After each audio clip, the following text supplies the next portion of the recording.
to learn. I think the best, in fact, when you keep learning, for those who want to remain young, you'll keep on being young if you keep learning. When you stop learning, you start doing what?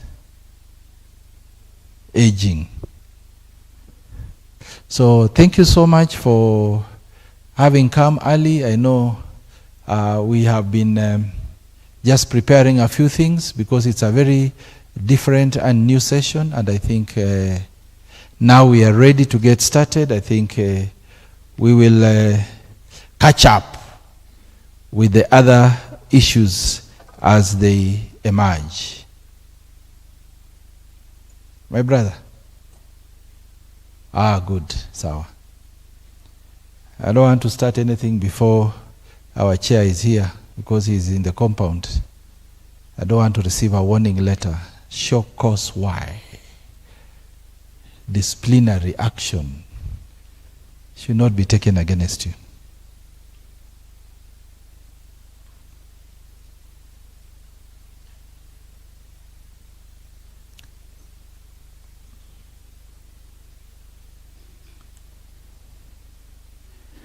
Karibu sana. And now, if the chair is here, why can we not start? Asante sana. So, we will all be upstanding. As being a government institution, we have to recognize government, and therefore, we will start with our national anthem.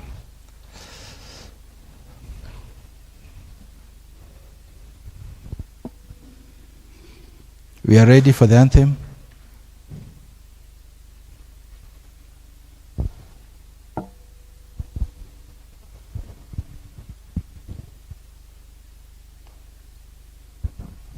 Are you ready?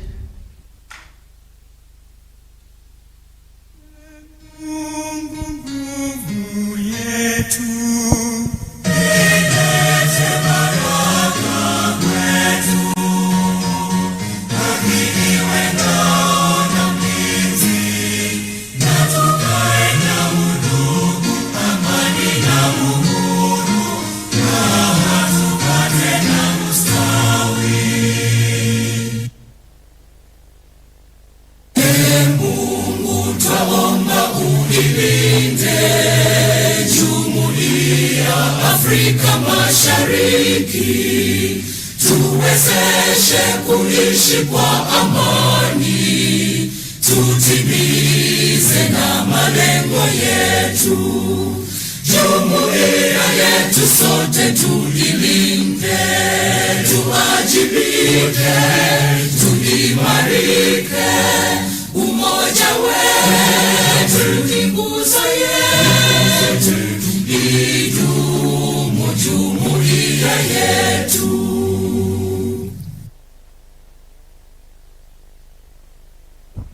Thank you so much. We can be seated. Thank you so much for the national anthem. For our visitors, those are two national anthems. The first one was the Kenyan national anthem, very beautiful, very melodious. The second one is the East African anthem. That's Kenya, Uganda, Tanzania. Which other one? Rwanda, Burundi. Sometimes I hear Sudan, sometimes South Sudan. So that is the East African anthem. And therefore, we want to say thank you for coming. Allow me to make a few introductions. This event has been organized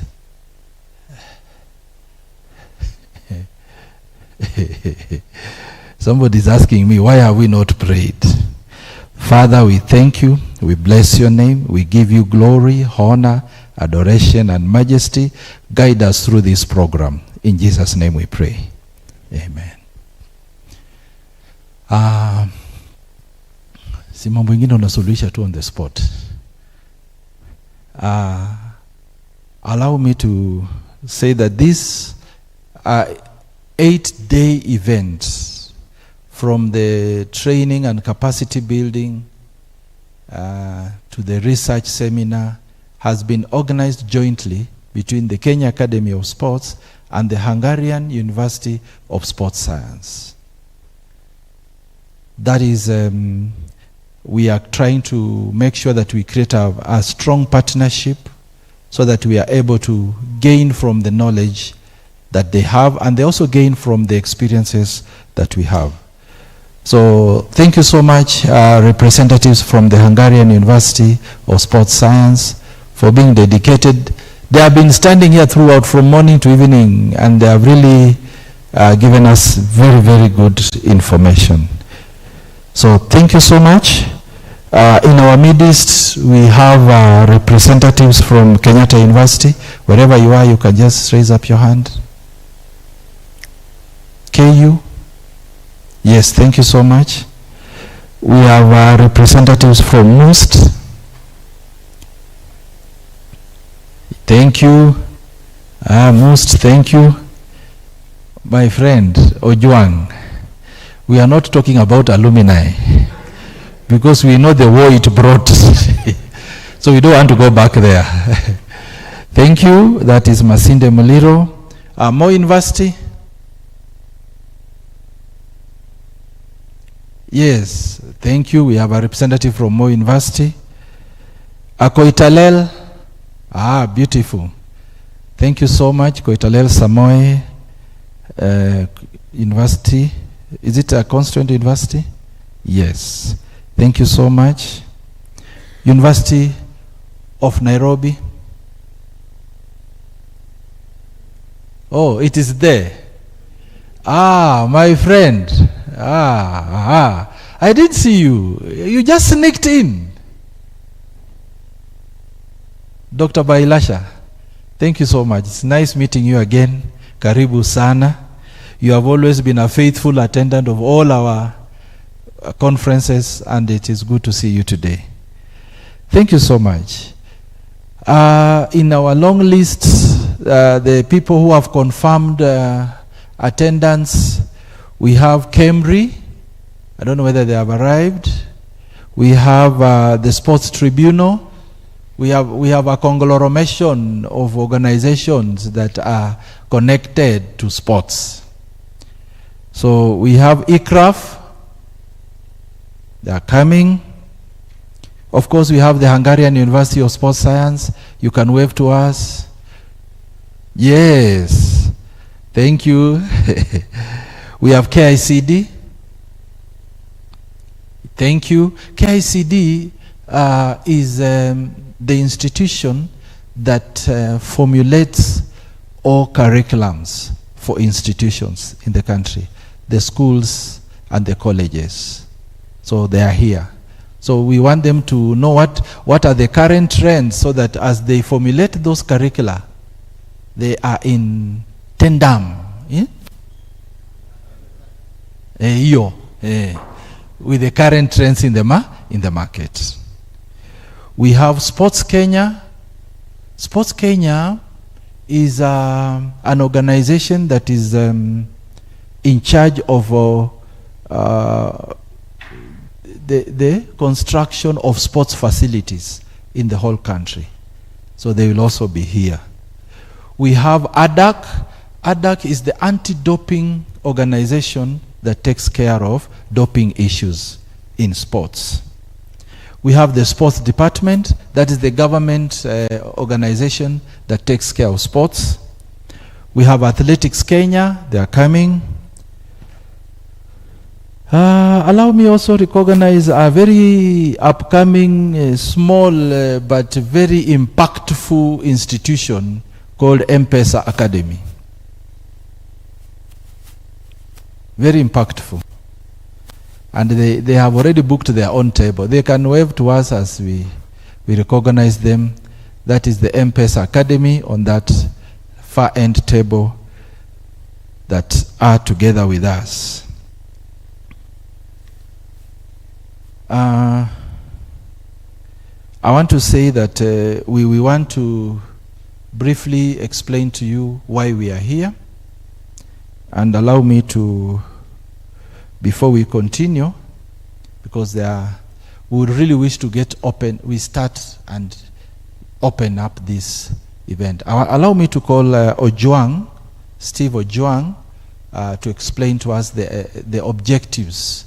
Why are we here today for the next 3 days? Today, tomorrow, and Monday. We will jump Sunday and come on Monday. Why are we here?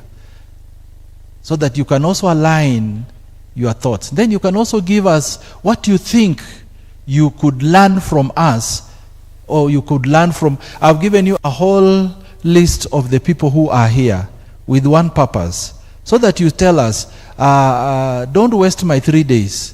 I would wish to learn this and this. I would wish to know this and this. So Ojwang, kindly guide us through the objectives. Thank you, Bwana Director. All protocol observed. Members, good morning. I'll run us through the objectives that we intend to achieve by the end of this 3-day sports research seminar. So the objectives are 5, and we are hoping that they will meet your expectations, and after running through these, we'll also pick your expectations so that we ensure that they are aligned. So objective number 1 is to promote the use of evidence-based research in sports talent development and athlete performance in Kenya. To promote the use of evidence-based research in sports talent development and athlete performance in Kenya. Objective 2 is to provide a platform for sports researchers, coaches, policymakers, athletes, institutions of higher learning to share research findings, innovation, and best practices in sports science and management. So basically, the audience that we have drawn from the different scopes, sports researchers, coaches, policymakers, athletes, institutions of higher learning to share research findings, innovations, and best practices in sports science and management. The third objective is to strengthen collaboration between the Kenya Academy of Sports, universities, sports federations, government agencies, and other stakeholders in advancing sports research and knowledge exchange. So the third objective is to enhance and strengthen our collaboration with our stakeholders.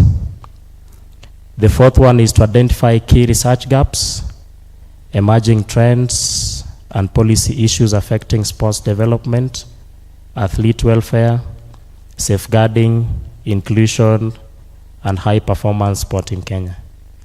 So we aim to identify research gaps by the end of this 3-day seminar, areas that can be picked up for research projects, including but not limited to policy issues affecting sports development, athlete welfare, safeguarding, inclusion, and high-performance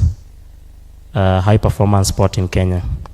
Finally, we aim to enhance the capacity of coaches, sports scientists, researchers, and technical personnel to apply research findings in practical sports training, decision-making, and program implementation.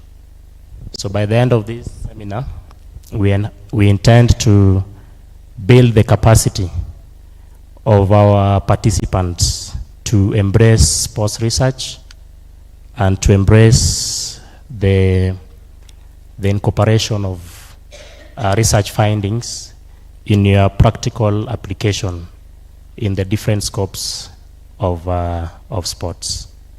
Thank you so much, and we hope that you get the best out of the sessions that we are going to have for the 3-day.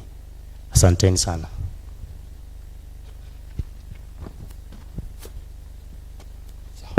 A clap for the young man. That clap is not organized. A clap. Thank you.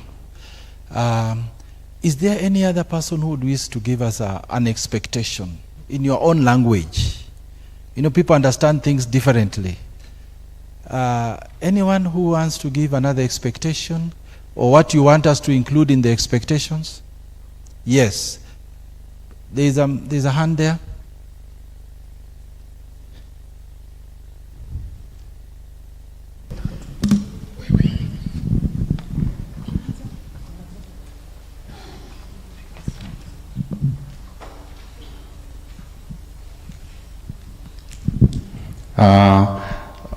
Whenever we talk of research, there's something new that is popping up that parents are taking really seriously, and that is in the area of data protection.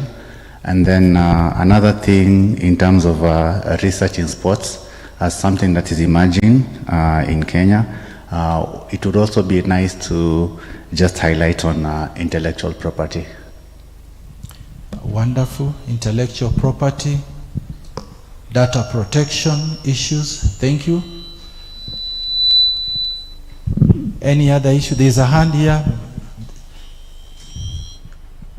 Is it professor or doctor? You know, the last time we met was long. It could have transited into professor. Either of them is okay. Thank you. Good morning, everyone. Good morning. I'm Nicholas Belasha from the University of Nairobi. In research, there's something very important would possibly, with other stakeholders, we would want included in the objective on the side of funding. If it is possible, we need to be informed of any funding opportunities for this research. So if that can be included, maybe it would help those people who aspire to do the research. Thank you. Thank you, Daktari. You've said a very good point, and let me add some more flesh on that point. Areas of funding opportunities, as well as partnership. And it is good our chair is with us. You know, sometimes when you go to present these issues, they want the details. So the details are now here. So I think it will also be very, very important, those who really wish to work together with the Kenya Academy of Sports. This is an opportunity for us to work together, look for money together, or give us the money, or we provide the money, whichever is applicable. So that's a very good issue.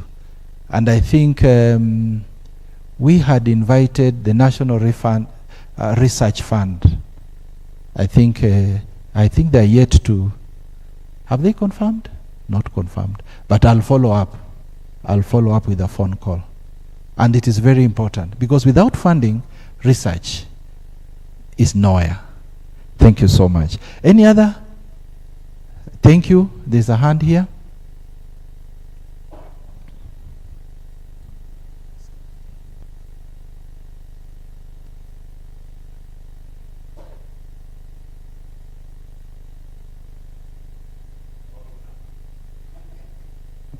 Thank you very much.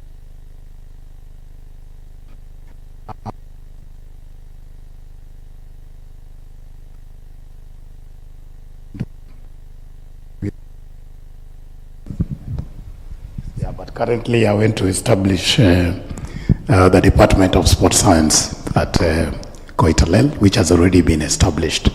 And I'm actually looking forward to collaborations because we are actually the only university which has named its Department of Sports Science. All other universities talk of physical education, right? But my really what I want to get out of this seminar or this conference is that a lot of our research is based on social research. But I believe we need to move out of there and go into experimental designs, you know, that kind of thing, and not just this aspect of collecting data through questionnaires and all that. So I'm really looking forward to a situation where we can actually move from social research to experimental designs. Thank you very much.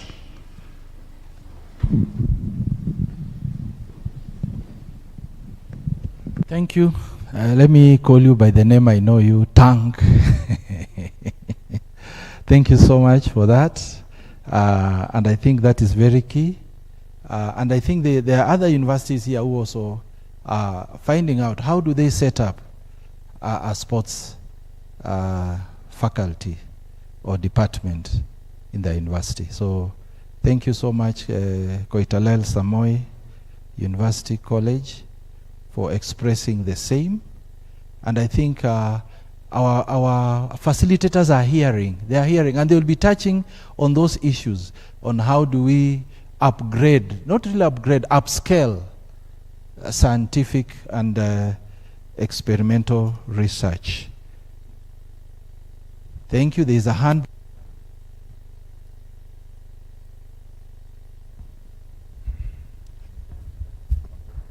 Good morning. I'm hoping also that maybe by the end, by the time we leave here, we'll have a direction on maybe the establishment of a high performance center, which will be able to aid all the research, because currently I don't think we have a high performance center in Kenya. And the chances are, if we can establish one, it will go a long way in helping all the research associated with high performance sports. Thank you. Thank you so much. A high performance. How do we set up a very simple, but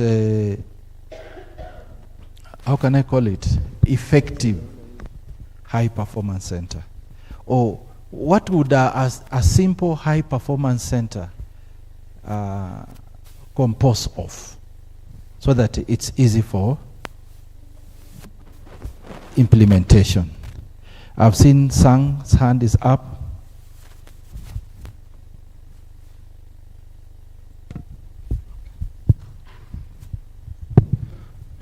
Good morning. Good morning. I would like to know how, at the end of the day, how federations can create demand from institutions of higher learning so that there is a better collaboration. Very good.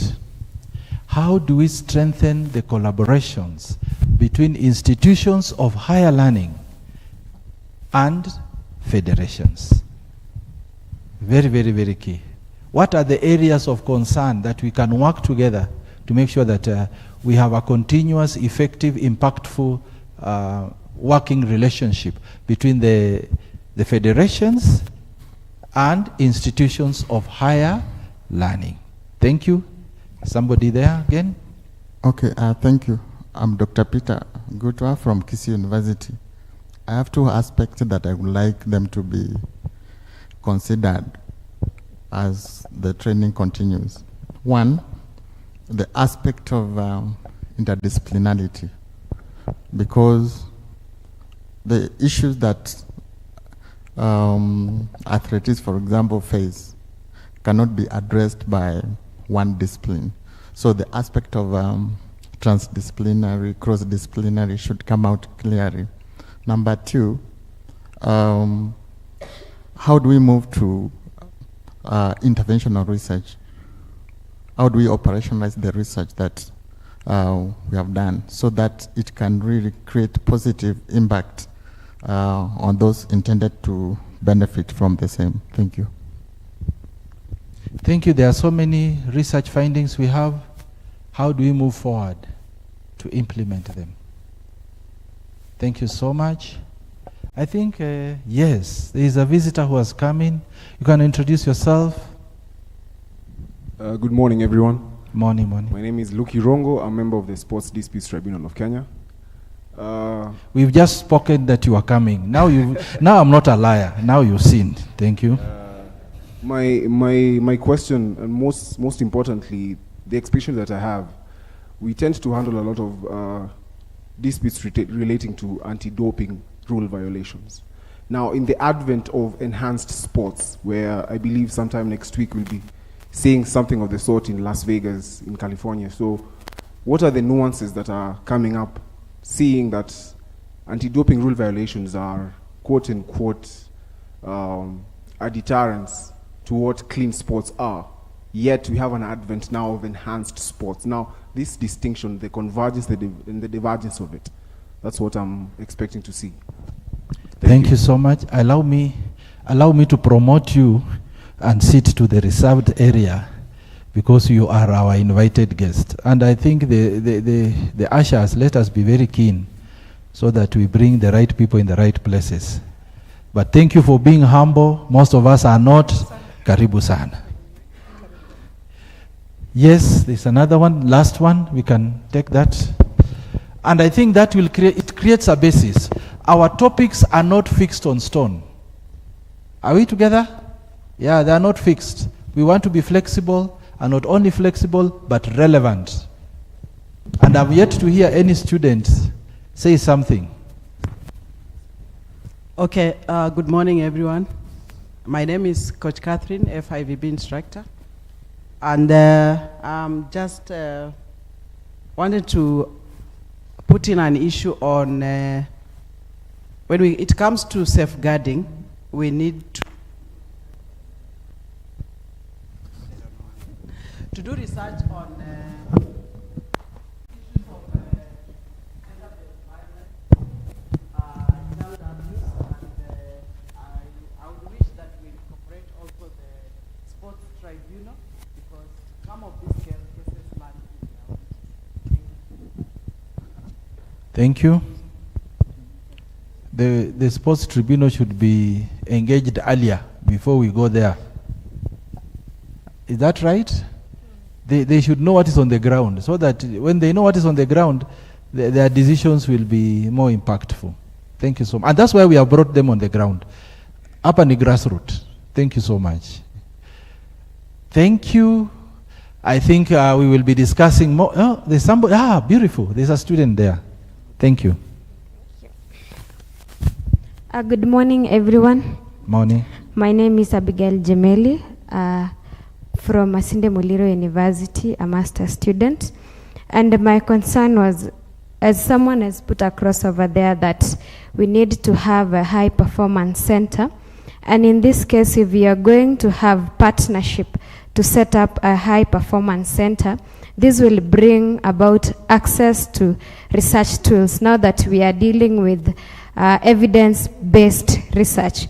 In this case, we are going to have experimental research, as someone has put across that we need to move from social research to experimental, something that you can prove that it has worked in the field of sports. Thank you. Karibu, let's clap for her.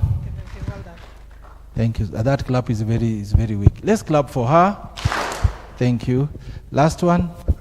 Good morning, everyone. So I think with the objective, but I'm also looking in, we have the KICD in the house. So I think also in terms of the curriculum formulation, considering that now sport is taught from a high school, where we can have a linkage of trying to align the curriculum from the highest level to the lowest level. So I would expect that we can have something again to review that, to make sure that we're able to have the preparation for the senior school who are joining the university, to make sure that the curriculum is aligned to a global practice. Thank you. I think that will be very important. KICD, you will tell us where you are in implementing sports science. They call it sports science? Yes. How prepared are you with sports science in the education system? And that also brings me, this is now my own. It might make sense or not. CDF, the Constituency Sports Act, the National Government Constituency Sports Development Fund is busy building laboratories for STEM in schools. and they have not touched any sports facility. Yet STEM and the performance and creative arts are both key pillars in the CBE. Is it fair? That would be my question. Thank you so much. I know you don't have the answers, but you see here, we ask things that answers are not necessarily within this hall. But we will make sure that we give a report to the relevant institutions so that they can make an adjustment to what they are doing. Otherwise, allow us to move to another level. At least that one is well handled. Allow us now to welcome. I want to go straight to the point. We will need to open this research seminar. Our CEO is not with us. She's in Eldoret on an official function. Allow us to open this event, and that is going to be done by our chair, the Kenya Academy of Sports chair. I would just wish to welcome him, to introduce his visitors, to introduce other council members who are available here, and then he will officially open this research seminar. Thank you so much. A round of applause for... And just before he comes, maybe he will introduce our presenters so that he does it once and for all. Just to cut short so that we can move on in the right direction. Is that okay? I've just forgotten one of our organizing persons who has been very key in organizing this event is Bernard Ouma. I hope he'll be joining us in the course of the day. Thank you so much.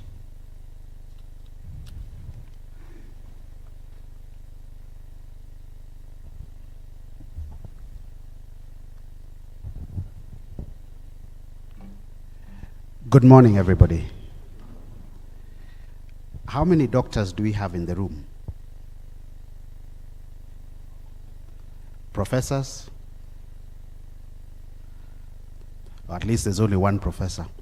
It is extremely intimidating with my 1 degree to talk to doctors and professors as much as I am the chair. I don't think I have ever addressed so many doctors in one go.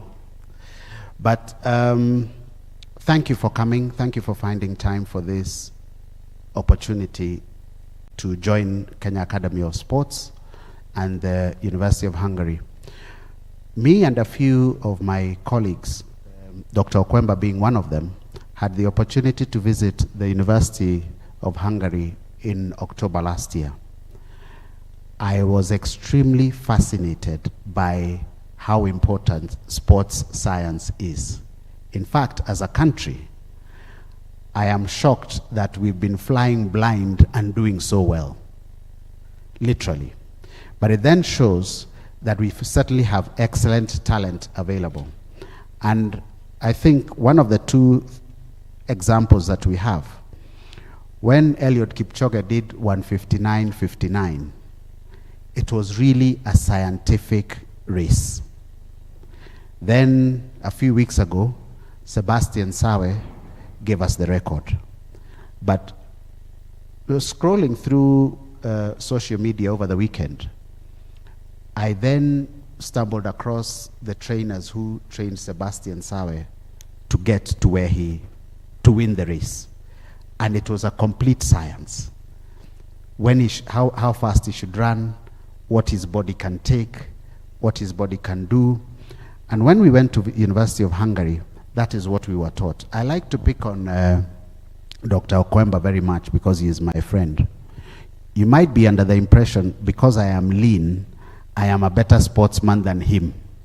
When I went to Hungary, I discovered he probably has better talent than I have, despite his size. Because what science does is look at his body, look at his muscles, and see where there is potential.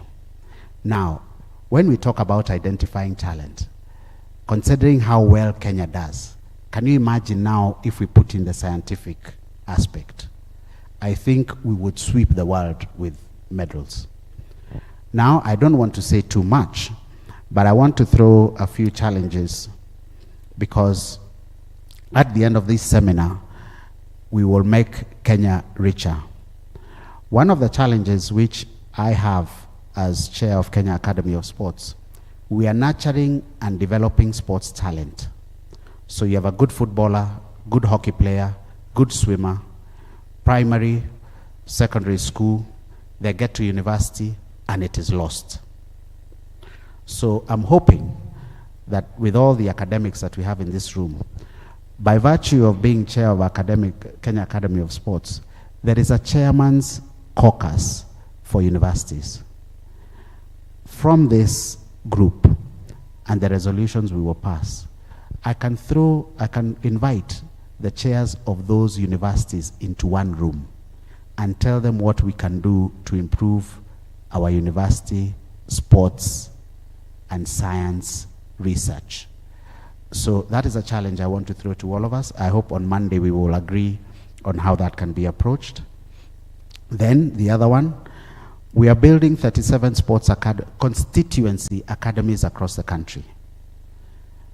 And in the next financial year, we are likely to do another 40. So before August 2027, we should have 77 academies ready or almost ready.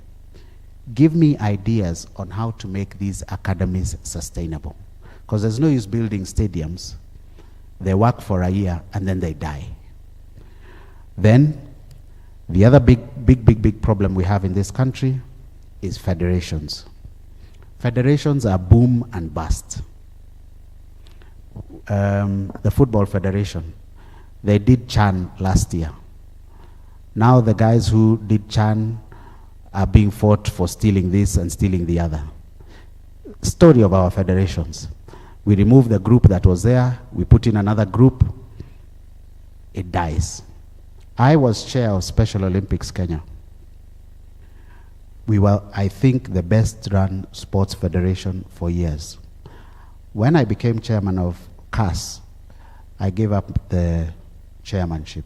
I'm not saying I am the greatest chairman, but I had a very strong board. Of course, in the cycle, you always have a new board coming in. Now we have a hopeless board, the federation is collapsing. So what are the rules that we can put in to keep our federation sustainable? Then we have the education ministry, we have the sports ministry. We have this thing which we are told by the president all the time, that we should have one government. You have scholarships being given by the education ministry because you have an A student. That A student is probably a very good football player. So you have an A student who is very good in class, but doesn't end up in a university where he can do both. We need some collaboration between the education ministry and the sports ministry. We need to work closer together. I don't want to say too much, but I do hope, as I said earlier, that we will all be richer at being able to identify talent and improve the science of identifying this talent. Now, I would like to introduce my friends and colleagues. I'd like to start by Professor Radak, who is our, for lack of a better word, our guest of honor. He will be addressing you as a lead speaker. He is from the University of Hungary. Then we have Dr. Lila, again from the University of Hungary. I will leave a friend of mine who I brought and introduce him last. Then we have Mr. Sang, my colleague in the council. Mr. Sang has a lot of experience in sports, and I really wanted him to speak at this introductory level, but he said no, he wants his own space. So I'm sure at some point Dr. Okwemba will give him space to speak. He, let me call him, has been a traditional sportsman, but is now completely converted and wants to embrace sports science and take it to the next level. There was some talk about a high performance center. I'm sure Mr. Sang will talk about it. Our dream or our aim is to build the sports academies, but must all form a pyramid where you end up at the high performance center. So I'm sure Mr. Sang will address that. Now, I would like to invite a guest of mine to just say hello to the team. Mr. Mudasa Nazar, who is an expert cricketer and worked for 14 years with a cricket team in Pakistan. Please come up and say hello to us. You're allowed to clap.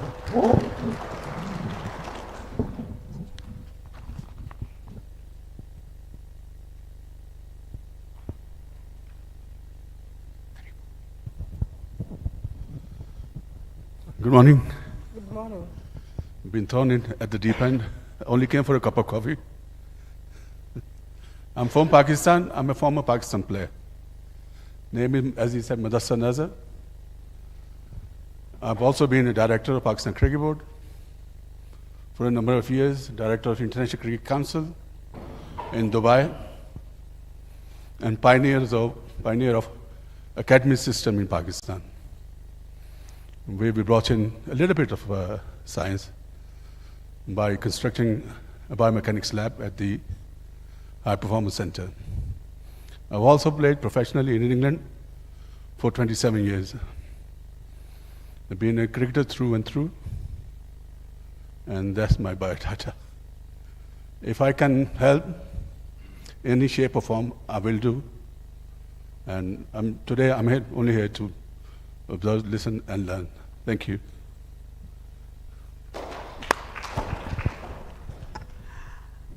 I now declare the Sports Science Training Workshop and Research Seminar officially open. Asanteni sana.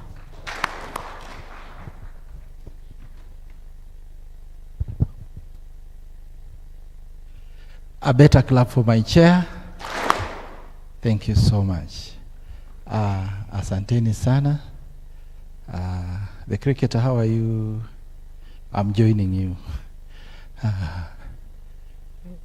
Now, I think it will only be fair, before we start the other session, we have a break, then we can start the new session after tea break. As many are of that idea, say aye. Aye. As many are against that idea, say nay. Hey, Waluya ni wengi. So, thank you so much. I think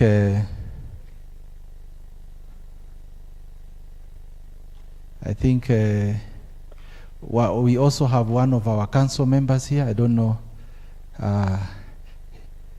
He will have an opportunity to talk to us at a right time.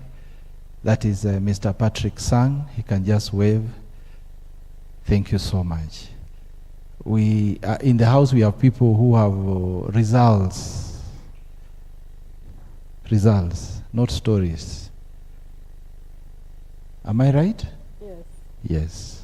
And they will be sharing with us their experiences so that we can also learn from them. We also have other facilitators from other universities. We have a gentleman just arriving right now from Moi University. We have Dr. Isa Kweyu from Masinde Muliro University. Thank you so much. And as others come, we will be introducing them so that you can also interact with them. Thank you. Otherwise, karibuni sana. We can go and have a cup of tea. We will allow our visitors to pick their tea and come to where you are, just as you had advised yesterday. But I should not see them hanging. If I see them hanging, I will withdraw them and take them back to hiding. Otherwise, thank you so much. We can break for tea.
physical education teachers. But quite early at the 40s, we added coaching because they realized that coaching is extremely important. So the coaching education started quite early. Later on, right now actually, we have physical education courses, we have coaching courses, we have sports management, we have kinesiology, we have recreation, we have sports science courses, and we have bachelor degrees, we have master degrees, and we have the only sports science doctoral school in the country. So this is the facility. The athletic field is pretty new and pretty nice. You know, we organized the World Championships 3 years ago. 3 years ago. 3 years ago, and that field served as a kind of training center, and these guys are graduated from our International Olympic Committee sponsored coaching course. So Hungary is one of, Budapest, my university, is one of those few universities in the world who provide International Olympic Committee sponsored coaching course in English. We have in Barcelona in Spanish, but not so many. So of course you can apply for that. This is generally a 4-month course or something like that. We have it in 2 times a year. Last year we organized first time a kind of summer school, which is about 1 week. We are also organizing it this year. This summer school is, this year, the topic of summer school is to improve performance. So this is just try to help coaches, PhD students, or those staff members to improve their knowledge, which is related to physiology and high performance. So these guys are pretty big names. Scott Powers, he served as a vice president of the American College of Sports Medicine, was the editor-in-chief of the Journal of Physiology. Big guy. Lily G is Chinese-American, super famous about oxidative stress and exercise. David Hood, his specialty is mitochondria, mitochondria research. You know, mitochondria plays an extremely important role at endurance performance because it produces the necessary energy source for that, and me. So, and this year we are also going to have 5 days of courses, and then 1 day when we talk about how to write grant and how to write scientific publications. So these guys have quite nice history of that. And this is just a photo I copied some minutes ago from the internet. This is a copy of my lab. My lab is called, actually my research unit is called Research Center for Molecular Exercise Science. What we try to do is to understand the molecular events of exercise, and again the reason is why we want to go so deep, because if you know the reasons, then you can do manipulation and you can more easily can adjust different kind of stuff. So as an example, I mentioned earlier, for those who were already here at the 4 days ago, that when they discovered what modulates mitochondrial biogenesis, what is the protein which is extremely important to modulating the production of more mitochondria, then the next step was, if you know the crucial protein, then they use different kind of exercise intensities, and they found out what intensity is the best to increase that protein concentration, and by that they can really increase the mitochondrial concentration. So This is an example. Probably in sports science it's a booming field these days. Booming field because there's a huge need from the societies to maintain health, especially if you see Europe and some Eastern Asian countries, they are suffering from the problem of aging societies. So it is extremely important to have a healthy aging, to improve the quality, because it can preserve a lot of money in the society. If you are staying many, many months or years in the hospital, it costs a lot of money for society. So we would like to improve the quality of life, especially for elderly. So the huge need from the society to develop good programs for elderly, and there is no prevention program without exercise. And of course, if you see top sport, there's a huge need to see better performances. If I'm not mistaken, maybe this month or next month in the United States, they are organizing an event where you are allowed to use different kinds of dopings to have a top performance. I think there are 3 sports, track and field, swimming, and weightlifting. And those guys actually, they are using all of the illegal stuff.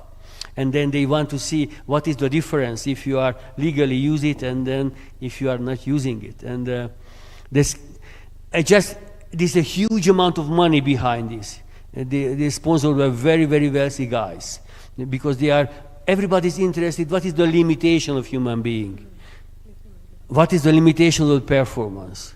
So again, I contacted with them. We have some Zoom talks, and then we really hope to get some blood samples from the athletes who are controlled, and then they are taking this kind of dopings in order to reach something special. Let's see. But again, what is important, there is a need to see better performances. And then if you don't have a coach like Patrick, it's difficult to reach top performance. So, and it was, I tried to convince Hungary doesn't have a high performance research center. I tried to convince some politicians some years ago to establish it. One of them, the guy who was responsible for, the top guy, Secretary of State, and he said that we have the system. You know, we have so-called academic system in Hungary, so it means a different kind of academy like handball, football, basketball, kayak canoe, wrestling. In these sports, we have a so-called academic system, which means that the government invested an incredible amount of money to set up the infrastructure which necessary for those sports, and not just the buildings, they are also invested, and we put a lot of money buying equipment. So we have pretty nice base in terms of certain equipment to do quality of research.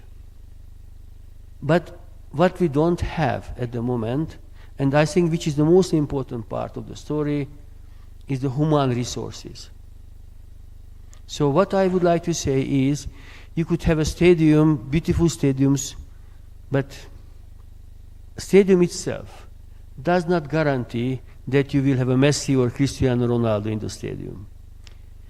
But even without stadiums, even without fantastic conditions, if you got a human power, you can go really, really far. And maybe Kenya, in some part, is a good example of that.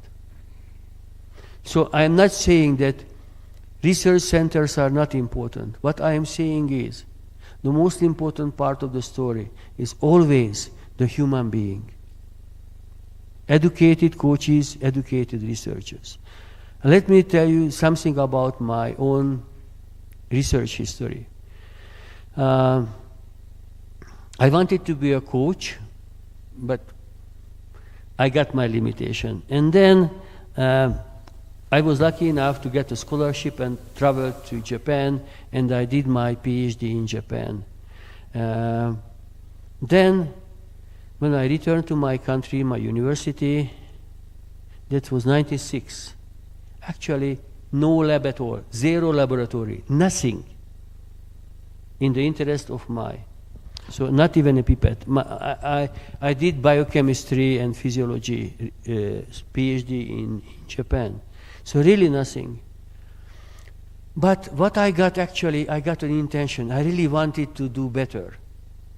So what I did, I started to find collaborations. I tried to find something where at least part of the equipment or part of the possibilities were available. So this is what I am suggesting again. So if you don't have, but if you get a mind, if you have a setup, then you can go really far. And then, okay, I did some research, I went to another lab, other lab, and by collaboration, that was actually a must, because I haven't got anything. So because of the collaboration, we could do some research. And because of the collaboration, you can improve your knowledge, because you can learn many things here, other important things there, and so on and so on. So this collaboration, you actually learned to communicate and work together with other people with different but similar research interests at the same time. So you can get knowledge from others. That was extremely important. So I think this is the most important setup to go ahead is the human being. So if you're really eager to go further, no limitation, really no limitation. So, and then as we managed to set up joint research, we managed to publish papers. As we published papers, sooner or later we managed to get grants. And we started to build up the laboratory and so on and so on and so on. So what you can see here, a lab, at the moment I think it's okay everywhere in the world, so I have to say this is really, really good lab now in terms of machines. But again, if I don't have a good student, if I don't have good collaborators, then the room, the laboratory is worthless. So important thing is education, and this is what we are talking about. Now we are setting up sports science laboratories in some part of your country, and this is extremely important. Education is always the first step. And then you have to develop and somehow get your student really deeply involved in science. Usually, you don't want to share intimate information about your lover, yeah? My lover is science. So I'm trying to share you something because I really fell in love with science, because science is so exciting. Like your boyfriend or girlfriend, you never know what is going to happen tomorrow. Something like that. Because if you solve a problem in science, a new problem is coming. And again, a new problem, and then you have to solve that problem and try to put together the mosaics. So this is extremely interesting, and I just cannot imagine better job than this. But the most important part, again, to have an interest of something. And through education, this is what you can start. Many times, just a coach, just a word from the coach, just a word from a teacher could change your life. This happened with me. I was an extremely bad boy, really bad boy, at the elementary school. So I was almost kicked out, but they couldn't kick out because I had to finish, because that was obligatory. So we got just one elementary school in that city where I went, so I had to remain, but I was almost kicked out.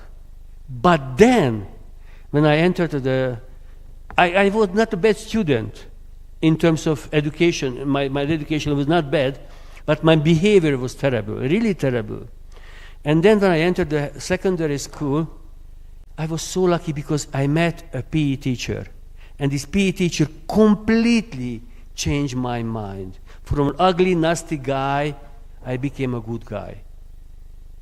Because of what he told me when I went to the pub at the age of 14 and drank. So he said, okay, this is something bad. Try to do something else. And then, something like that. So one word can really change your life. And then, okay, my aim was, okay, I want to be a PE teacher. This is my dream. Because now I have a role model. So you are creating so many role models here. So we have a huge responsibility. Those who are working at universities, laboratories, those who are doing coaching. Because some of our word can really shape the future life of athletes or students. And this is actually what we want to do. This is the job of teachers. This is the job of educators. This is the job of coaches. Am I right? More or less. So this is very important. And we can always blame the circumstances. I cannot do this because I don't have this. Oh, I don't have this, so it's impossible. We can do that. But you have so many examples in this country that even relatively bad conditions, you can really reach the top and beat the world. Beating the world, of course, will be more and more difficult. Because some part of the world, science is behind sport. And this is what we are talking about. If you want to compete, elite sport is international. You have to compete in the international field. Doesn't matter where are you from. The competition is the same place, same stadium. And you have to face with very well prepared competitors. So I understand the need, that's extremely important, and I really force and I really suggest the authorities to provide research sources for sports science. Because the money which is targeting the improvement of sports science will be really the benefit of the whole country. It will be benefit, again, sports science is targeting many, many things, very, very complex, very, very complex. And then the way how we use the resources is up to us. And so I see what kind of other notes I have.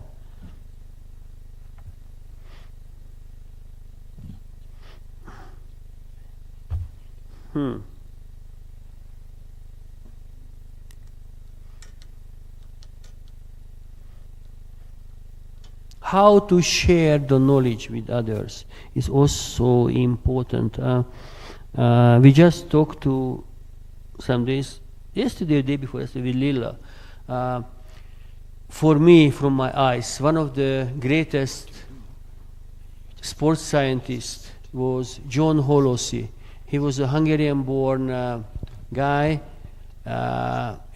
His parents were Hungarian, Jewish family. So before the war, they escaped to Austria, and from Austria they went to India. And then John was educated high schools in India, and the university went to United States Medical School. And at the year of 1967, he published a paper that exercise increases mitochondrial concentration in the skeletal muscle. That was a big hit. And then for many years, for 50 years, you cannot imagine, for 50 years, he just studied the mitochondria and how it is working, and how it is improved the performance, and so on and so on and so on. All of the details. And this guy got a sports science award at the Olympic Games in Sydney. So the amount of money was the same as Nobel Prize money. So these guys with the super research quality, fantastic laboratories, and so on and so on, published his papers in the journal which is most read by exercise physiologists. So he could target much better, heavy journals, but he did not, because he wanted to share the information for those who are involved in exercise and sports science. So science is extremely important, exciting field, and it is a little bit like sport. Because in sport, you have, of course, different levels of competitions. In science, you have different levels of journals when you can publish your papers, and there is a feedback always. You did a good job, you did a bad job, and so on and so on. So there is a continuous feedback on the quality of your work. So altogether, I really think, I really would like to encourage everybody, and if you need our contribution, we will be happy to do to improve the quality of sports science here in this beautiful country. As I mentioned to you, what I did part of the research in Hungary and went to Japan. You can do part of the research here in Kenya and bring the samples to Hungary. This is what we can offer. This is, I think it could be quite useful. We have also certain limitations. The limitations are always human limitations. But really, it will be our pleasure to help, if we can help, to contribute to the development of sports science. And we are also asking help from your side, because I'm completely sure and aware you know much more, many things than we do. So this is a mutual interest for both sides. If you have any requests or any questions, and I try to adequately address and try to help you if I can, and then I really hope that this forum will be beneficial for you, and I stop here, and I really hope you have some questions, and I try to answer. Thank you very much for your kind interest.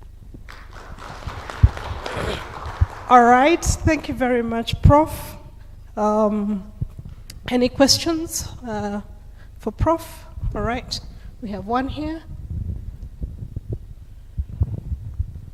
Okay, Prof, it is such a wonderful talk, and I think we are getting the insights. But what's capturing my mind is, have you ever done research on the supplements that athletes use? One more thing is that using supplement, but you find players or stakeholders who recommend the supplements don't want to come out clearly that they are using supplement. What would you take of that? Okay. So some of you were here, and I just mentioned one exciting area which is really in the interest of so many, and it's very closely related to performance, is how to compensate the effect of lactic acid. And then a Swedish company, you know, if you mentioned, if you used sodium bicarbonate, lactic acid is an acid. And the problem is with acid, it decreases the pH level. Lactate itself is not bad, but lactic acid is bad. And the lactate is good because it serves as an energy source, but lactic acid decreases the pH level. If the decreased pH is, every enzymes in our body has a so-called pH optimum. It means that in certain pH level works with the highest efficiency. As you can decrease the pH level, then the enzyme activity is going to drop because it's not an optimal. And this is what you find out if the activity is decreasing the enzymes. Enzymes are catalyzing physiological processes. If the activity is going down, physiological process is going to drop, and this is how, in this case of lower pH level, is associated with decreased performance. So what could you do? One possibility is, of course, you try to increase the buffering system of the body. Not acid buffer system. How can you do that? Using sodium bicarbonate. This is one problem, but the problem is that this causes gastrointestinal problems. And the Swedish company, I guess others also copying this, they put sodium bicarbonate in the capsule. And this capsule is not digested in the gut, it is digested in the intestine. And as a result, there is no gut problem. But the effects are nice. So effects means the buffering capacity is improved. So it means you can work with higher lactate level at this, without really seeing the effects of fatigue. So this is one important point which is used. But I'm sure I also mentioned other supplements as well. Here you also, I think we have a representative of the anti-doping laboratory here. We also have, in my university, we also have a nutritional lab, actually, which job is to study the content of supplements. Because, you know, many companies just didn't write what is in the supplement. So if you take some illegal stuff, you are out of the competition. Although you don't want to take it because you believe what is on the box. So what they are doing is, we are checking many supplements, and then when they check this is completely free of doping, then this listing the supplement at the homepage of the Hungarian Olympic Committee. So if it's listed there, you know that these supplements are safe. This is extremely important. This is one way to protect your competitors.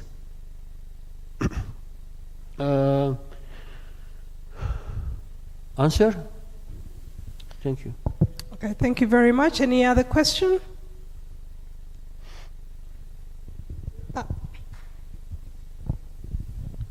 Thank you.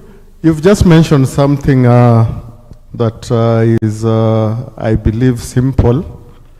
Putting sodium bicarbonate in a capsule. Yeah. Yeah.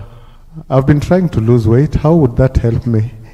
If I do it on my own. The problem is the material of the capsule. This is the problem. Because if it digested in the gut, then you have to go to toilet and then you cannot compete. So actually you make more harm than benefit. Actually no benefit at all. So the problem is that's why I checked the internet. It's not so expensive actually. So I really suggest you, if you supplement, sorry to say, I know it's expensive, that you have to buy the best one. So you can do it by yourself, but very tricky. And again, even if you do it, let's see, you buy it, but try it at the training. Don't try it at the main competition. Could be very tricky, because never know, the personal responses are very different. I don't know how much time I have. Go on, sir. You can keep going. Okay, so I give you an example. Related and not related. In American laboratory, they put 300 rats on treadmill, and they measured how much they can run. They selected good runners and selected bad runners. No training. Just good runners were mated with good runners, bad runners were mated with bad runners. After 11 generation, the running distance differed by almost 400%. No training. Just genetics. And then they published it in the Journal of Science, which is a super nice journal. And another group in that time MIT. Do you drink red wine? Yes, we do. The red wine has resveratrol in itself. Resveratrol is a polyphenol, and what these guys did actually, okay, I have time, okay, sorry, but anyway. So everybody's in one part of, they interested in aging. It is known from 100 years in animals, if they have a caloric restriction, they live longer. So you get a group of rats, they can eat as much as they want, food is always there, and if you cut it for half, the rat live 1 year longer. 30% increase at the maximum lifespan. So this is huge increase. And they did it on yeast. Yeast is very simple organism, yeast. And then they found out what are the, give them less carbohydrate, which is an energy source for yeast. And they found out the genes which are activated by caloric restriction. And doubled the genes and the yeast live longer. And then they said, okay, this is the gene of longevity, so we'll never die. It's nice, everybody wants this. And then they try to find something which activates those genes. And it turns out that resveratrol, the gene is called sirtuins, and the resveratrol activates sirtuins. And they created an artificial resveratrol, and they found that longer lifespan in yeast. So they wanted to sell it for everybody. If you take this resveratrol mimic stuff, then you never die. Isn't it a good alternative? Yeah. But don't give it to the mother-in-law. But otherwise it's okay. And you know what? I got this. I got the supplement and I got the specially trained animals. So I got 2 PhD students and I told them, okay, girls, feed the animals and then let's see the effects. My idea was, what happens if you're born with bad genetics, but get a good exercise them and give them a supplement? What could be the benefit? That was the interest. Okay, after some days, one of the girls said, oh, Prof, we got a problem. One of the animals died. Oh my gosh, be careful, be careful. Next day, another animal died. Other animal died. What? And turned out all of them the same group. All of them died as a result of supplementation from the low running capacity group. So I sent a message to the guy from who I'm get the resveratrol stuff. Let me study this. And he said, no, because this is the clinical trial 2 in the United States. We stop our contract. You can never mention what you supplemented to the animals. Okay. But anyway, we finished the study because it turned out that this resveratrol actually caused hypoglycemia, blood sugar concentration drops very low, and then we supplemented sugar, so we somehow managed to compensate the bad effects. Anyway, so at the end, what I want to tell, this artificial resveratrol, 20% decreased the performance of the low running capacity rats, and 20% increased the performance from the high capacity rats. So the same supplement in one part decreased and the same supplement, same part increased by 20%. So the gap is 40%. So I'm telling you this. So the same supplement, the same training cause completely different adaptive response. Which is not a fun because you have to develop everything personally and test it personally at the training. And if it works, go ahead with the competition. I know it was a too long story, but since that time, I really believe personalized medicine, I really believe, everybody now believes personalized training, of course. Everything must be personalized. Even it was true in animal case. See how complex we are. Much more complex than a rat. So everything is personalized. Okay, thank you. Thank you. All right, thank you very much, Prof. We want to give him a clap. Nani clap ya kilo. So 1, 2, 3. Thank you very much, sir. We really appreciate you. All right, the next speaker will be speaking about the Kenyan environment. So Prof has given us a bit of an introduction to sports science from a global perspective, an international perspective. And so we want to now invite Dr. Issa Kweyu from Masinde Muliro University of Science and Technology to give us a bit of a background on our Kenyan and local situation in terms of the status of sports science in Kenya. Karibu sana sir.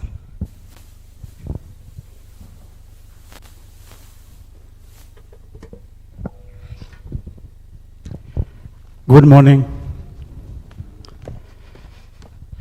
You look very clever. I don't know why. Thanks, Prof, for giving us a global perspective.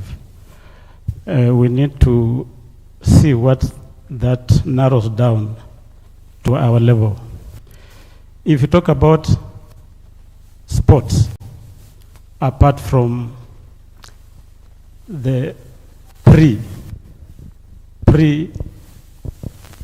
before the advent of any foreigners in this continent, then you'll be talking about just some traditional activities like wrestling, dancing.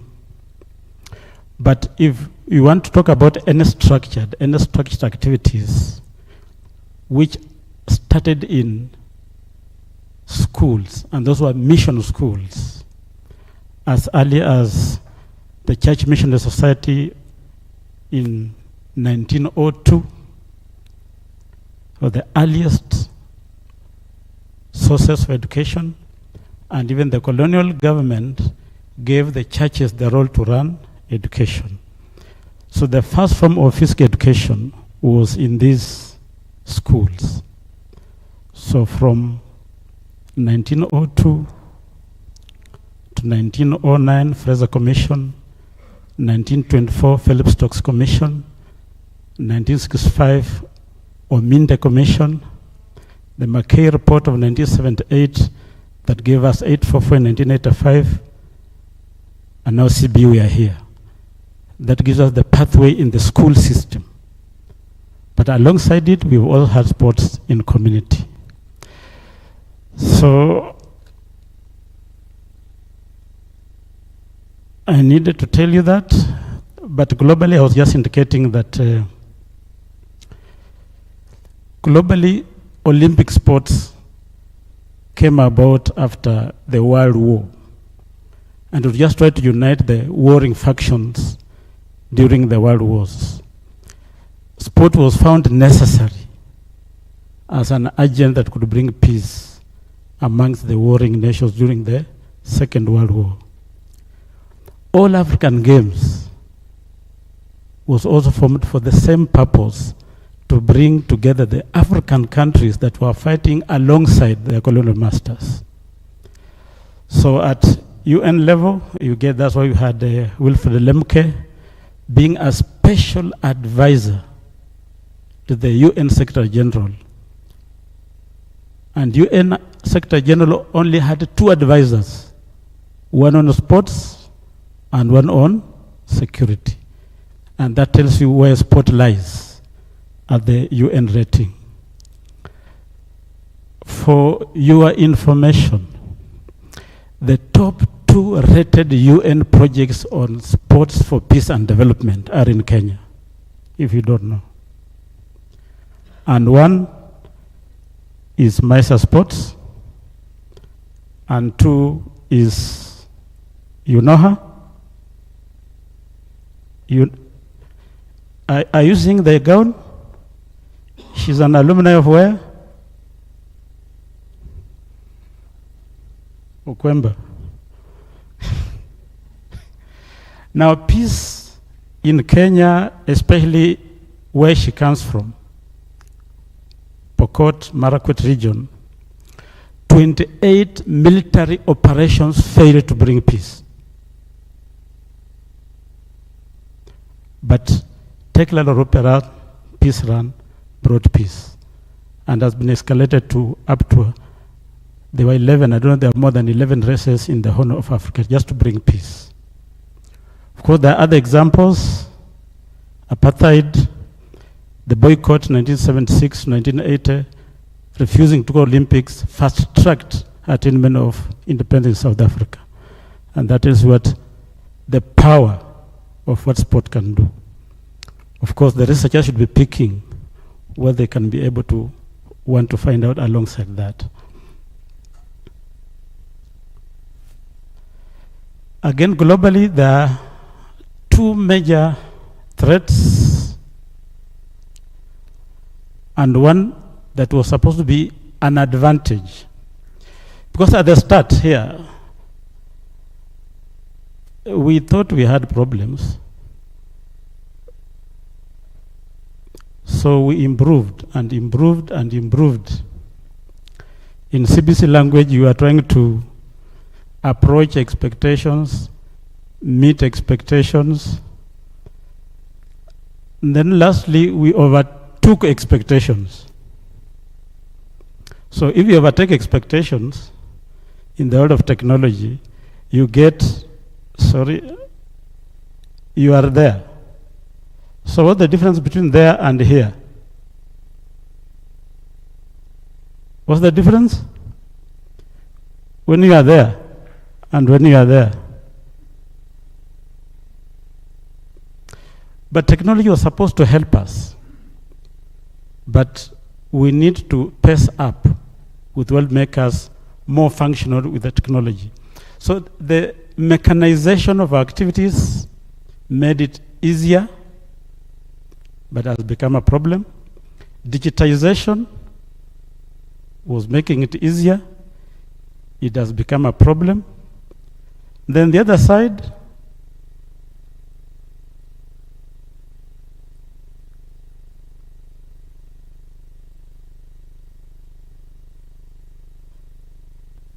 there is food. Food is very important. We have just eaten. But it can also translate into a problem. Now, WHO is struggling with physical inactivity as a pandemic. And that should be part of any sports curriculum in any of the universities, because it's a problem that has to be solved. Locally, institutions that are higher learning that have sports program, of course we have the mother. In sports, the mother becomes KU, although it was a constituent college of University of Nairobi. And I wish Professor Mkwai was to be here. The people who were in the second cohort in the university PE in 1976, the second cohort. Then University of Nairobi, we have Moi, we have Most. Kisi should be here because University of Eldoret, I know they should be launching a curriculum very soon. Kibabi, they are on track. KCA, I don't know why they have not taken off by now. Kisi, we are sure they are taking off soon. But what is key here is what Dr. Tang was saying, Dr. Mike. Let me not use the Okweba's terminology. The naming of the courses and what constitutes their niche areas. So you'll get KU, they say they have exercise and sports science, sports and recreation management. Moi have sports management. Most have health promotion and sports science. But bottom line, what characterizes the niche areas for these institutions and how does it contribute to the overall sports development in the country should be a discussion of common interest. Now, what are some of the issues that really have to bother us as we run this sports program in the universities? Are they solving problems in the community? We have the concept of exercise is sports medicine, of course from American College of Sports Medicine.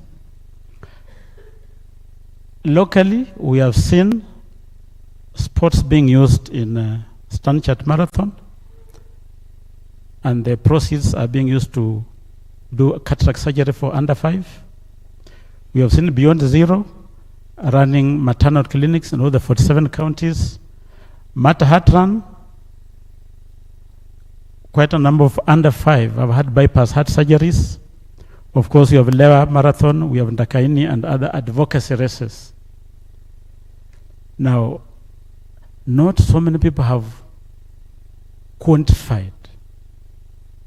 Even the people in the medical fraternity sometimes don't know that in Kenya, the alternative health finance comes from sports. They don't know. And that's why we go to medical schools, KMTC. You'll not get a single unit of exercise in their curriculum.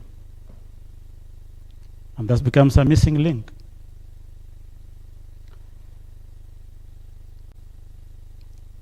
So what are the issues?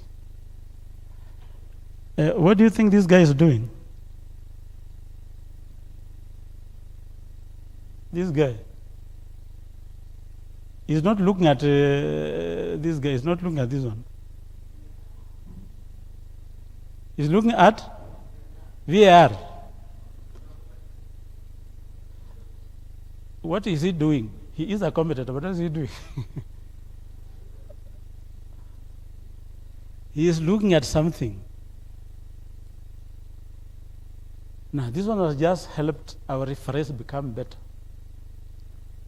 because they can get a second chance to view the action and make a decision that will actually constitute fairness in officiating. You know this guy, isn't it? You know him?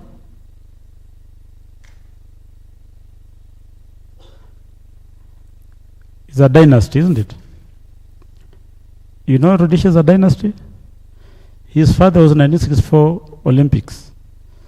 So he didn't just come from nowhere to become a world champion. Now here, you know this one? The mentor is in the house, be careful. You know him? Just before Sawe came in, he was the goat. Now we have a new goat. Maybe we have many goats.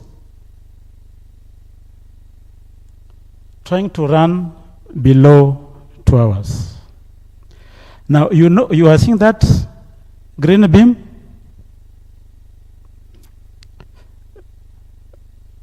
An idea why that beam was a factor in this race?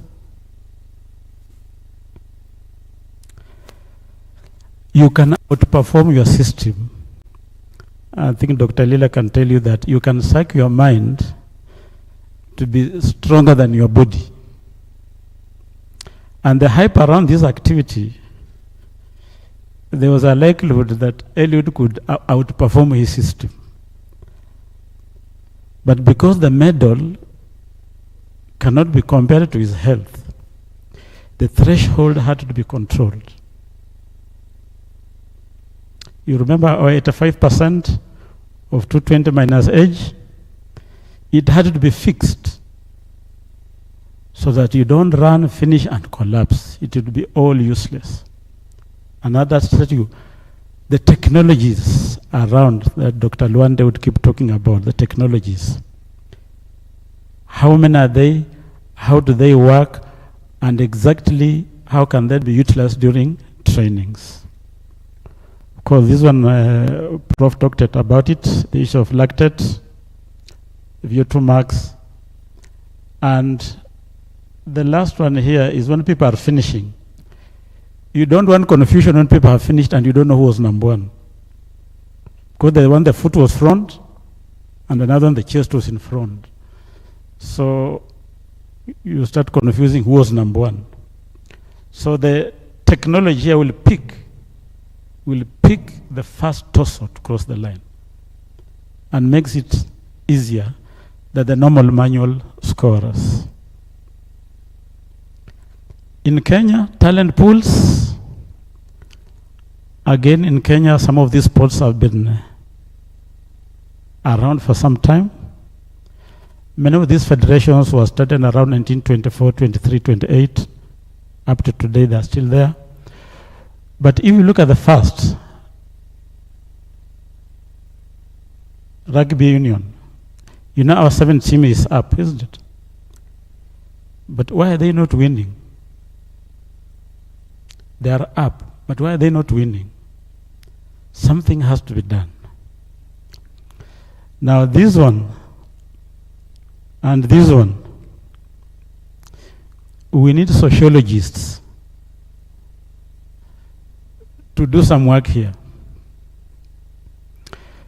You know that if Bandari beats Gor or beats FC, they have no problem. They have no problem. If FC beats Gor, even if they're number last and second last, there's a problem. But when they're going to the stadium, they are together till a goal is scored. Now, those who didn't come late on earth know that we had a bigger problem.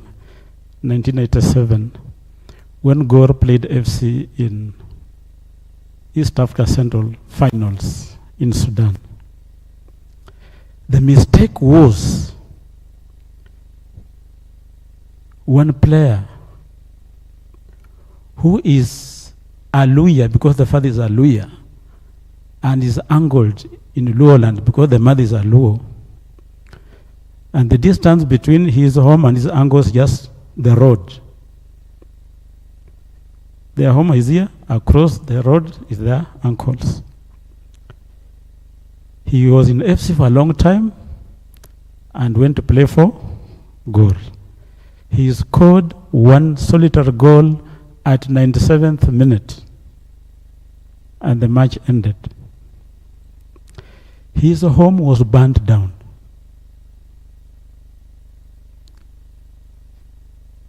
Everything was put down, even the bananas were cut down. Reason? How could our son go and play with our wives and defeat us? Now, do you think that's sport? Is that sport? Within that context, sport is just providing a platform for an ethnic supremacy battle. So it goes beyond what's on the pitch. Cricket, we were once there, almost there. 2004, Bermuda.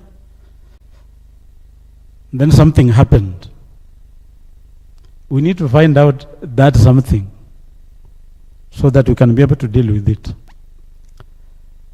Volleyball, again, we have always reached.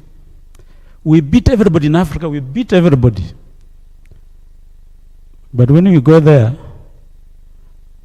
you don't know what happens. Reason? We don't know. So we have to find out. At school level, there's this school, Brother Colm School. Once time, 15 times national champions in volleyball. 18, not 15. Then after that, they graduated from volleyball. I think they went to bring more Olympians in athletics. This school here, I was just sharing with colleagues during break that in this school they believed they cannot lose a soccer match. And their rule number one in soccer was you don't participate, you don't compete, you win or win, otherwise, no otherwise. And the first time they lost on home ground, the school was closed below 2 hours. Of course, we have the Maseno School, Buanotuya and basketball, Upper Hill. Why do you have these schools as dynasties? Where are these other schools pretending to be passing? But these ones also pass.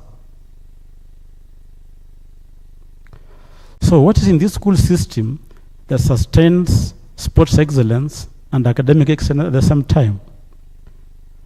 By the time these schools don't do well in sports, what is wrong in those schools? Is it management? Is the head transferred? Is it the chemistry teacher? Somebody has to find out why these dynasties, they keep coming up and going down, so that we can be able to sustain the school system as a nursery to the national sports.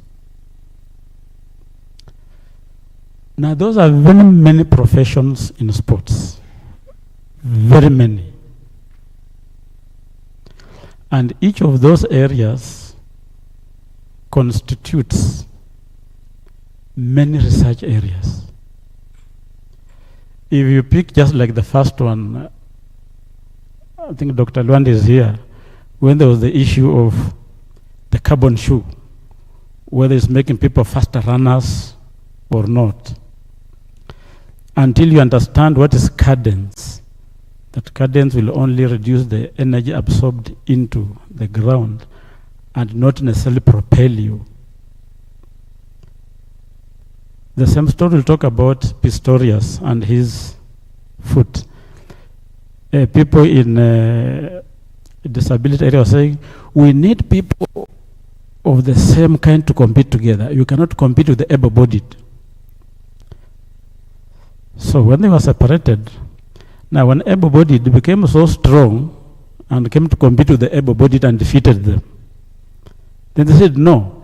See now those legs,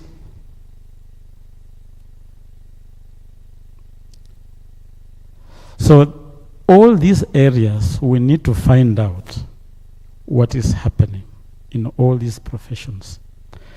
We have not trained all these professions in the university that trains these courses. So a very big gap, and I'm encouraged when Dr. Kwembo was saying, we need many universities to start teaching sports and continue diversifying all these courses. Till we get a BSc in sports switchcraft. Then we shall be at home. In the schools, there's the pathway, and as we speak at Masinde Muliro University of Science and Technology, there's an international conference, and as we speak, there's a full-day seminar on the CBC pathway, just to discuss what's the roadmap in this animal called CBE pathway. But of interest in these subjects, especially those doing PE or physical education, is the combinations they get out of these subjects at postgraduate level. And we have a few examples around. If you're doing PE and geography, what's the common denominator? Using environment as the green spaces for recreation. That becomes the middle ground. If you are doing business and PE, you do sports entrepreneurship, because business is in sports. If you are doing which subject? Physics. You do mechanics and physics, you do sports, you move into biomechanics as a stronger combination. So we would also urge the universities offering physical education to open all combinations, both the science and arts combinations. Because we have seen we have enough science and we have enough arts in the area of sports. Training of the personnel, I think the from Monday to yesterday, the cry was technical support personnel. The coach is alone. Technical bench is absent. So we need the coach to be supported with those managers who have done management science in sports. They need instructors who have done exercise science in sports. They need nutritionists who have done nutrition and dietetics to be able to tell you which supplement you need to take for performance enhancement. So all areas around sports, we need to be able to train and meet the deficit. Again, I was sharing the friends yesterday that if you are going for an international assignment and you have been told that we have only one slot, either to take a nutritionist or a psychologist, who do you take? Let me hear from you. You take? Then you are very clever. You are very clever. You should even have clapped for yourself. So we need enough to cover our national teams and also at federational level clubs.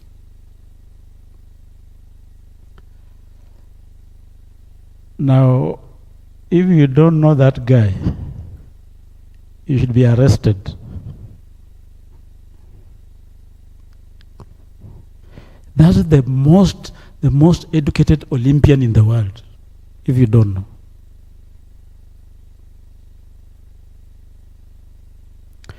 And he was able to demonstrate that you can survive in sports and survive in academia at the same time. And has been a very big motivation to people like Patrick here. I know they owe a lot of allegiance to him. Then we have this one. 5 times Boston in a row. And something very, and of course his opponent, all-time opponent. What was he doing that we need to pick up and continue doing? And we'll come more in the techniques. Especially his favorite technique of 24-step formula. We have alternate 24 steps, fast, slow, alternate in training. That enables you during competition, when you shift the pace, the pulse does not change. And that was his top secret. This one, what is his name? YouTube.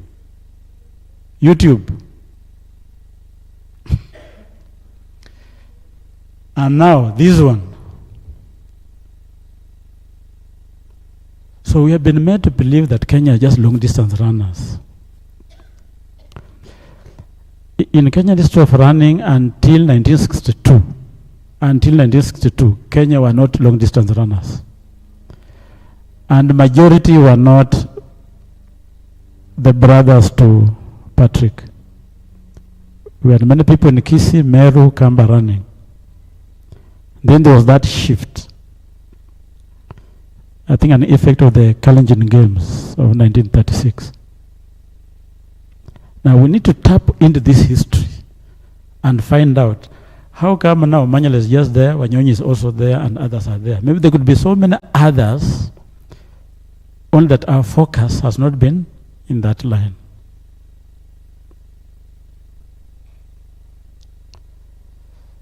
So when it comes to coaching, there are sport-specific things you may need to find out about training, physical training, whether you're in the gym, whether it's pre-competition or just during the season, that coaches will need from the researchers. Just picking an example from here.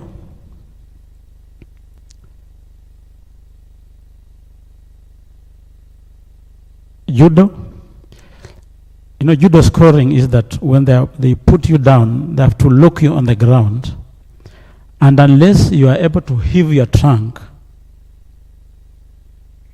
so that the game is restarted, you score.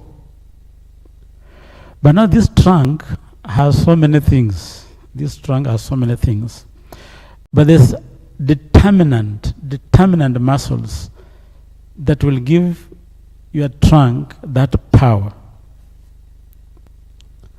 And you'll get this a very close relationship between the trunk power and gluteus medius muscle.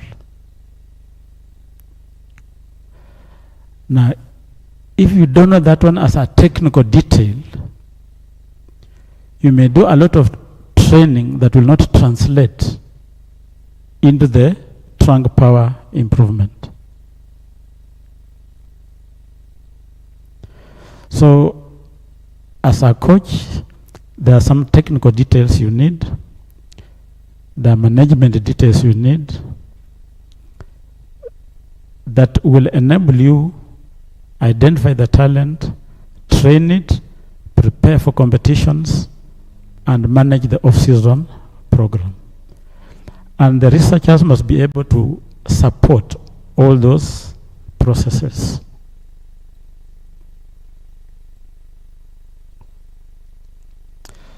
So just some of the sports science options, those who are starting programs.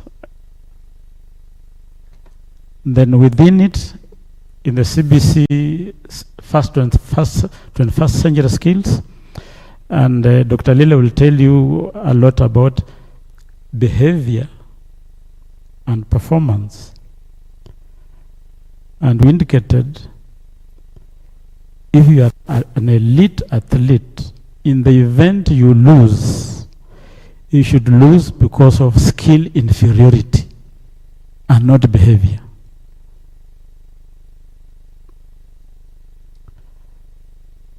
That's for curriculum people. For those implementing any sports curriculum, I think Prof has also alluded to it. We need those collaborations. Peter talked of interdisciplinary. When you are teaching of sports, you need people from all sections, because in every performance there's a physiology component, there's a mind component, there's a mechanism component, and each of the professionals would be able to do that and bring up the totality of knowledge. Of course, facilities are there, and then community service learning. The professionals have to go to community so that even at community or grassroots level, events are being run professionally. That will be important. Do you have any concerns?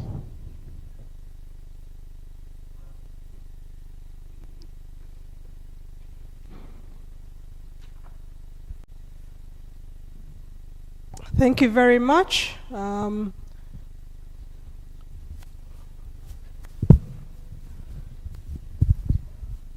Let's go back to the local context slide.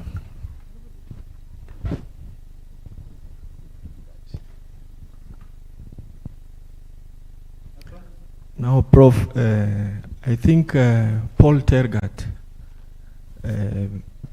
then when these competitions were happening, maybe if locally we would have thought of, or even globally, to do a case study of the mental strength of Paul Tergat, so that it becomes an example of the next generation of athletes or competitors.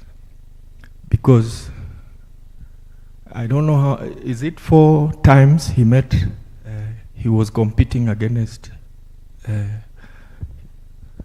Selassie. Yeah, Gabriel Selassie. So it's something we need to think about, because this can be a very, very vital motivation to young athletes. And I think if there are clips, they should be replayed every now and again to our future athletes or upcoming generations. Thank you. Thanks for the comment. You, the people who have been studied are Kenyan athletes. Till when you go to Iten and you look like a researcher, they are not sure whether they want even to say, again you have come. Because there are so many things people want to know. Why are Kenyans good runners? There have been 1,001 theories fronted. Kenyans eat special food called ugali, and they drink a special drink called murusik. Murusik had to be taken to the labs to be tested. They discovered it's just milk. And there's so many other parts of the world where people drink milk and they don't run. There's a theory of they live on high altitudes. They said Mexico, Nepal is on the same latitude with Iten. They have never produced a runner. So it can't be that one. They said no. In Kenya, they run 50 kilometers to school. And that's why they run. Paul Torget said the school was in his grandfather's compound. He never ran to any school. 2, he never ran in school.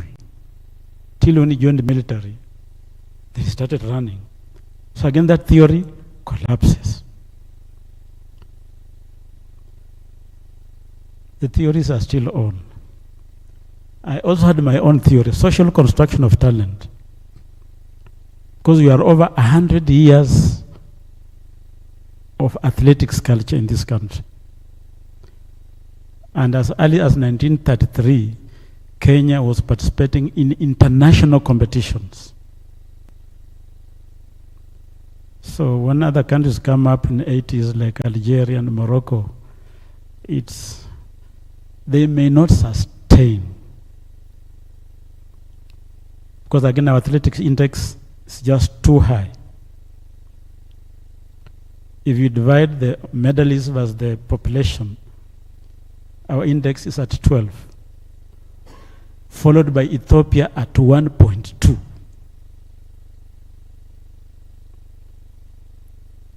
And that's why in London 2012, to get a team of 5 of marathon, we had 27 world title holders for that position. 27 world title holders in their own right. If you give the rest of the world 10 years, they will not raise that number. So what do we do with this talent? The researchers have to tell us. So I agree with you. We need to find out what makes these people good so that we incorporate the normal training program. Especially this one, we need to relate it to our, the upcoming. Because winning it 5 times and facing the same opponent. A very great competitor in that matter. It's not a mean thing. Patrick is listening. Someone give Doc Mike. All right. There's a mic behind you, sir. Yeah, thank you. Thank you so much, Dr. for that wonderful presentation. And I'm here on this, still on the local context. You've talked about the high altitude theory. First of all, I don't know whether there has ever been any research evidence, that the performance from the good performance from our long distance runners is because of the high altitude in Iten and so forth. So I totally agree with you there. You've also mentioned the talent.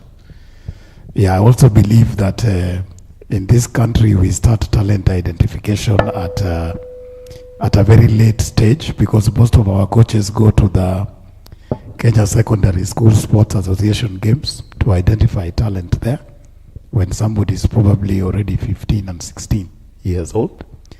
But I also have another theory, and I believe Professor Radak, this probably is something you can clarify later, but I totally believe that the theory here is on the muscle structure, where we have the slow twitch and fast twitch.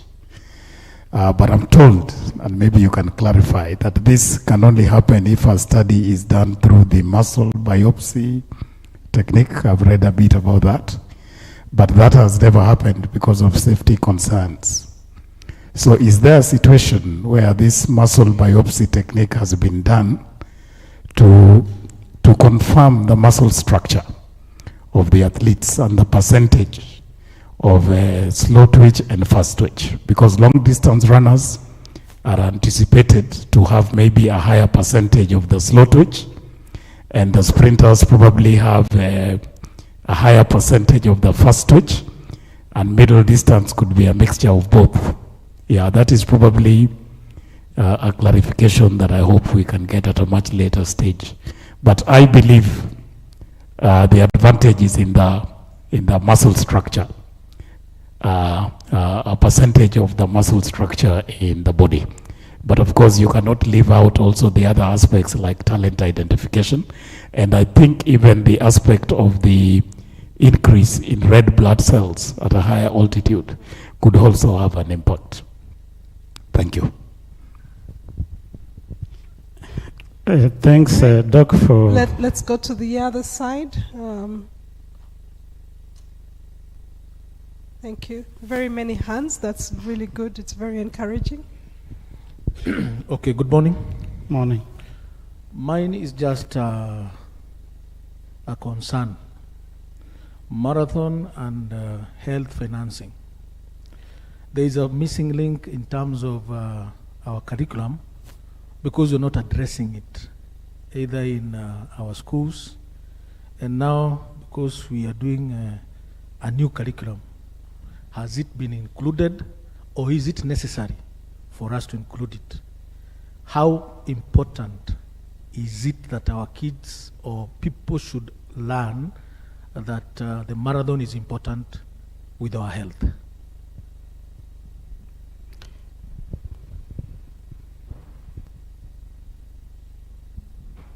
All right, perhaps again another question from that side. Thank you. So thank you very much, Dr. Kweyu. My comment goes to the questions of the theories you are talking about why is it that we perform better. And it's good we have Coach Patrick Sang in the room, because he has dealt with multiple talents. And my theory, too, if I could add a theory, is a mix of theories. Because if we look at it single-handedly, like an altitude problem, or a nutrition problem, or a childhood growing up problem, then we are not really looking at the real problem. The issue on the table is sports is a socioeconomic activity. And the reason, of the many reasons we could have, socioeconomics plays an important role. An established structure. If you go to Northrift, for example, the road is marked. You can know, if I start from this point to that point, it is 21K. Nikirudi, nitakuwa nimemaliza my long run. There is an existing environment, what Dr. Lila was talking previously about, of many people who've done it before and have succeeded. So there's a place you can leverage upon. Why is it that guys in high altitude, like as you said in Nepal, not doing the same thing? You can look at it by contrasting to other sports outside the marathon or long distance running. Look at soccer. Why is it that soccer is so good in West Africa, so good in Latin America? It's because of the same theories. There's an existing system that is supporting that growth. So the distance to success is shortened, and there are multiple people trying. So in the process, you'll get outliers, and the outliers end up being the world champions. Thank you very much. Good afternoon. Daktari, I want to acknowledge the effort that you have put in to produce such a good history. And my concern is, you talked about Malkia Strikers. I played for the national team, yes, Malkia Strikers, and we had a very good beating when we went for the first World Cup. And the coaches we had then picked a lot of things, or height, or tutatafuta gym, or this and that. And we were at the same level with the Costa Rica, Dominican Republic, Korea, and some other teams that were termed small. But then, after that, I can see we were better those days than now, because we could compete. We were able to beat a team. Every day we are training to beat a team, which is not very good to me.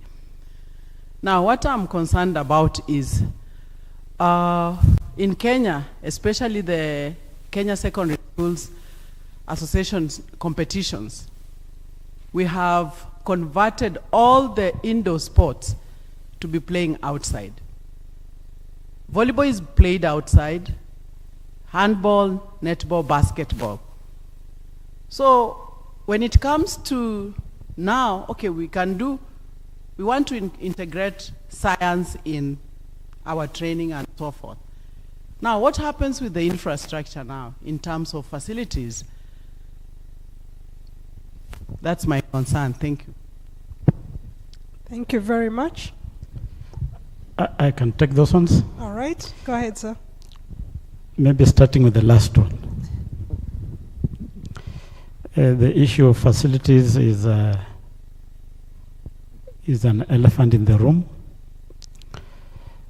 I know we have Sports Kenya. We have Kenya Secondary Schools Association, tying the two ministries of education and sports. I was just sharing with the chair here that if for sure Kenya is on a roadmap for 2032, then the Ministry of Sports should be knowing that the people who will be in Beresby in 2032 are still in grade 6, 7 in school. And therefore, if the Ministry of Sports is not running a program in schools, they are not on a roadmap. They are not on a roadmap. Because they say, that's Ministry of Education, we are Ministry of Sports.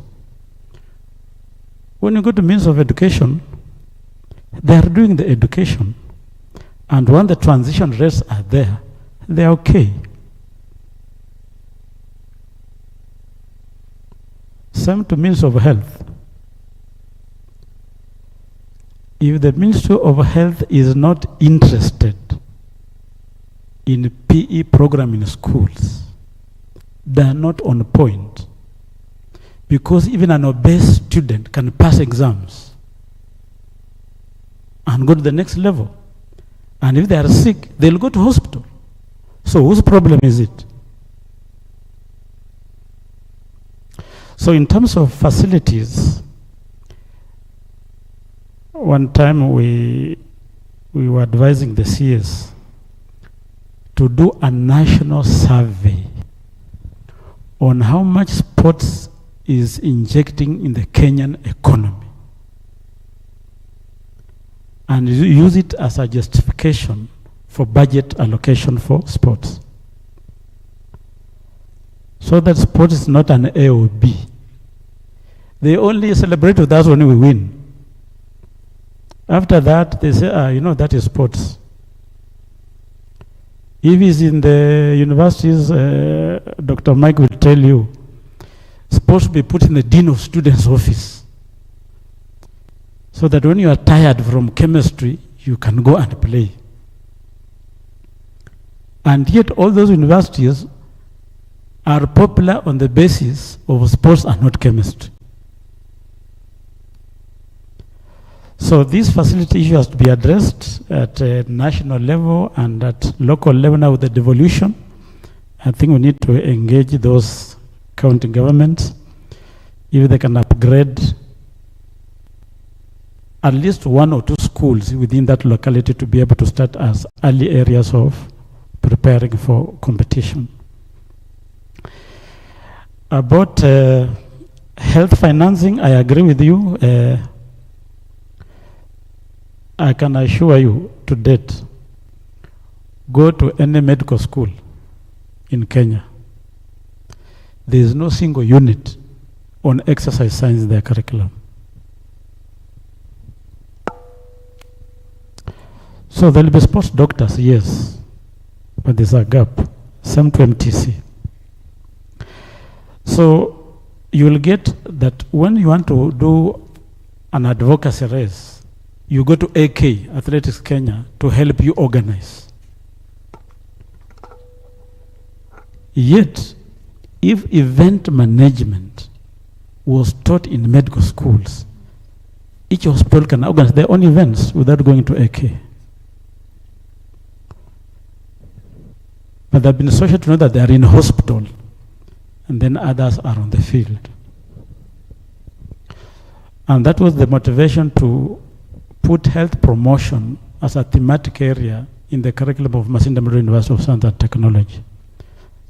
So that we are in the health itself with them, with the physical activity. Wherever they go, you are with them. They speak science, you tell them you are obese. You need to do exercise. Till we agree that the only common denominator that will unlock obesity is physical activity.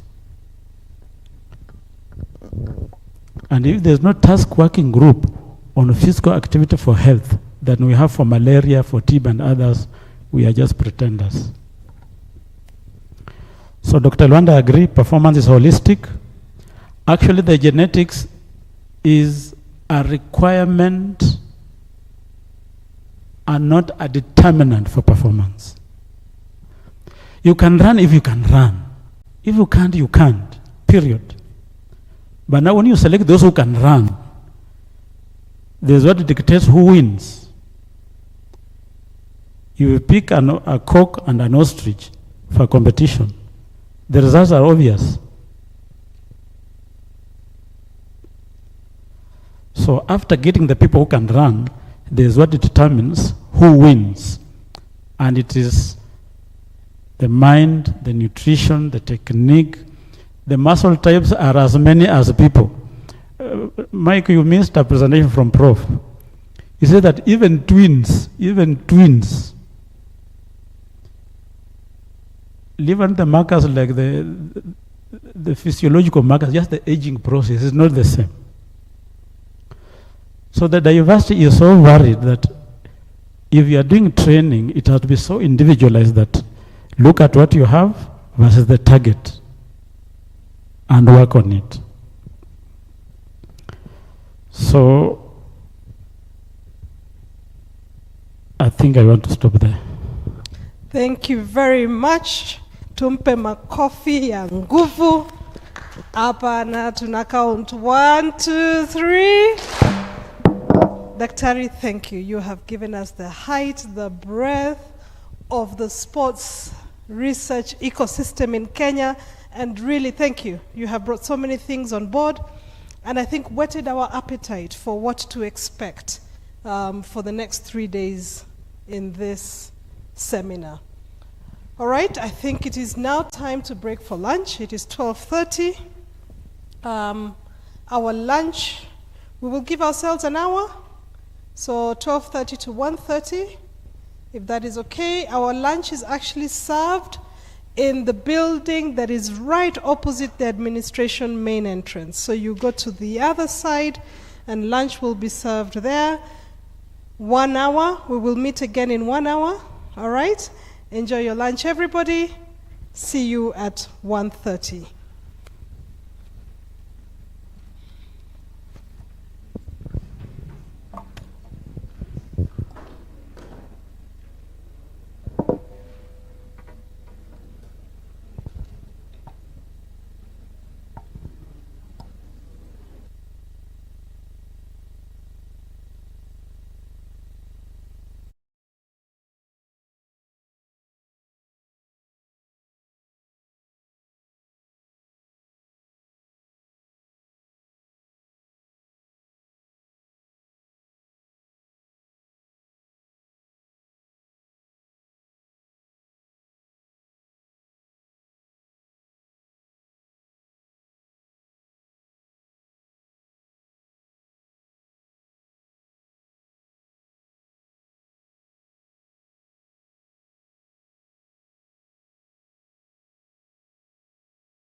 Jambo. Jambo, Bwana. Ah, I got your attention. Good. Great. All right, so this afternoon, we actually are really excited because I think we are starting on a really good footing, right? This morning, tumepata a little bit of background information on sports science, both from a global perspective and a Kenyan perspective. And we want to branch out a bit. When Director Okwemba was here this morning, he told you just the number of institutions that are in this room that are working in the sports ecosystem. And we actually want to engage with some of them this afternoon. We will start with the Sports Tribunal and then followed by an environmental institution that is helping and working on sports and the environment. So, the photos are up. Hey, watu wa camera wako sharp. All right? On the screen is the QR code for you to be able to get your photos from this morning's session. Scan the QR code. All right, I know that we do have issues with images. Sometimes it is good to just point out that, the fact that you've come in, we assume that you have consented that your image be taken, and that if you download the images of you and your colleagues who are in this room, that please use them wisely. Do not use someone's image without their permission. All right, let us not infringe on anyone's legal space. Okay? So let us be careful, and I'm glad, in fact, the sports lawyer is coming so that he can also expound it better on how we can actually handle some of these things, especially in the sports arena. All right, so without much further ado, allow me to welcome on stage Luke. Luke, karibu.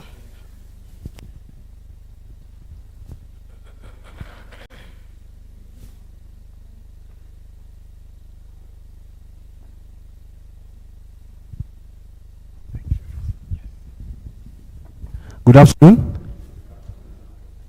Good afternoon again. I hope you're well. You're well fed.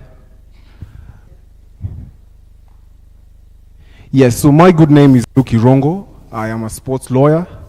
I'm also a FIFA licensed football agent.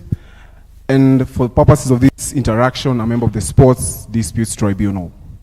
Now, as our good facilitator has alluded to, yes, those images that you have taken, I'd rather insist on what you were saying, that indeed that's data, personal data, and then again, there is no such thing as consent by implication. Yeah, those who are familiar with consumer protection rights, just because you entered that door doesn't mean you consented to it. It must be express that indeed you can take it and use it. Nonetheless, we are here for sporting purposes, and that is what I'll insist on, right? I hope you're well. Apa siko sheria mingi, yeah. I just want to expound more on what we do in the Sports Disputes Tribunal, and more importantly, what effective dispute resolution is all about, especially and specifically in sports. Yes, so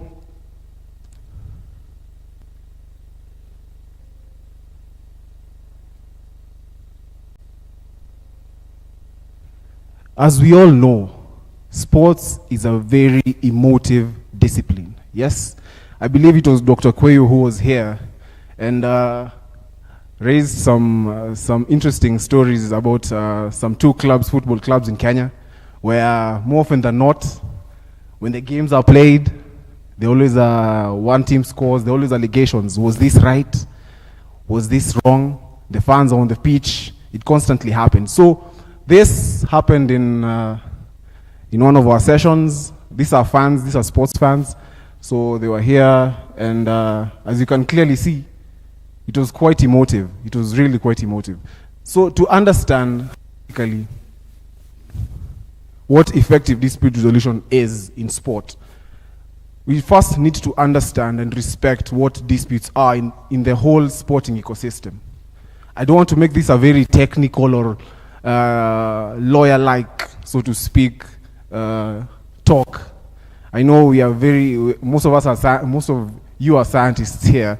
I'm only in the social sciences, so I'll try to make it as interesting as possible. I don't know how it will be, how I'll do that to make it analytical as well, but this is what it's all about.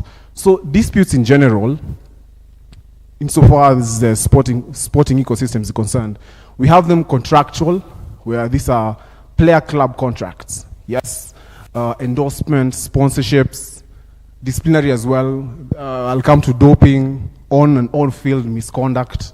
You slapped a referee. That's a dispute in itself. Eligibility. This happens a lot, especially in athletics. When, say for instance, the Olympics are coming up, we have trials. That's when the disputes arise that I believe I was fit to go into this tournament. However, you must come and prove your case as well. We have transfer disputes. This is generally in team sports. Yes, for instance, football. So to transfer from one club to the other, there are certain fees that are paid, training compensations as well, solidarity fees for academies, governance issues. This is a very emotive issue. The sporting federations that we have in this country, sporting organizations, when they have their elections, it's quite a challenge. As well, we have registration and licensing. We have been facing a lot of trouble with this as well since prior to the enactment of the Sports Act. Most sporting organizations were under the Societies Act, but they were required to transition to the Sports Act. However, some of them have failed to do so that's where we're here. So historically, let me give you a little bit of backdrop, as Dr. Kweyu did as well. In the late 90s, or prior to the promulgation of the Sports Act, most of these disputes were handled at the federation level. Yeah. So imagine having the judge, the jury, and executioner as the same person. I am an athlete. I want to dress from a dispute that I have with the organization. Yet it's the organization who will listen to me and adjudicate my matter. So that was the reality of the day. And to give you some context, I remember our elders in the house should remember Baruti FC. Baruti FC was a very famous team back in the 80s. Yes? Very famous team back in the 80s, where you can see what was happening here. They had some dispute and two players were roughing up the referee. And what happened is, this is in 27th October 1985. This is just a printout of the paper then. The player, his name was Zachariah Ouma, was given a life sentence to never again play in football. So these are realities that were happening back then. Yes, that's a whole career. Probably you were just emotive at the time. You saw fit just to teach the referee one or two things insofar as football is concerned, and you turned into a boxer and gave him out of the day. Nonetheless, this is what happened, and a life sentence was imposed on him, and he had no further redress. No further redress. There's no way he could go and seek redress insofar as his sentence was concerned. Again, you remember this guy? This is when cricket was at its pinnacle in Kenya. Cricket was big in Kenya. This guy, Morris Odumbe was a brilliant cricketer. Unfortunately, the ICC at the time, International Cricket Committee, in 2004, after conducting some few investigations here, they realized he was involved in inappropriate conduct with bookmakers. Bookmakers are betting, so sport pesa at the time. Nonetheless, he was banned for 4 years, and his career went down the drain. So resolution mechanisms. These are various mechanisms that we have in the sporting fraternity. Internal dispute resolution mechanisms, these are RDRMs. We find them in the federations, the sporting organizations. As well, AJS, this is purely mediation. Neutral third parties facilitate negotiations. We have arbitration. Now this is where most appeals go to, especially from the SDT. If you look at the Act's architecture, any appeals from the Sports Disputes Tribunal ought to go to the Court of Arbitration of Sports, not necessarily in the High Courts. However, crafty lawyers here and there will use their way and have some of the matters before the High Court through a judicial review. Litigation as well, this is where you come to seek redress before the tribunal now.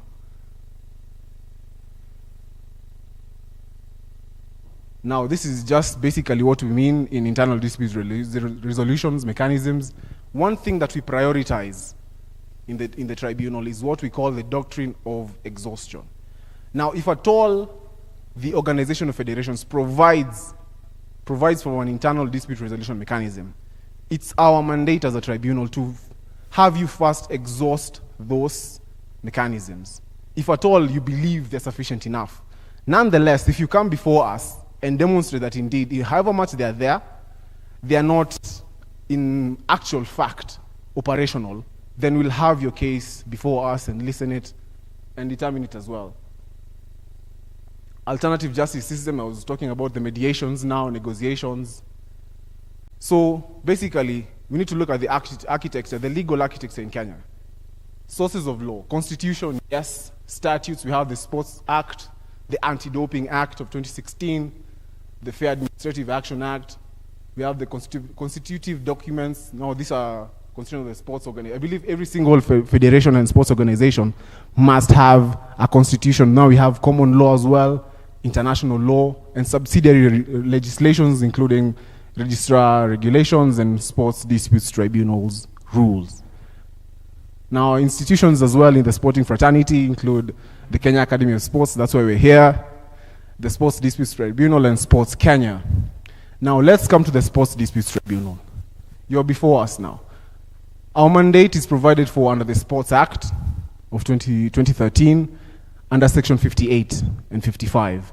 That is what grants us the power, what we call the jurisdiction, to hear all sporting-related disputes.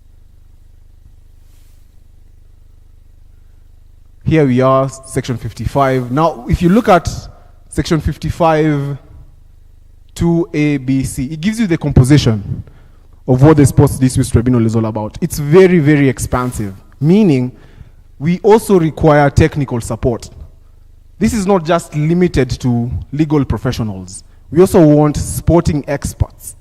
If you're a sports scientist, if at all you understand what sports constitutes, you have the liberty to apply and get into the Sports Disputes Tribunal. That's why we have the tribunal. It's more or less, yes, it is a subordinate court, equal to the magistrate's court. Nonetheless, if you have expertise insofar as sports is concerned, you have the liberty to apply. So kindly. In fact, this is going to the ladies. In the tribunal that I sit, we only have a single lady. So kindly, feel free when the vacancies are open, please, by all means, apply for these roles. We need as much expertise as we can in sports. So the composition, yes, is a maximum of 9 members. As you can see, first is a chairperson with the qualifications of a high court judge. Secondly is 2 members who are advocates with 7 years experience and having experience in sports law or who have been involved in the sports in any capacity. So you could be a player as well, a retired player. You have the liberty to apply. Then 2 to 6 members who have experience in sport. This is what I was talking about. But the caveat is this: you must have at least 10 years experience. And I believe most of you have, yes? So this is something that we really emphasize upon, because many of us don't know the Sports Disputes Tribunal exists. But slowly but surely, it's coming up to the reality of many citizens. So that's how the tribunal structure looks at. The terms are usually 5 years. 5 years renewable, so a maximum of 10 years. So imagine the wealth of knowledge in sporting legal mechanisms that you can have, having sat on the tribunal for 10 good years. So insofar as determination of our cases is concerned, there's something that we dearly include in our determinations. We have a purposive interpretation of our laws, meaning we look at the law as well, not just in the letter of it, but at the spirit as well. What did it include? Insofar, if at all it says any sporting dispute, we have a broad view of it, not just having a technical approach and tunnel visioned approach. No, we have a purposive interpretation, just to make sure that anything to do with sports disputes are brought before the tribunal.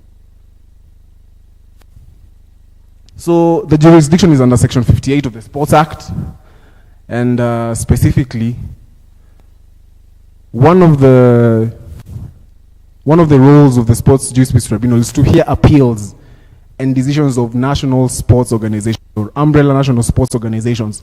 These ones include NOC, yes, Athletics Kenya, FKF.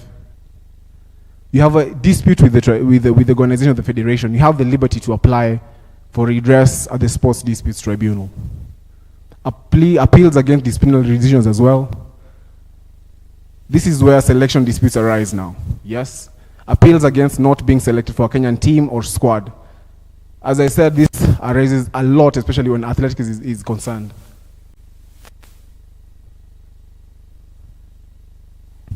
Now, this is where the bone of contention always arises. Other sports-related disputes that all parties to the dispute agree to refer to the tribunal and the tribunal agrees to hear. You see those caveats there. Parties must agree to bring the dispute to the tribunal. Then again, the tribunal must agree. Most of the time, we always agree. There is no dispute about that. Nonetheless, the parties as well must agree. But if at all the disputant is against the opposition, there is no way you can agree to bring your case to the tribunal. So you have the liberty as well to move the tribunal and have your case heard. This is the three-step approach now that I was talking about. You see, one, sports-related. The case must be sports-related. Secondly, parties agree to refer it to the tribunal. And third, the tribunal agrees to hear the disputes. Now look at this picture. Yes, football fans in the house. Can anyone tell me who that player is? The one who's receiving the slap. This is a player from Barcelona, former Barcelona player. Yes, Gerald Piqué. Gerald Piqué, and that the guy who's administering that slap, his name is Alexander Song. He was a former Arsenal player.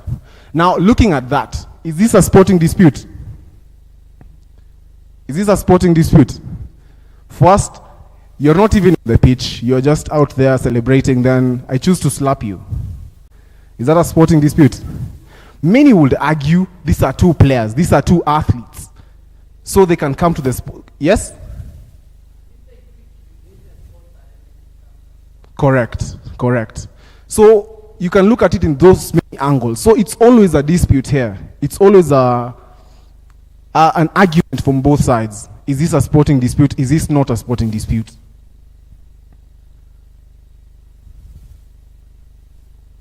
Again, now this is within the auspices of the sports registrar. Many have issues here, and feel free to come before us, and we shall look at your matter with much attention. Now, appeals from decisions of the sports registrar. This is insofar as licensing is concerned. As I said, initially, sporting federations were licensed or registered through the Societies Act. Then it transitioned to the Sports Act. And that was a mandatory transition. So meaning all sporting federations ought to have transitioned through the Sports Act. Nonetheless, issues come before us. The Sports Act came into effect in 2013. This is 13 years after. They are yet to transition. And you can raise that issue because you are not complying with the law. You're non-compliant.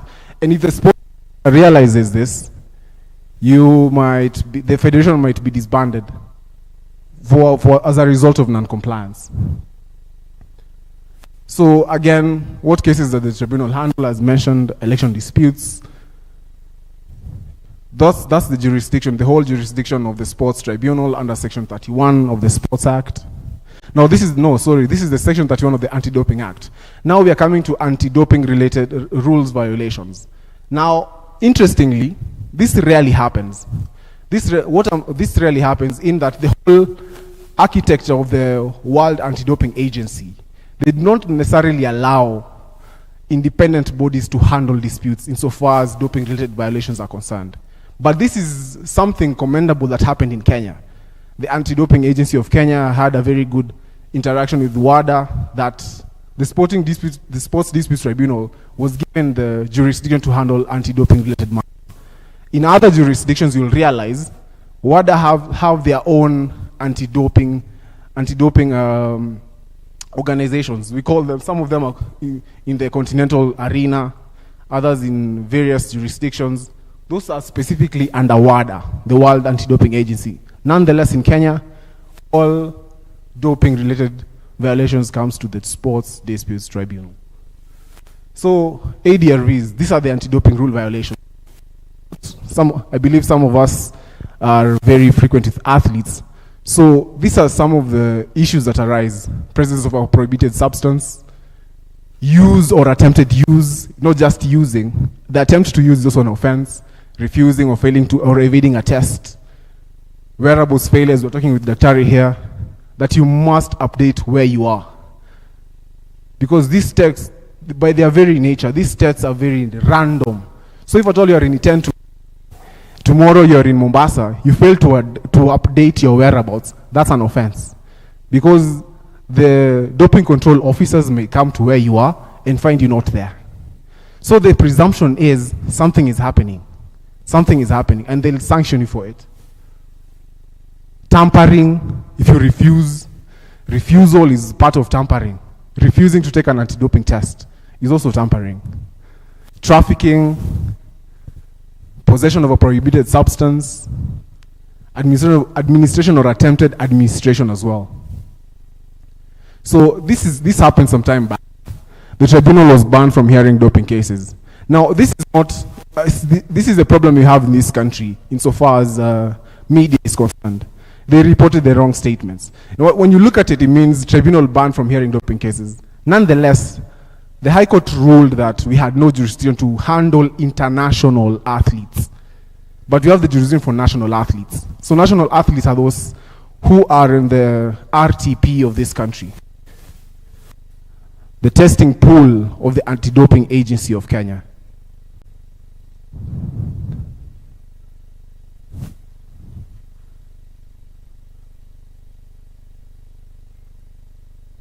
So how does any aggrieved party appear before the tribunal?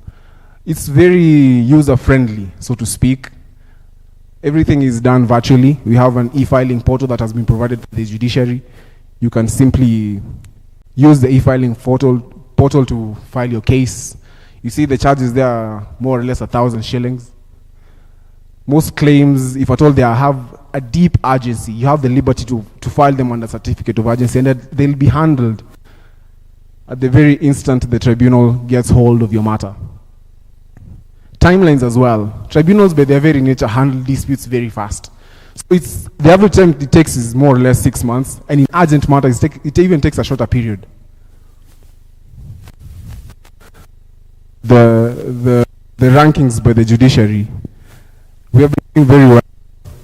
We have received it twice as recognition for award of overall best performing tribunal with a caseload category between 51 to 500 cases. So you can imagine 500, it's not easy. 500 cases are quite a number.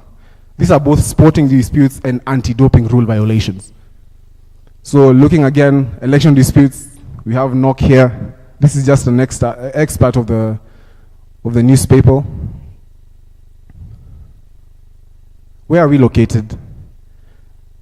Most of our hearings are handled virtually, but unless if at all it's a matter of urgency, or rather you desire that your case be handled physically, we have the facilities for that effect. Kenya Re Towers, Upper Hill, that's where we are located, just near the ODPP's office. You can come and we hear your matter there. This is one of the physical sessions that we've been having, physical hearings. For instance, we have diverse athletes, others differently abled athletes as well. So with those challenges, we have we alleviate their troubles by having physical hearings. Now, this is just the process flow at the tribunal. Apply to the tribunal to hear your case. We have the pre-hearing proceedings. Hearing, the tribunal suggests from if you look at the case and there's a reality that this can be handled in an alternative dispute resolution mechanism. You don't have just to come to the tribunal and have the formal hearings. You can as well choose to have it mediated. This is the appellate body that we have, the Court of Arbitration of Sports, where most appeals go to. Unfortunately, it's quite expensive. It's a challenge that we'll be having. It's very, very expensive in the Court of Arbitration of Sports. Court litigation, this is basically what I was saying. You can simply approach the tribunal. Now, stakeholder engagement, capacity building, and access to justice. Now, we are very, very deliberate about reaching out to athletes as well, federations, just to hear what their concerns are. As I said, not many people know what the Sport Disputes Tribunal does. Nonetheless, we've been having tribunal users committees, bar benches, for the advocates to come, we deliberate, see their issues. Athletes as well, we welcome athletes just to deliberate on some issues that they have. Very good initiatives, like recently in February this year, we were at E10, yes. Just to talk to the athletes there. We went to Kaptagat training camp, talked to the athletes, just to empower them insofar as the resolution of disputes is concerned. This is an area that they can come. Equally, we have pro bono legal counsel. In instances where we see that athletes have no financial capacity to come and litigate their matters, we have a pool of very good lawyers who offer pro bono legal assistance. Then again, we have MOUs, Memorandum of Understandings, with some journalist associations insofar as disbursing our determinations is concerned. We also have collaborations in some campuses as well. Jomo Kenyatta University of Technology Law School to review some of our decisions. Now, this is what we are here for: technology, science, and the future of sports justice. Now, looking at it, I wish the technical team there could adjust. I don't know if you're in a position to adjust the slides.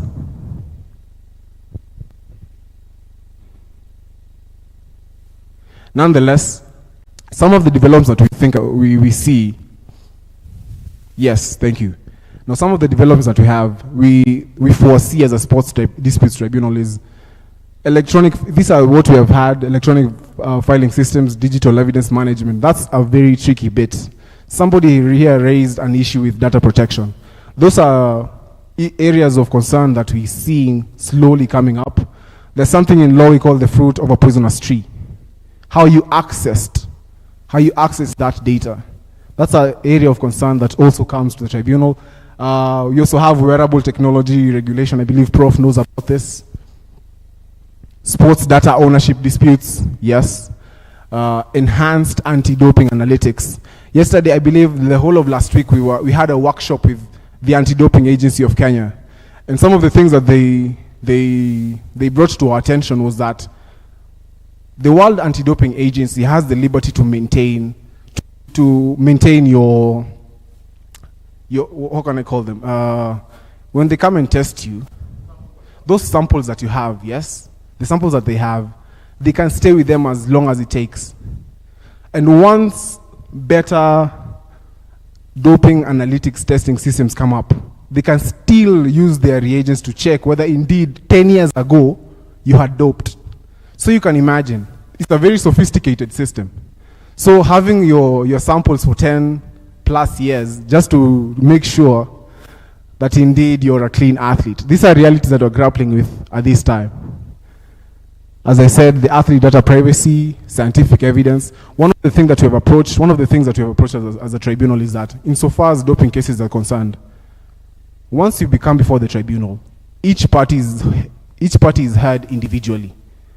We don't have a pool of lawyers and a pool of athletes in the same virtual system.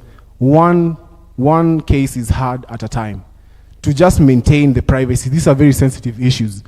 And until you're proven, until the sanctions or rather determination is made, we must protect your privacy. Effective, now we can define what effective dispute resolution is. Looking at that landscape, that whole sporting ecosystem, effective dispute resolution, in my view, it's not only sustainable, it's not only fundamental to the, it's clearly fundamental to the sustainability, integrity, and growth of modern sports. You'll have to look at it holistically. Yes?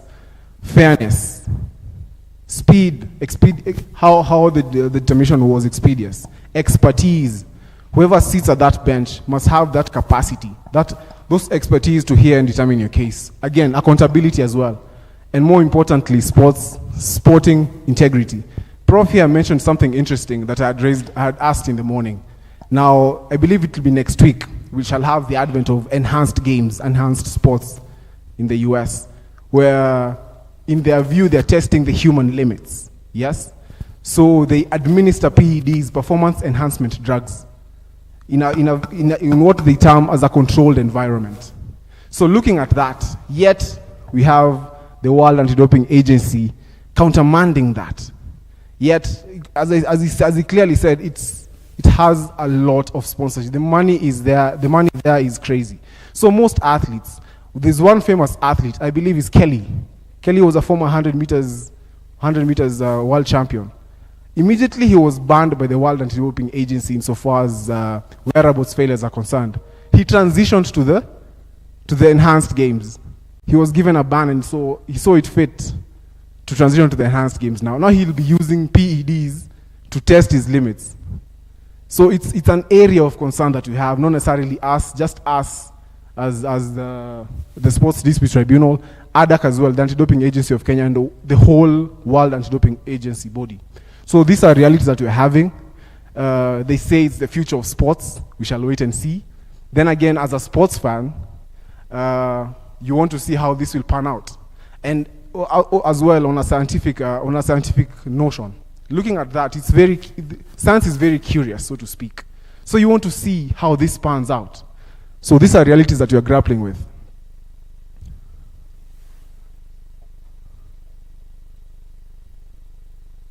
These are basically emerging trends that we have.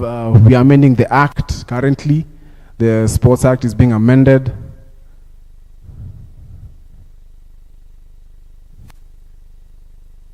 Again, high schools are coming to the tribunal as well. So this is something commendable. They're coming to realize that they have reprieves before the tribunal.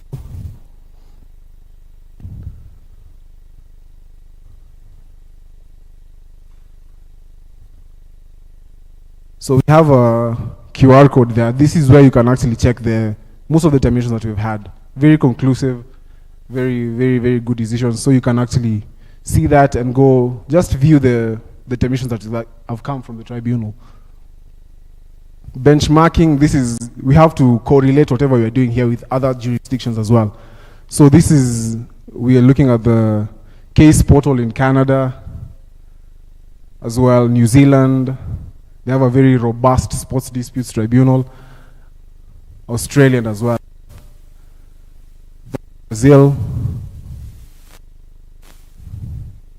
So yes, that's just about it. That's simply the tidbit of what the Sports Dispute Tribunal does and what we see as efficient determination of disputes is concerned. So I don't know whether I have any question insofar as disputes are... Yes. Let's from the very end. Thank you. Good afternoon. Good afternoon to you. I've realized that most of the cases that end up at the dispute tribunal usually come after, I think, one party has been injured, especially when you look at the elections of the federations. What kind of data do you have regarding the processes of elections, when the officials were elected, when the act came into being, so that you can easily dispense justice? Because most of the time, I'm sure, once somebody is in office, it's very difficult because the ones who are aggrieved may not have the capacity to even seek the dispute resolution. And as the chairman said, our sports is suffering simply because the national associations, the county associations are not playing their part. So maybe as the legal experts, what can be done to ensure that these disputes don't arise? Because I'm sure we have countries where you don't have such disputes. And when you look at the sporting performance, it's at a different level. Thank you. That's very true. That's very true. Thank you for that question. Allow me to answer him first, since I don't have anywhere to note down. So, one thing we need to realize, the whole justice system in Kenya is not inquisitive, it's adversarial, meaning it's what you bring before the tribunal. We have no way of presuming what is there. So the evidence that you bring before the tribunal is what will guarantee your case is resolved in your favor or not. Nonetheless, the tribunal has the liberty to seek what we call expert witnesses. If at all they are aware of what partakes that organization, so to speak, we have the liberty to summoning them before us, just to come and clear the air. This is what occurring in the last 1 year, 2 years, 3 years, and bring us abreast to whatever is happening there. Insofar as you mentioned organizations and federations having trouble, that is something that we've noted with concern. As I said before, initially they were registered under the Societies Act. So currently they're supposed to be registered under the Sports Act. And we have a very, very strict registrar. The sports registrar is, for those who know her, she's quite a woman. So have that loophole that they use, that they are yet to transition, it's a matter of knowing. The members ought to know. Every stakeholder ought to know that they have yet to transition. So hold them liable. Hold them liable. You can file the petition at the tribunal, or rather go to the registrar to hold them accountable. It's something that we ought to do. Unfortunately, as I said, the reality is some of these federations are very political. You know, in as much as sports ought to be apolitical, they are very, very political. It takes a lot. It takes a lot just to change an incumbent. So once they are seated there, it becomes troubling. Nonetheless, we have these reprieves. Come before us kindly, or rather go to the sports registrar to have this resolution determined. I believe that is something, yes, it's slow, it's gradual, but eventually it will take effect. FKF is before us. I cannot disclose some of the matters here, but FKF is before us. We've had Athletics Kenya before us. NOC as well was before us. So these are issues that are coming, they're slowly coming before the tribunal, and we've been able to determine them conclusively. Yes. Yeah, thank you. Thank you very much, Mr. Irungu, yes, for that presentation. Yeah, but I noticed you did not touch much about the law of tort, where people sue for negligence and things like that. Is it that we don't have those kind of cases in Kenya, or that? And then 2 questions. That is number 1. Then this one where you've said the World Anti-Doping Agency can keep samples for 10 years.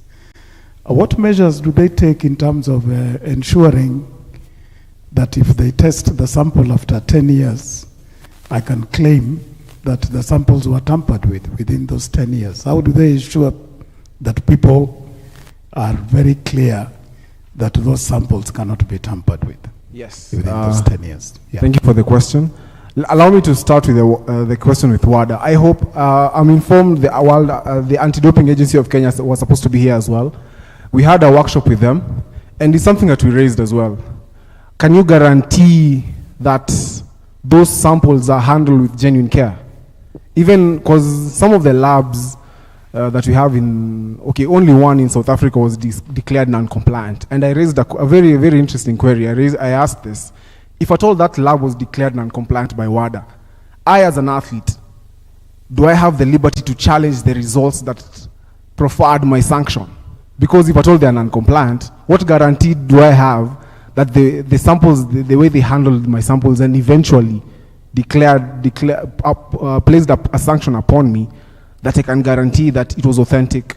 So these are realities that we have. Nonetheless, the response that I was getting is that WADA is it's quite strict. And in fact, all we tend to deviate slightly with their regulations. The country is declared non-compliant. You have seen this a lot. I believe it was just before the Rio Olympics that this country, Kenya, was still declared non-compliant. They had to move with haste just to enact some legislation to align it with the WADA code. So it's a very robust system. Unfortunately, to many, including myself, and this I'm saying as Luki Rongo, not a member of Sports Dispute Tribunal. Let me say it as a sports agent. I'm also a sports agent and have clients who are athletes who I represent. It's something that we see in reality, that there's some bias, so to speak. In fact, we were talking with Dr. here, and he was showing me the metrics insofar as Kenya is put on the limelight. I believe it's and I believe he'll share this as well with you. I don't know if he'll share this when he has his session, but those are realities that we see. That there's some interest in Kenya, interest in African countries, unlike our Western counterparts. So that's an issue that we have. Unfortunately, in my capacity, I do not have the sufficient answer to give you that this is guaranteed, that those elements are well taken care of. To answer you on your second question, which I believe was on thoughts. Now, looking at the whole sporting ecosystem, more often than not, the issues that arise are not necessarily, you can raise it as a ground that this party was negligent, yes. But we are yet to see those realities. I am yet to encounter a case where negligence has been raised. But in specific, like contractual disputes, they raise election disputes as well. They use that angle, negligence on the part of the organizing committee, such realities. But to see it specifically and award general damages, I believe that is where, with regards to thoughts of negligence, that's the award. I'm yet to see that. I would hope to see, because it's a very interesting area of law as well, but I'm yet to see that at the tribunal. Yes. Yes, my question would be based on the issue of representation of the athletes, and considering a number of cases, especially for athletes, one on the anti-doping matters. So it's almost absolute when our athletes are suspended, the ban is confirmed. And when you check the Western side of the idea, maybe in America, Christian Coleman missed a test, got a 1 year, but a Kenyan would be 4 years or 2 years. Yes. The issue of representation came when the issue of Caster Semenya came on, and the issue of the DSD. And I think Africa was relying on South Africa when they sent their team to go to the Court of Petition of Sport, the CAS in Lausanne, to do the representation. So why can't you extend your mandate? One, to offer the Kenyan athletes pro bono services at the international stage, because I feel I have one of the colleagues who happened to have worked as an arbitrator at CAS, and she's a foreigner, and talked about most of the Kenyan cannot even express themselves in the court because they don't have even amount to be able to pay the law. Why can't you extend your mandate to be able to represent athletes internationally? Because I feel it's an area that our athletes and they're genuinely missing out, and most of them are actually even confirmed bans without a bit of a bias kind of representation. Yes. Thank you for the question. First thing we need to appreciate is that where we sit at the Sports Disputes Tribunal, more important, as per how the Act is framed, we only handle cases to deal with national level athletes. And we are an adjudicator. We cannot stand on the defense side as well. So we are only an adjudicator as where we sit. You bring your case before us and we handle. It's only that we have seen as a tribunal that it's very, very necessary to create an avenue where marginalized athletes, those who cannot afford, who had not have capacity to get legal representation, that they have a pool of lawyers who can give them pro bono services. But as I said, on the international scale, it's a different ballgame. It's quite expensive, and I won't lie to you. It will cost you on average to around 7 to 10 million just to have your case handled at the Court of Arbitration of Sports. And we work with very, very limited budgets. As again, we are an adjudicator. If at all the country would have that avenue or reprieve for those athletes, then well and good. Nonetheless, you'll realize this as well. Even ADAC appealed some of our cases, and they'll foot the bill. They'll foot the bill themselves. If you appeal a case at the Court of Arbitration of Sports, it's you to cater for all financial constraints. It's upon you. Unfortunately, most of our athletes don't have that capacity, and it's something that we raised with ADAC yesterday. And the whole of this week, as I said, we were with the Anti-Doping Agency of Kenya, just to raise these issues. Because we see, looking at the international scale, some athletes in the United States, in fact, I was talking about the NBA, National Basketball Association, and the Federation of International Basketball Association as well. They have side agreements with WADA to have some of their, to codify their regulations, where some of the sanctions are very minimal. 6-8 months. However, in Kenya, they are very, very strict insofar as the African continent is concerned. It's alarming. It's alarming. We actually classified as a Class A risk area, meaning there are very, very high chances of doping in Kenya. It's unfortunate. So, somebody talked about Sawe. Sawe prior his race was tested almost 25 times. But it was out of caution, just to ensure if at all he breaks that record, it will be clean. It will be clean. So those are realities we're grappling with. Unfortunately, as a tribunal, don't have that capacity to offer pro bono services to on the international scale. In fact, we don't even pay them. They used to be paid by the government, by the judiciary, but the SDT does not have that capacity. Yes, it's only that we so need to have that. Okay. Thank you. I have the mic with me. Oh, yes. So yes. I can ask the question. It's related actually to what we've said. But then I would want to know, how do you identify an international athlete and a national athlete? Do we have a form of categorization? That is one. Second, now that you are there, and your presentation, which was very good, and I want to appreciate it, you have used images of some heroes or something like that. What is the implication? Because there's this aspect of privacy and data protection and all that. Are there exemptions on when you can use them? Because the presenter who was there earlier also did the same. What is the implication of that? Yes. Thank you very much. Let me first answer on the data-related question. It's a new area of law we have in Kenya. We need to appreciate that first. Insofar as intellectual property is concerned, we now have the Data Protection Act. It's a bit limited, if you ask me. It's not broadly drafted. Nonetheless, every single photo that you have seen here was replicated from what was already in public. So it's not necessarily that we traced these things. If at all, one of them was from excerpts of newspapers. So this is already in public knowledge. The other one was all of us as members, we consented to that photo. So consent is an exception. So if you consent to that reality, as I said, coming in, there's something that we call express consent. Under the Consumer Protection Act, you cannot consent by implication. By the fact that you walked in, does not mean you consented to have that photo taken. They have to come and, Daktari, can I take a photo of you?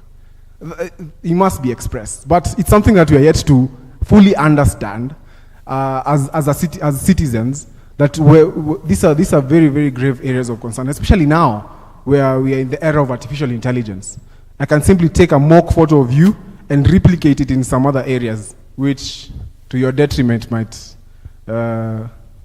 tarnish your reputation. Nonetheless, it's something that we're appreciating, slowly appreciating. Yes. Your other question was on... Yes. Now, WADA mandates upon ADOs, these are anti-doping organizations that are on a national level, to define what a national level athlete or an international level athlete is. These cases have come before us so many times. The argument is that as long as you're playing internationally, then you're an international level athlete.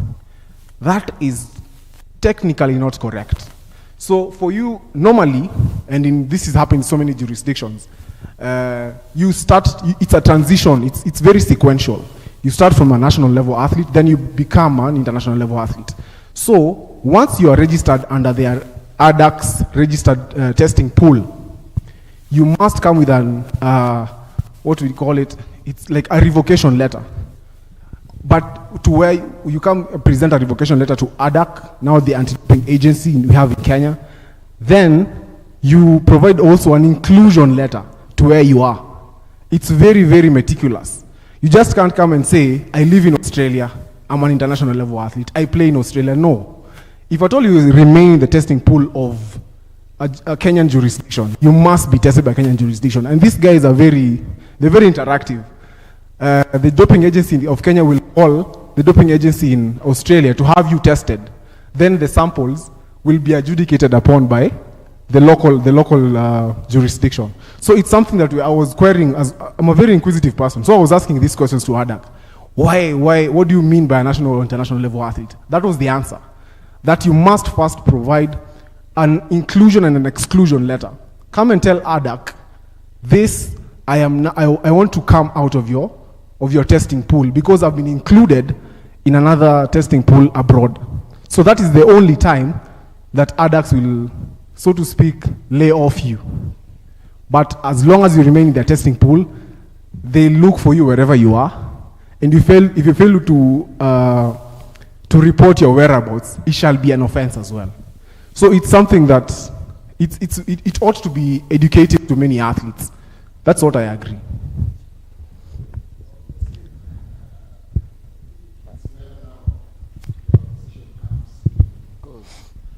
As someone alluded, Kenyan athletes really suffer a lot.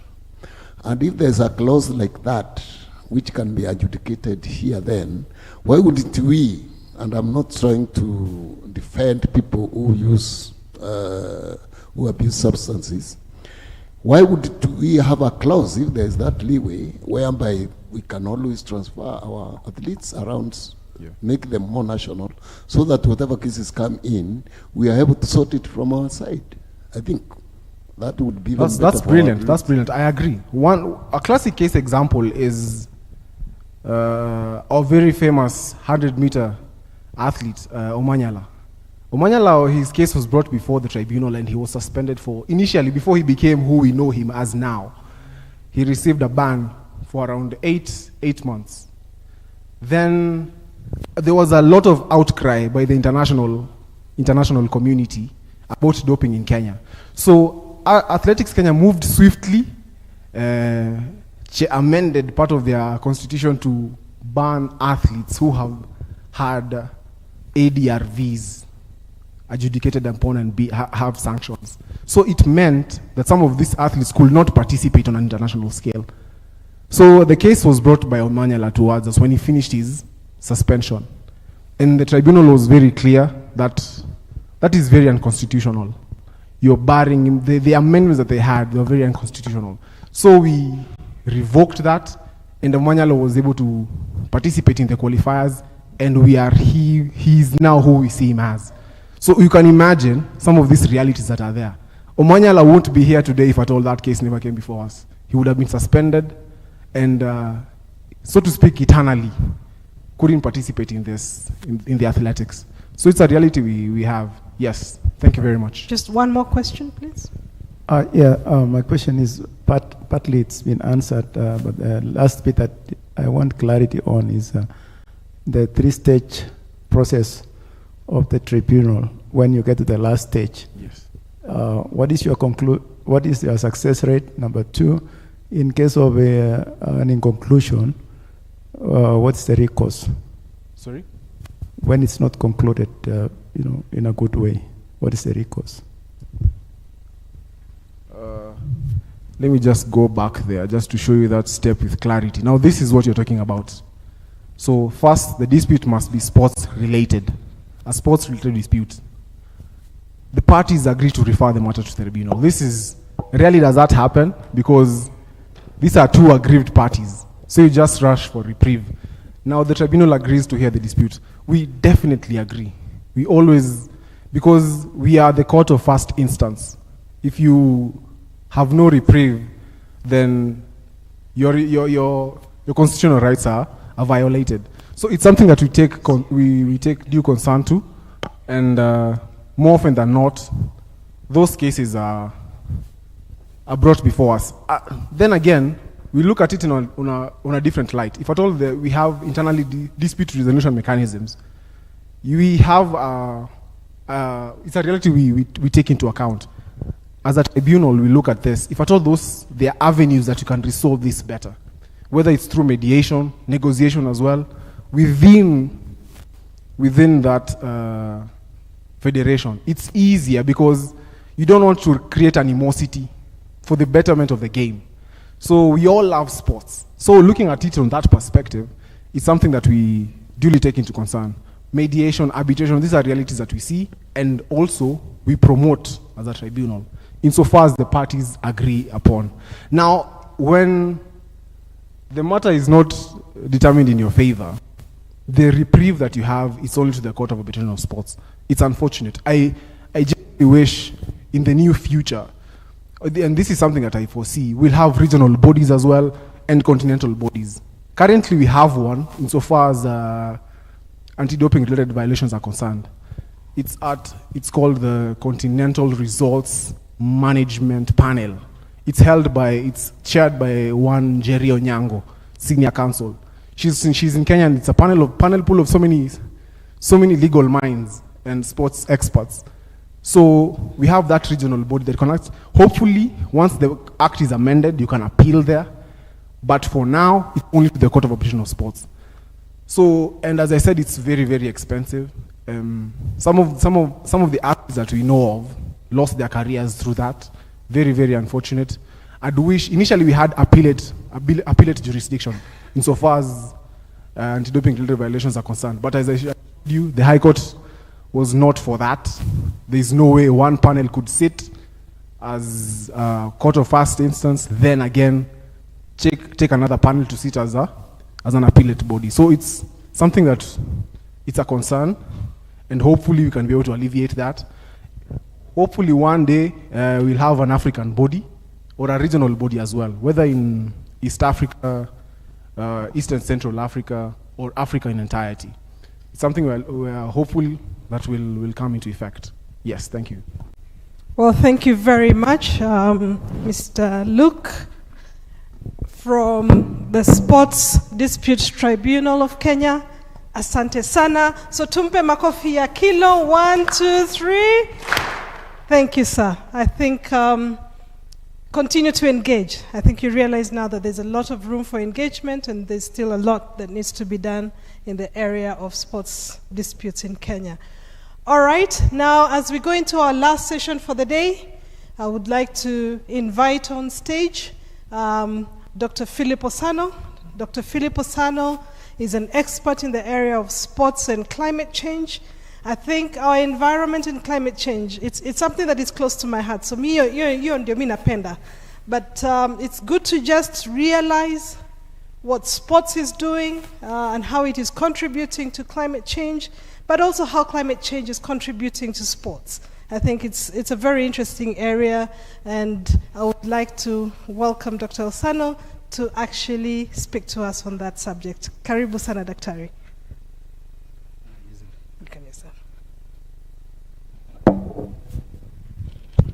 Good afternoon. Thank you, Anastasia, for the introduction. First, let me appreciate the leadership of the Kenya Academy of Sports, the director and the team for the invitation. As has been said, my name is Dr. Philip Osano. I work at an institution called Center for International Forestry Research and Wild Agroforestry. The acronym is C for ICRAF.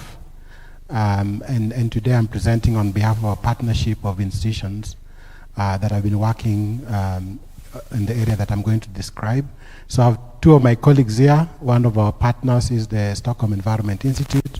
So I have Mr. Ngongang Wanchi, who is also will be a co-presenter with me. And then I have Imelda Ngumba, who is supporting the work that we do on diplomacy. I was asked to talk about sports and climate, but I deliberately and intentionally changed the topic to research issues on environment and sustainability in sports with a case of attention to climate. And I'll tell you why. I know that climate change is a dominant topic and is ubiquitous topic affecting every other sector and day-to-day life. But I also wanted to highlight the fact that climate change is not the only environment or sustainability problem. As a matter of fact, in the environment community, we currently talk about what we call the triple planetary crisis.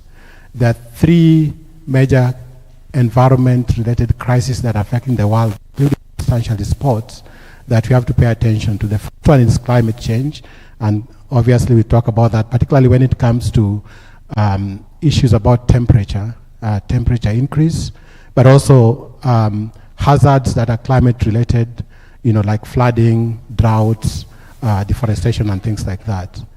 But the second major issue is actually issue about what we call the loss of nature, or biodiversity loss. And I'll explain, particularly those of us who are in athletics, who train in forested area or mountain areas, we're actually seeing that's affecting sports. And the third one is on pollution. And pollution and waste is a big issue.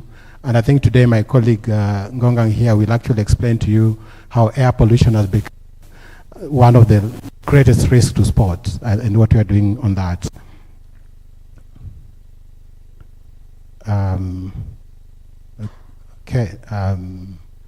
Okay, so here is, I just start in terms of what we're going to do today. One is, I'll start with a background, which essentially I've done a bit. I wanted to highlight where we are coming from. There are certain policy framework that guides how we look at sports and climate, sports and environment, and how we look at environment and sports. Mostly I will focus on environment-related policy framework that now allow the environment community to look at how they approach the sports sector. And of course, there are also sports-related framework that might actually also guide environmental action. And then I wanted to highlight a few things about sustainability, how we address environmental risk in sports generally from a research perspective.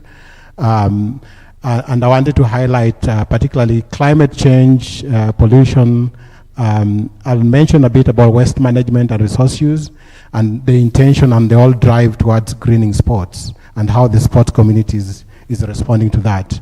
And then we'll have a detailed case study about what we're doing on air pollution, which started here in Kenya in 2022, but now we've moved to 7 African countries and looking at about 15 or 16 sports facilities across Africa. I won't belabor this. For a long time, there was a debate about, there was no debate that we had climate change, basically global warming. That was the initial understanding about climate change. But climate change is not just about global warming. It's also about global cooling, depending on which part of the world you are in. So that debate was settled. The bigger debate that stood in for a long time was whether the climate change is caused by human activities. And I say that's been settled scientifically. But politically, of course, it's not been settled, because we still have leaders in the world that might actually not believe that climate change exists or is caused by human being. But empirically, and when I talk about empirically, I'm talking about science. If we look over the last 100 years, the average global temperatures have been increasing. So this is the monitoring of global temperatures from Copernicus, which is the European Climate Monitoring Center. And you can actually see, if you see average global temperature rise from 1940 to 2020, and there's new data on this, I'm just sharing this right now. So we are moving from blue, which I call safe zone in terms of temperature rise, to red. So consistently, the last 5 years, consistently every year we have had records, the highest record ever global temperature rise. And we are seeing this happening, nearly globally on average, but Africa is the fastest warming continent in the world. And Africa is warming much faster than the rest of the world. Unfortunately, Africa is warming much faster, not because of what happens in Africa, but because of what happens outside Africa. So that connection is very important. If you look at, so from the environment and climate perspective, when we do research on environment and climate, we do research to understand how the world is changing and how we can respond to that. But at the same time, we also do research to inform policy action. So informing policy action means that we need to inform governments. And it is a very delicate balance between having research results and having those results being taken into account into policy. So way back when problem of, I would say, the major environment crisis problems were identified strongly from the policy perspective, the first global arrangement to address environmental issues under the United Nations started in 1972 when we had what was called the United Nations Conference on Human Environment, which was hosted in Stockholm by the Swedish government. And out of that conference, the United Nations created a dedicated United Nations agency that was solely dedicated to monitoring the state of environment, the change in environment, and advising government. And that body is called the United Nations Environment Program, which is actually part of the partnership that we have here. In 1992, when they had a 20-year review of the outcomes from the Stockholm Conference of 1972, the United Nations came up with 3 major global conventions. These are the global conventions that guide environmental action. The first one was the United Nations Framework Convention on Climate Change. Okay? That's to be the body that helps provide policy guidance to member states, to governments on climate change issues. The second one was the United Nations Convention on Biological Diversity, which is providing, again, based on science, evidence to help governments take action on reducing biodiversity loss and nature loss. The third one was the United Nations Convention to Combat Desertification, what's called UNCCD. And that body is providing policy guidance to governments on addressing land degradation and desertification. So I bring that up because governments created a system where they have to get policy guidance to address these environmental problems, including climate change. But there was a challenge about how do you harness the science of environment to feed into policy. Because when you look at the science, you can't pick one study in Kenya or one study in Vanuatu or one study in the United States and have that inform global policy. So what happens is that the government created a body which is called Intergovernmental Panel on Climate Change, IPCC. Okay? So that's why many of you, when you talk about climate change, or you hear about climate change, you hear about IPCC. So the IPCC was created as a body to bring the collective knowledge, scientific knowledge on climate change, synthesize that, identify what are the key issues, and provide recommendation to government. And once they do that, the IPCC itself does not undertake research. What it does is that it does review research that's already been published, okay? Which means that whenever it provides its reports, those reports can only be as good as the studies that exist in peer-reviewed public journals. And that's where we have a false start as Africa, because the contribution of Africa to the global body of knowledge on science of climate change is very weak. Okay? So what happens is that periodically, after every 5 years, the IPCC, the Intergovernmental Panel on Climate Change, selects authors from different parts of the world who does the reviews and publish the report. Those reports are called assessment reports. And since the IPCC was created in 1998, they've published 6 reports. Okay? The last report was published in 2024. Okay? And these reports are published to look at different issues. So right now, the IPCC is publishing the 7th report, what's called the 7th assessment report. Now, I bring this up because, curiously, and this is one of the reasons, apart from the fact that personally I played football, so I love sports and so on, but it's curious from the scientific community, because you look at this graph here. This is an example of a report. Those reports usually, IPCC are what's called working groups. So there's a working group 1, which is the science of climate change, exactly like the real science. Working group 2, which I'll give you an example here, is looking at what are the impacts of climate change, how can people adapt to climate change impacts, and what are the vulnerability. Now, you look at the body of knowledge. As I said, IPCC only assesses papers that are published in peer-reviewed journals. So if you look at from 1990, when the assessment AR1, that's the IPCC assessment report 1 was done, and you look at the body of literature available on climate change from the peer-reviewed publications, you see that we had actually very little, less, these are publication, the bar shows you publication, the number of publications relating to climate change in thousands. So almost something like less than 10,000, okay? Now, up to about 2024, the current process of the IPCC, the assessment report 7, which will be concluded in 2028, 2029, are dealing with more than 75,172 publications.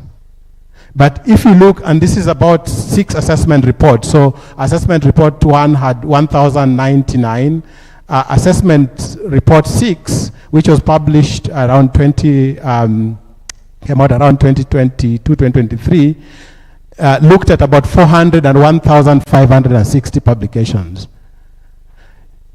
The most critical message here is that if you look at all these assessment reports from AR1 to AR5, they hardly mention sport and the impact of climate change on sport.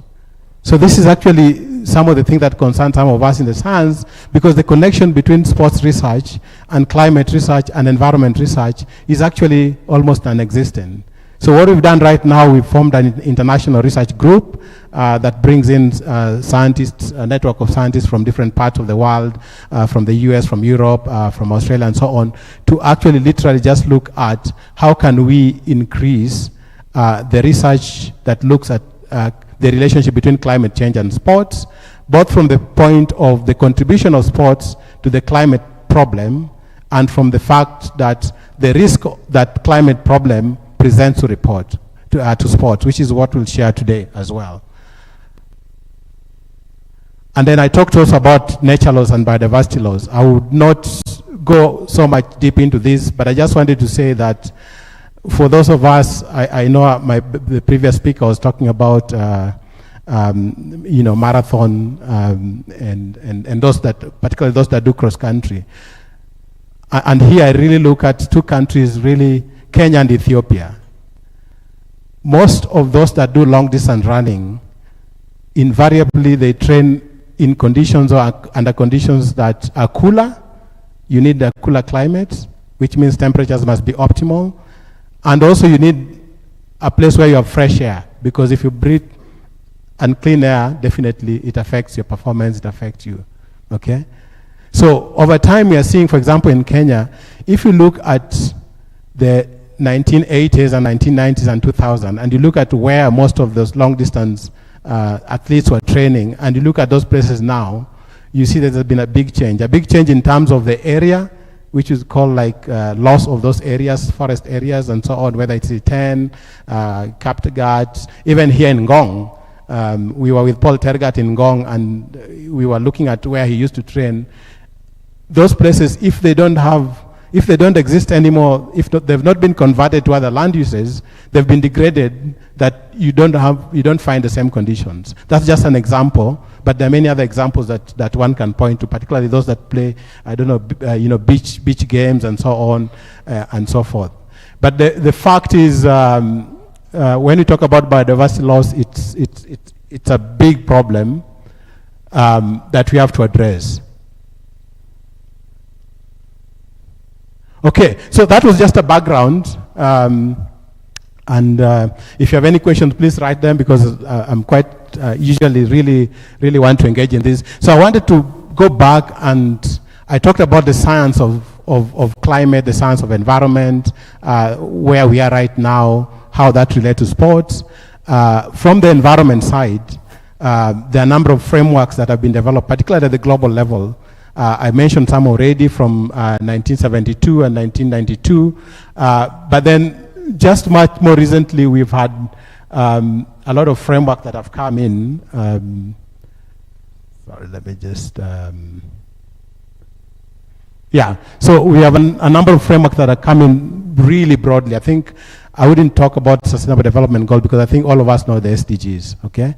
The 17 goals, each of those goals look at social issues, environment issues, and of course, development issues. So this is the framework that guides mostly development.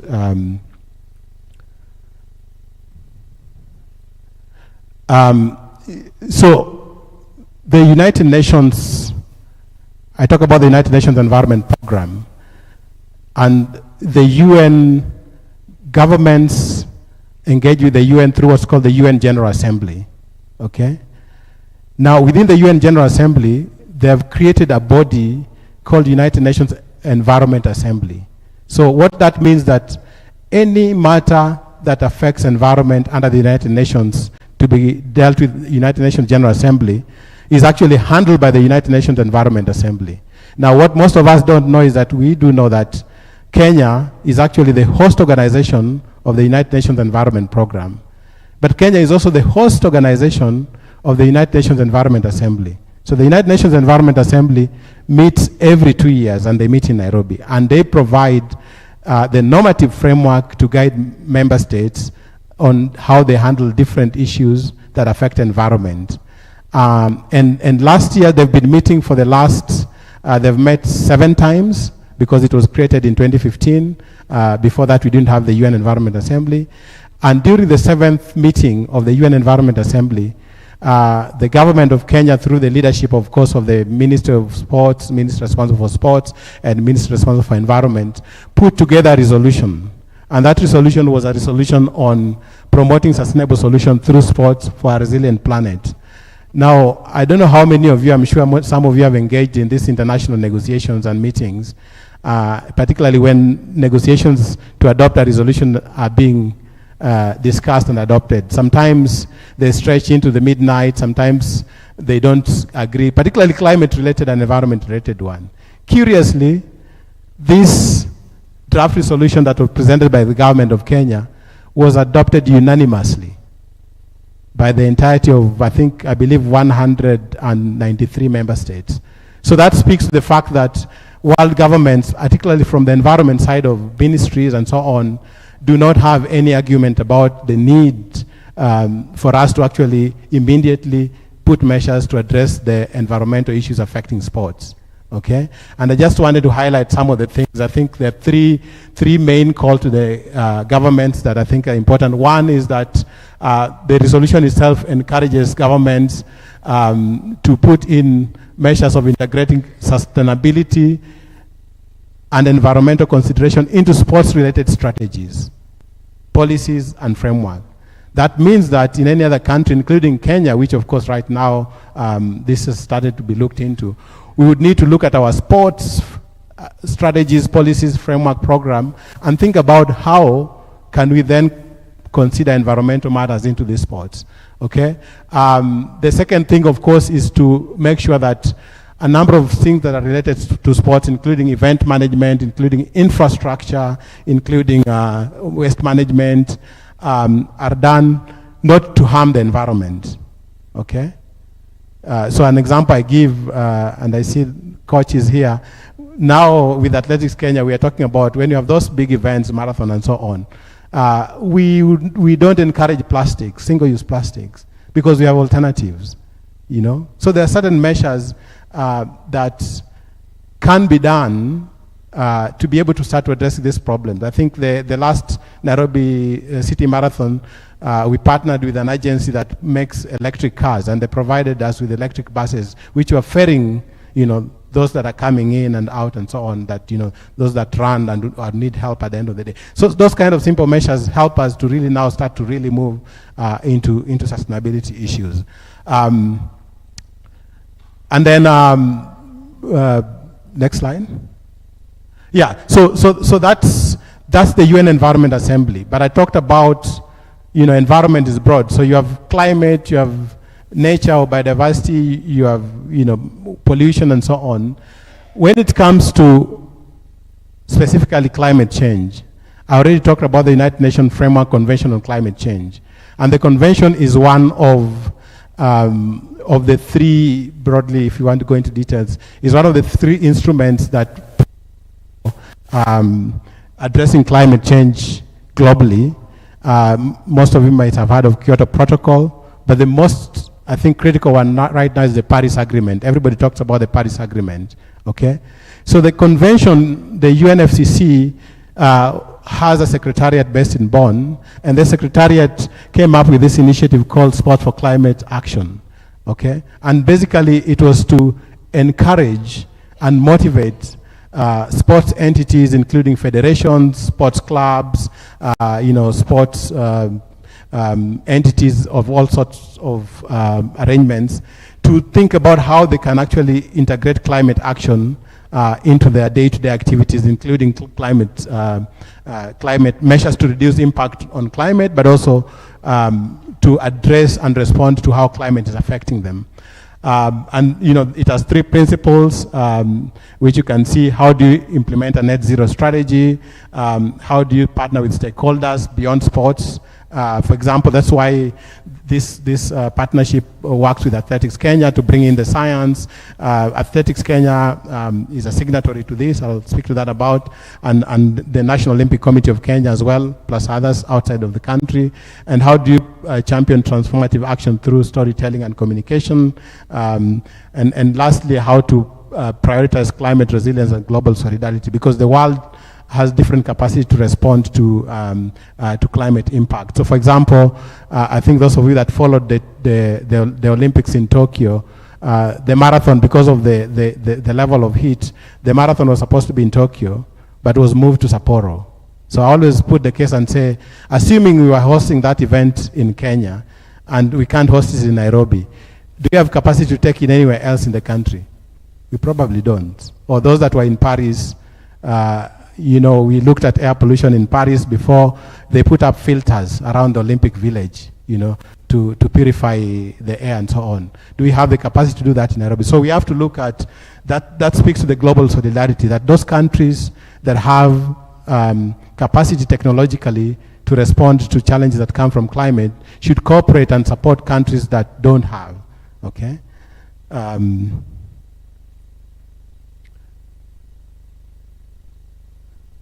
Yeah, so I say this because the Athletics Kenya is a member of World Athletics. World Athletics has 214 member federation. So World Athletics signed into the Sport for Climate Action Framework as a global federation, and Athletics Kenya was the first out of the 214 member federation of World Athletics to sign into this framework.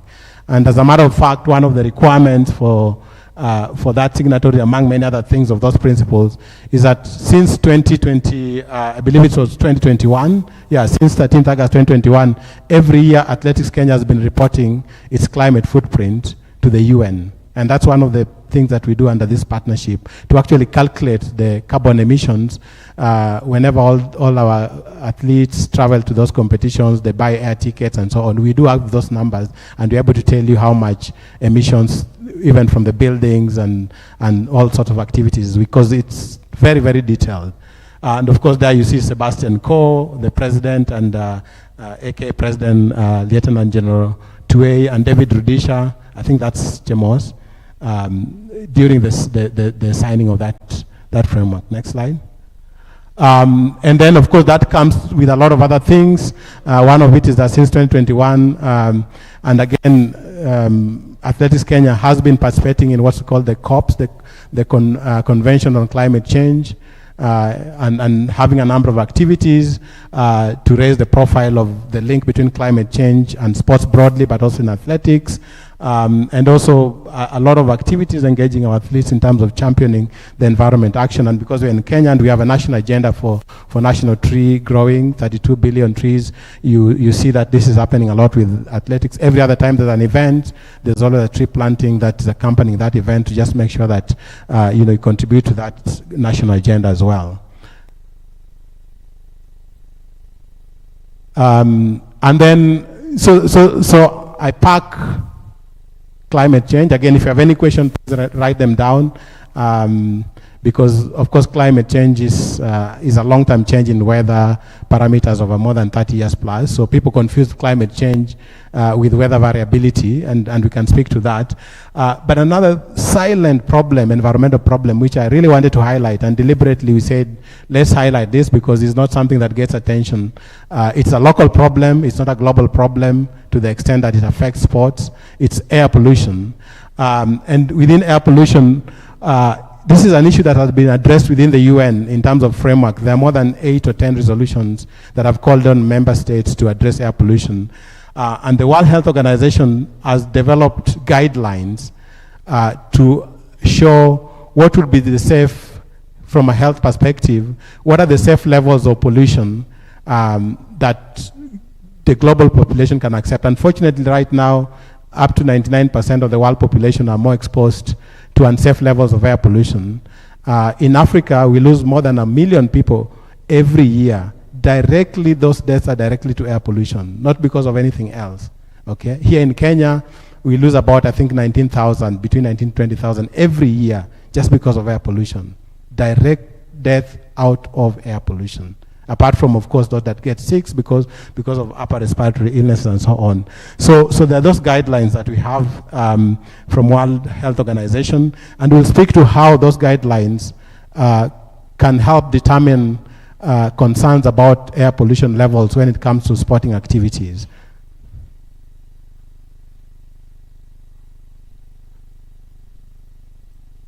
And then, of course, we have the climate change framework for sports. We also now have, under the United Nations Convention on Biodiversity, we have a framework that helps sports entities address the impact on nature. Okay? I talked about deforestation as an example, but there are many other things, particularly when it comes to supply chain. I don't know how many of you ever think about the kits that you use. Where do they come from? You know, the kits come from cotton. That cotton is grown in an area that maybe they cut forest to put it on. There are certain things that when you construct stadiums, you know, I don't want to mention this, but I mean, look at all the new stadiums that are being constructed.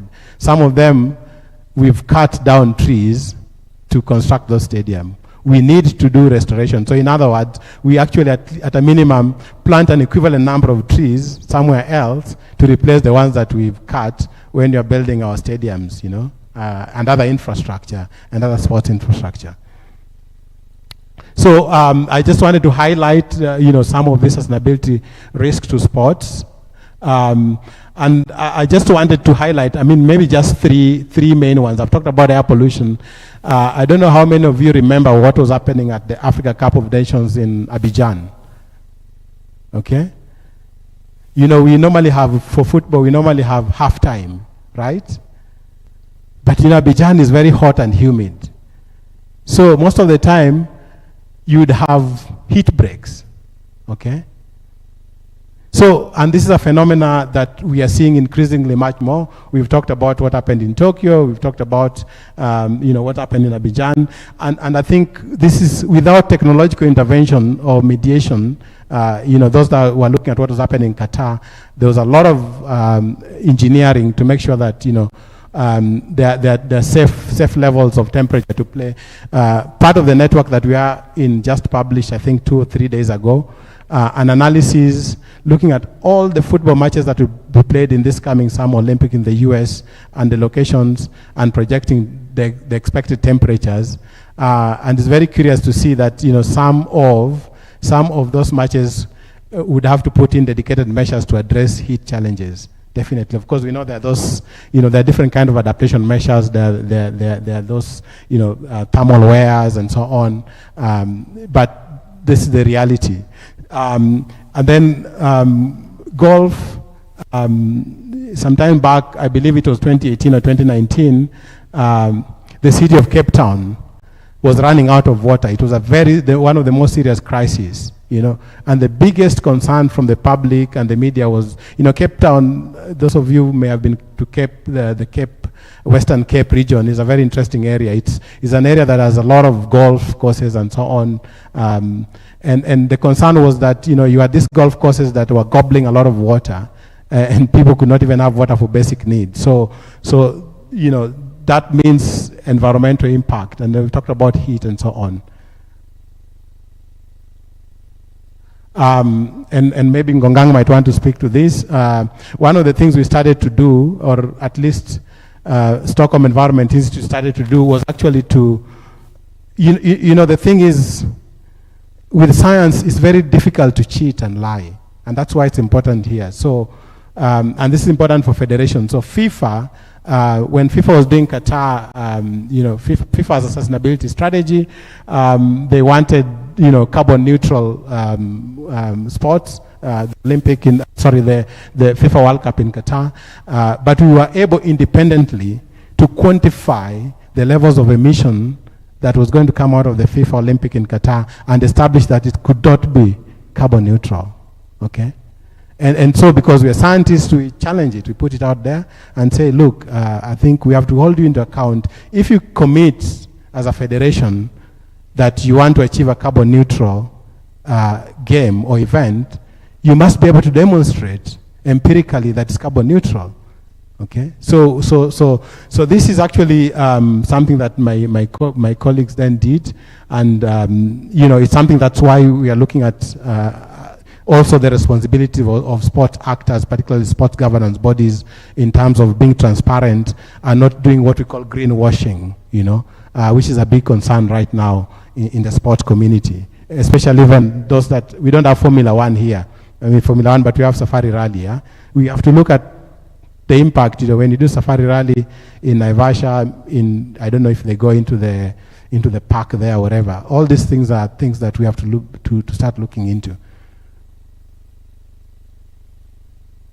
Yeah, but I think the good news is every other sport federation, from the IOC to the individual sports discipline, whether it's athletics, football, and so on.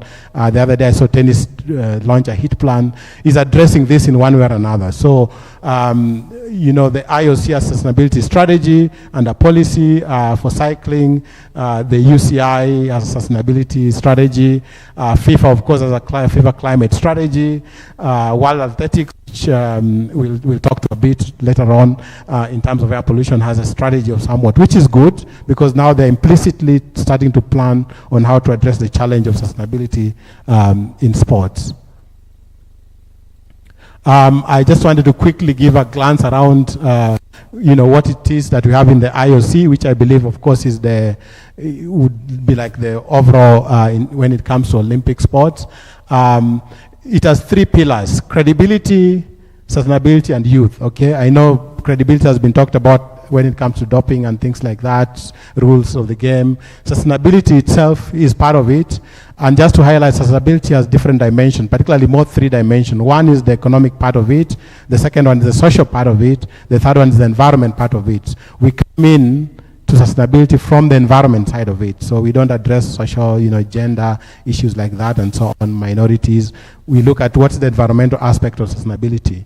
And if you look at the areas which the IOC pays attention to, you see that all of them relate to environment in some way, directly or indirectly. Climate is directly covered over there.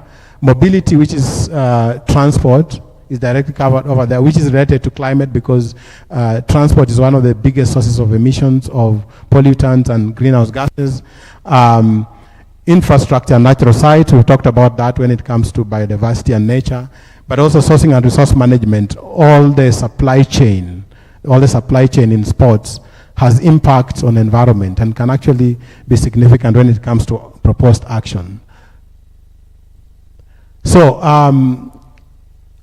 just to get back to climate change and the heat risk, and we talked about, I showed you this temperature. So different sports have now identified thresholds by which if we reach a certain level of heat, you have to take mitigation action, including, of course, as I said, for Tokyo Olympic, it was actually to change the venue in the last minute, you know. And so here is what we have from just looking at a number of, you know, putting together from different sports. You see tennis, football. So tennis is at about 30.1 degrees. You start to modify the play. When you reach 32.2, you have to suspend the play. Okay? So come and look at any sport here. Football, 32 degrees. This is wet bulb global temperature.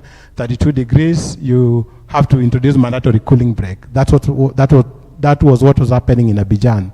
Okay? Cycling. Very interesting how it spread out. So cycling from almost 18, that's already moderate to low risk. When you go to about 23, that's moderate to high risk. When you get to 28, that's very high risk. And when Rwanda the other day, Rwanda hosted the UCI International Cycling competition, and I think, you know, some of those cyclists were suffering completely, you know, because, again, of the heat level. And you can look at what happens with athletics and triathlon and rowing and so on. And of course, there are different mitigation measures. So I think I would stop there. I said, I mean, I go back to a summary before I call my colleague. We are concerned about climate change. Climate change is not the only environmental sustainability problem. We have a serious problem when it comes to what the impact of our sport is on nature. And also, changes in nature would also affect sport activities. I showed you, I mean, golf and things like that. We have a much more serious problem, which is a problem that's actually not global, is local, but is more serious when it comes to pollution and air pollution. It's a problem that also affects health. Out of those frameworks that I presented there, I would say fortunately or unfortunately, now when it comes to hosting of events, environment and sustainability has become a part of what is being assessed in terms of preparedness, you know. And I would therefore just like to invite my colleague Gongang, who's been, you know, working together in terms of running air pollution measurements in sports facilities across Africa and helping, you know, understand how can we then also address the challenge of air pollution when it comes to sporting activities. So, Gongang. Yeah.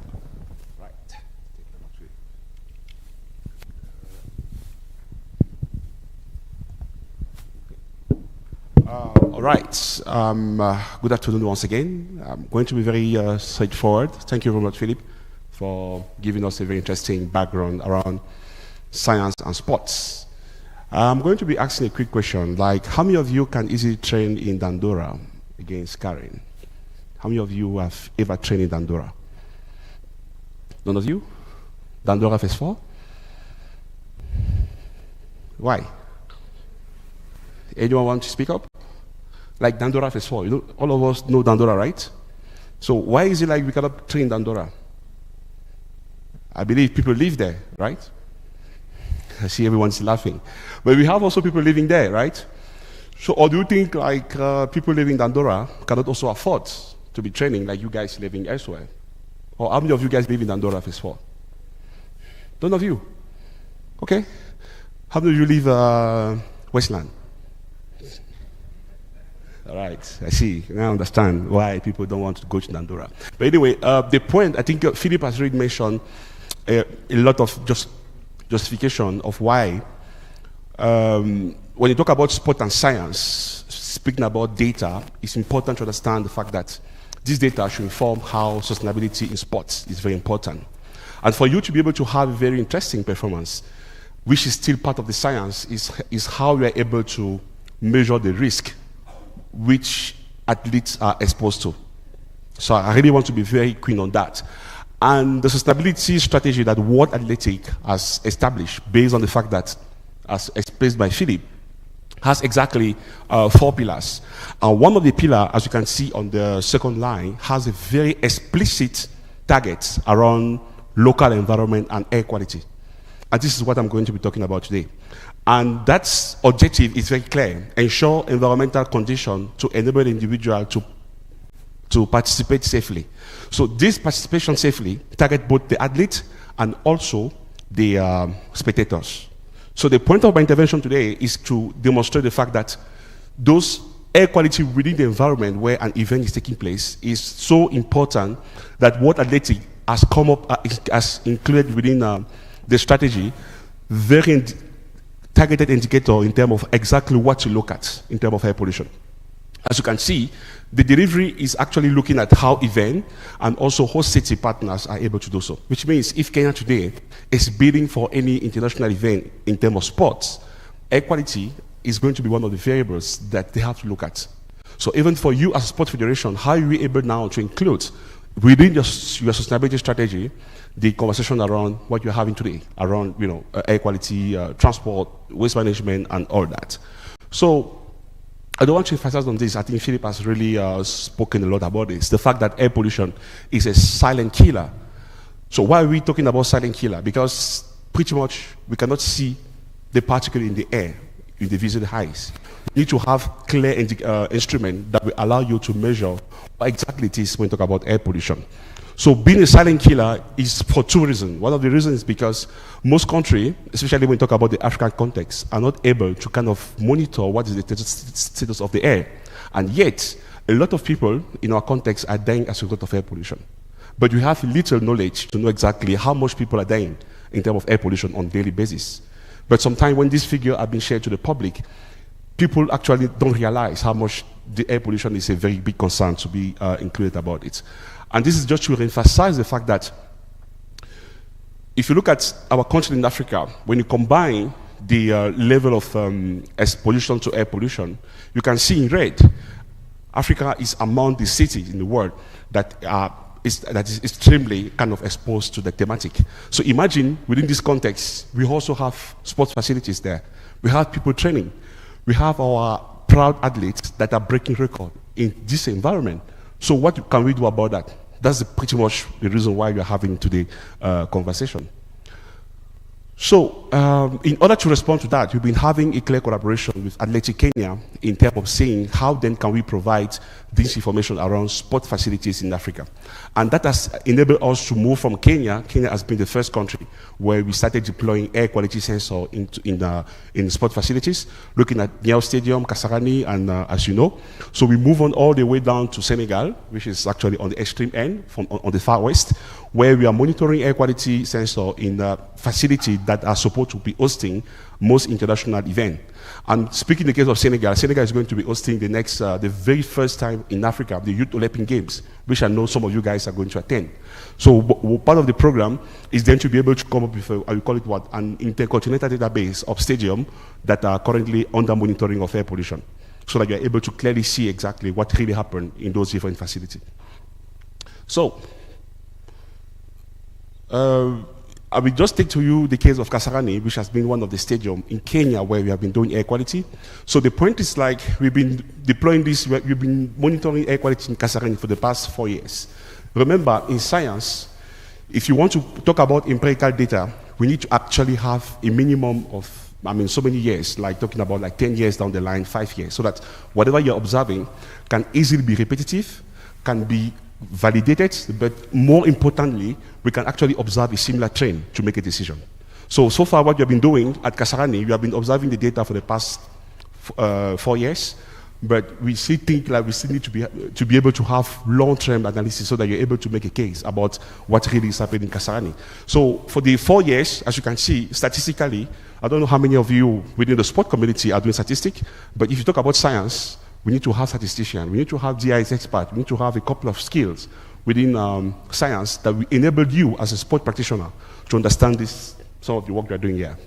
So, as you can see here, we have been then extracting data from the sensor to kind of analyzing and understand the level of coverage so that you can do a comprehensive analysis. So what we did clearly was to look at the PM2.5, and then we look at what we call the exceedance level. So to what extent the PM2.5 monitor in this facility exceeds the threshold, you see. So as presented by Philip, the threshold against which we are doing this monitoring is WHO standard. We know also that Kenya also has a standard, but for the sake of complying Kasarani Stadium to international standard, we have to look at the exceedance against WHO, because the WHO has a lot of health implications, so that you're able to look at how we are doing in terms of analysis of PM2.5.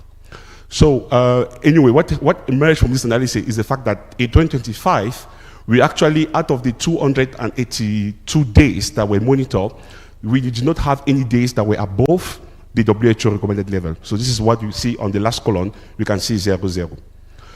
So the whole purpose of this, like I mentioned, of having historical data is simply because we would like to see over the past 4 years what has been the trend of air pollution in Kasarani, so that we are able to clearly identify the period of the months of the day that is not recommended for any sport activity to take place. So the whole idea is also to be able to raise more awareness for athletes to be conscious of the environment where they're training, so that they're able to know when is the best period for me to train. That's pretty much the whole idea of this analysis.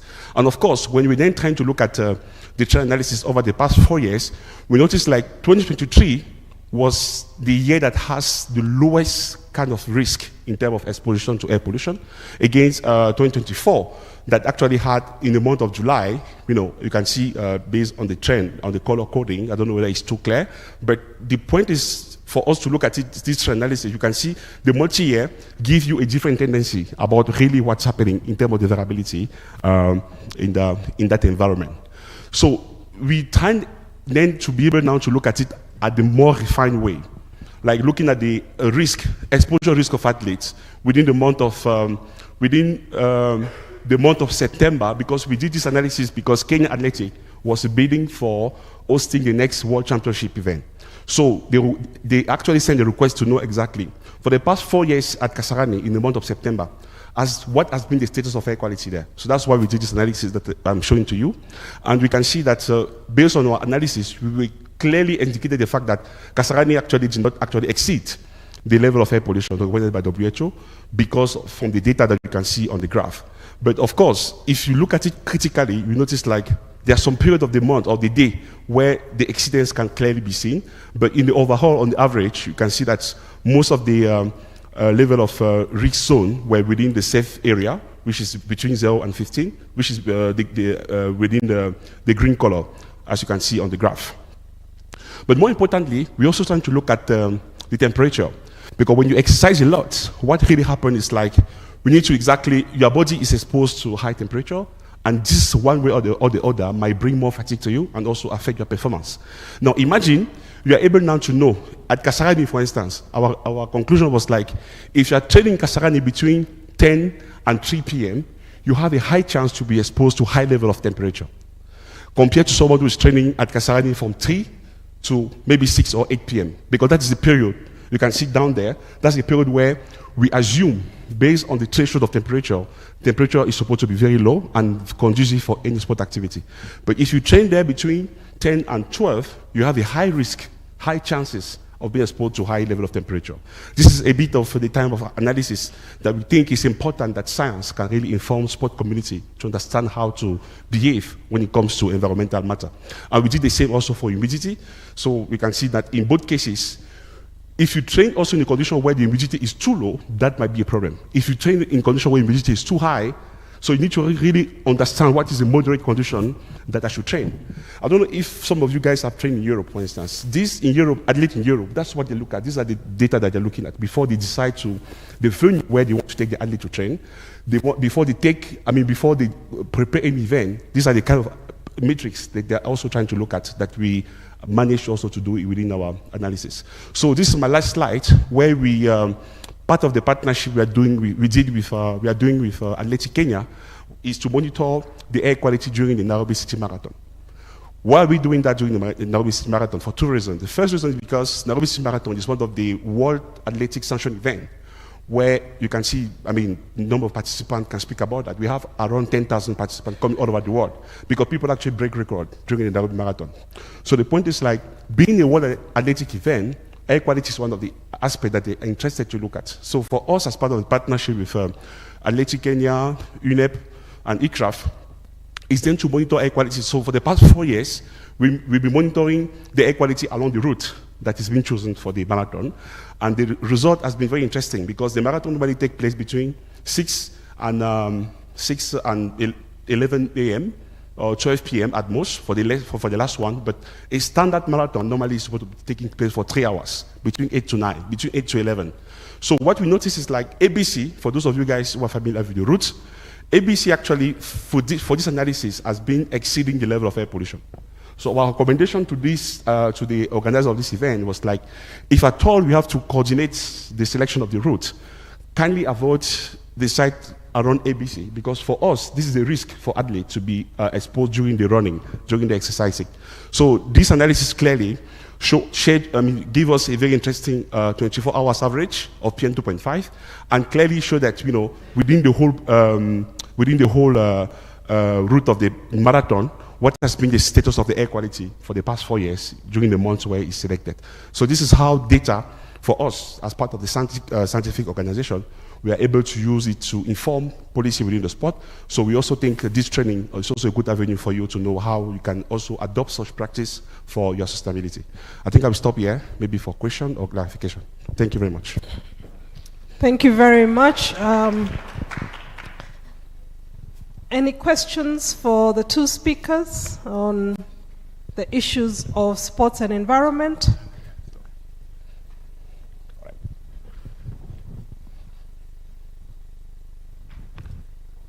All right, there's a gentleman in the...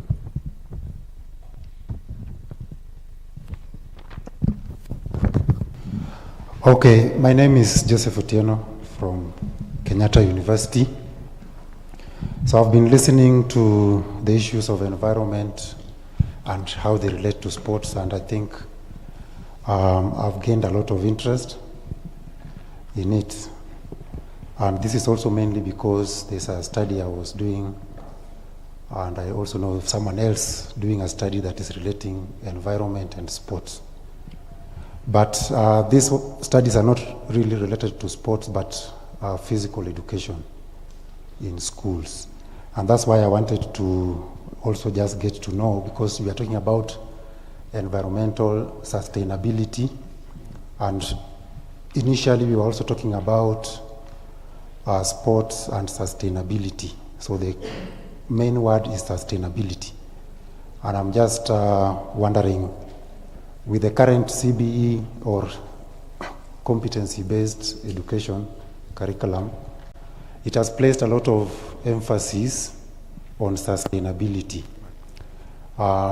Especially for environmental awareness, they're talking about, firstly, incorporation of environmental activities in all subject areas. And the same also applies to physical activity, like sports. They are saying physical activity should also be incorporated in all subject areas to ensure that there's sustainable awareness created at that level. Though some research have found out that that is not happening. Like environmental education is supposed to be taught through hands-on activities. But some studies have found that is not the case, meaning that even in future, that sustainability or sustainable awareness is not going to happen. Schools are required to set up sustainable environmental awareness programs, like tree planting, environmental days, involving community and such. So I'm just wondering, as environmental experts, how have you put the emphasis of sustainability in schools?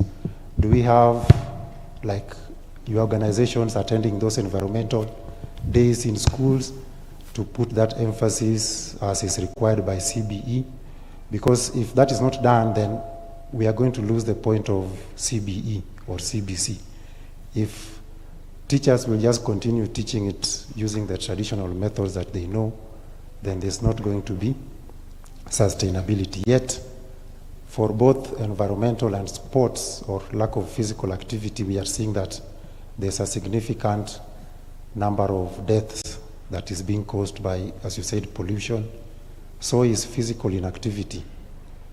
So how are we also putting up a multi-sectoral approach to handling? Because I feel like physical activity and environment in cooperation, both sports and environment organizations need to be pushing for this to be implemented in schools, because research has found if it is not implemented in schools, there's not going to be sustainability in future. If you have children who leave school without that awareness, then how are we going to ensure sustainability? I heard Dr.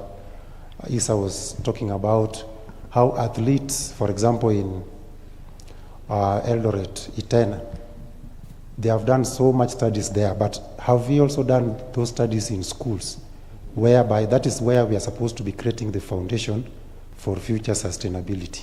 Thank you. Okay. Thank you. I have a mic with me here. First, I appreciate the presenters. The presentations were quite insightful. However, I've realized that we have talked about these presentations from a global point of view, realizing, and actually that's where research is coming in, that we need to localize it within ourselves. But having said that, we have talked about air pollution mainly, and I was wondering how accessible, because I think the whole problem is about accessibility of information. How easily accessible is this data, especially now that Kenyans have become so aware of the aspect of fitness, and you find them running up and down on the streets. Can we find a way, and this is where CAS comes in, and I believe, like I was supposed to suggest, we need a liaison kind of a center where we evaluate and review the researches that are there and disseminate this information to the people at the grassroots. Secondly, there is this issue. We have talked about air pollution so much, and I have an experience, and it's something that has been eating me. I have an interest. I'm a physical educationist, and I'm a geographer, so I know a bit of environment. If you look at Kasarani, and I think this can come as a policy from that point of view. If you look at what happened at Kasarani, is it Kasarani? Yes, we removed all the chairs the other day. And I have been wondering, could this be a solid kind of environmental pollution? What happened? And what kind of policy decisions can we make on realizing this environment we are in, the kind of world we are in? We are within the equator. And these seeds, when they come, they have a lifetime, and they emit also some form of substances. Is there a way we can have advisories when we are creating some sitting spaces for this? I would rather we are even using the terraces themselves than putting something that will have implications in future, in a few years to come. So if that can be advised, then it would be very important. Third, there's this aspect of us wanting to develop stadiums. And most of them we are developing them within towns. I don't know, of course I know towns will follow stadiums, but for the sake of conserving this environment, would we rather not advise the government and on where to place some of these facilities so that we cap the aspect of environment? I think that's my contribution. All right, perhaps let's handle those two, and then we shall move on to other questions. Yeah, so I'll start, and then my colleague will come in. I think Kevin from KU. I think that three important things for me to respond to you. The first one is that, and maybe Anastasia, we can share the resolution from the UN Environment Assembly. The resolution was very explicit around involving schools in the whole intervention on sports and environment and sustainability. So I think that's the first answer that I would like to bring to you. The second one is interesting because we didn't present it here, but the partnership arrangement, which is involved working with Athletics Kenya, deliberately included finding schools that would be able to champion excellence in both sports and academics. And so we went out, and based on consultations and historical records, which are verifiable, right now we have 5 schools. We have St. Patrick's E10, we have Kakamega High School, we have Maseno School, we have Kwanzanze, and then we have Star of the Sea. Okay, and the idea behind this was to actually, what Ngongang has presented here, all those schools, we provided these gadgets and made them available for monitoring data, particularly in their sport facilities. And the idea behind that was actually so that those students in those schools and the teachers who are coaching them and so on, and when they host competitions, they can already start to be aware at that level about this challenge. But most importantly, actually, and this is something that we could have done better and I think we can still improve, was to actually impress upon the teachers. You know, one of the things we don't do very well as people that in the science is we are not able to relate the science to the ordinary way of what people do. So we tell the teachers, look, when you have data like what is presented, for me, you talk about curriculum competency based, whatever, CBC, you can come to me if you are a literature student, and I'll tell you, can you look at this data and write for me an essay? Okay? You can come to me if you are a history student, and I can tell you, write something. This data can be used, you don't have to be in physics, you don't have to be in chemistry only, you don't have to be, you can actually use any other discipline and relate that, and that's what we are trying to encourage. So we had these teachers that, you know, we really try to impress upon them that the advantage of having something like this is that if they can use the clubs, the student clubs, to be like involving the student clubs in this, but most importantly, if they can be outreach to other teachers so that this data can actually inform the day-to-day learning example. So that's another big opportunity I think we had with the schools. But beyond that, I think there's a whole drive, those that are interested. I think also I'm involved also with the Kenya Space Agency. Through the Kenya Space Agency, we are supporting space clubs in schools in the country. The third part, I think, is a gap which I think that's why it's important for us to come here, because we have a national research agenda which is led by the State Department of Science, Research and Innovation. And next week they actually have a research week, and I think we've been talking about with KS to make sure that we link the priorities for national research priorities which are funded under the National Research Fund, as long as we have an agenda item in the national research priorities on sports and environment and sustainability, because now we have to respond to a resolution. We will then have National Research Fund providing dedicated funding to universities and research institutes to actually work with schools and the school system to do what we are doing. My colleague Ian, responding to him, talked about localization. I think it's a question of the partnership involved here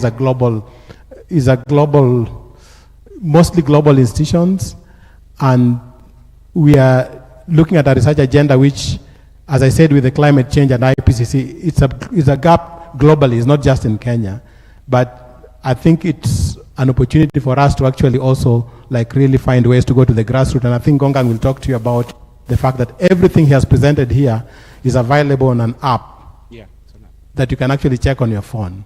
And that's the transparency we're talking about. When I talked about transparency with the FIFA, is that right now, if you go to Kasarani, that data is presented here, you can actually see it on your phone.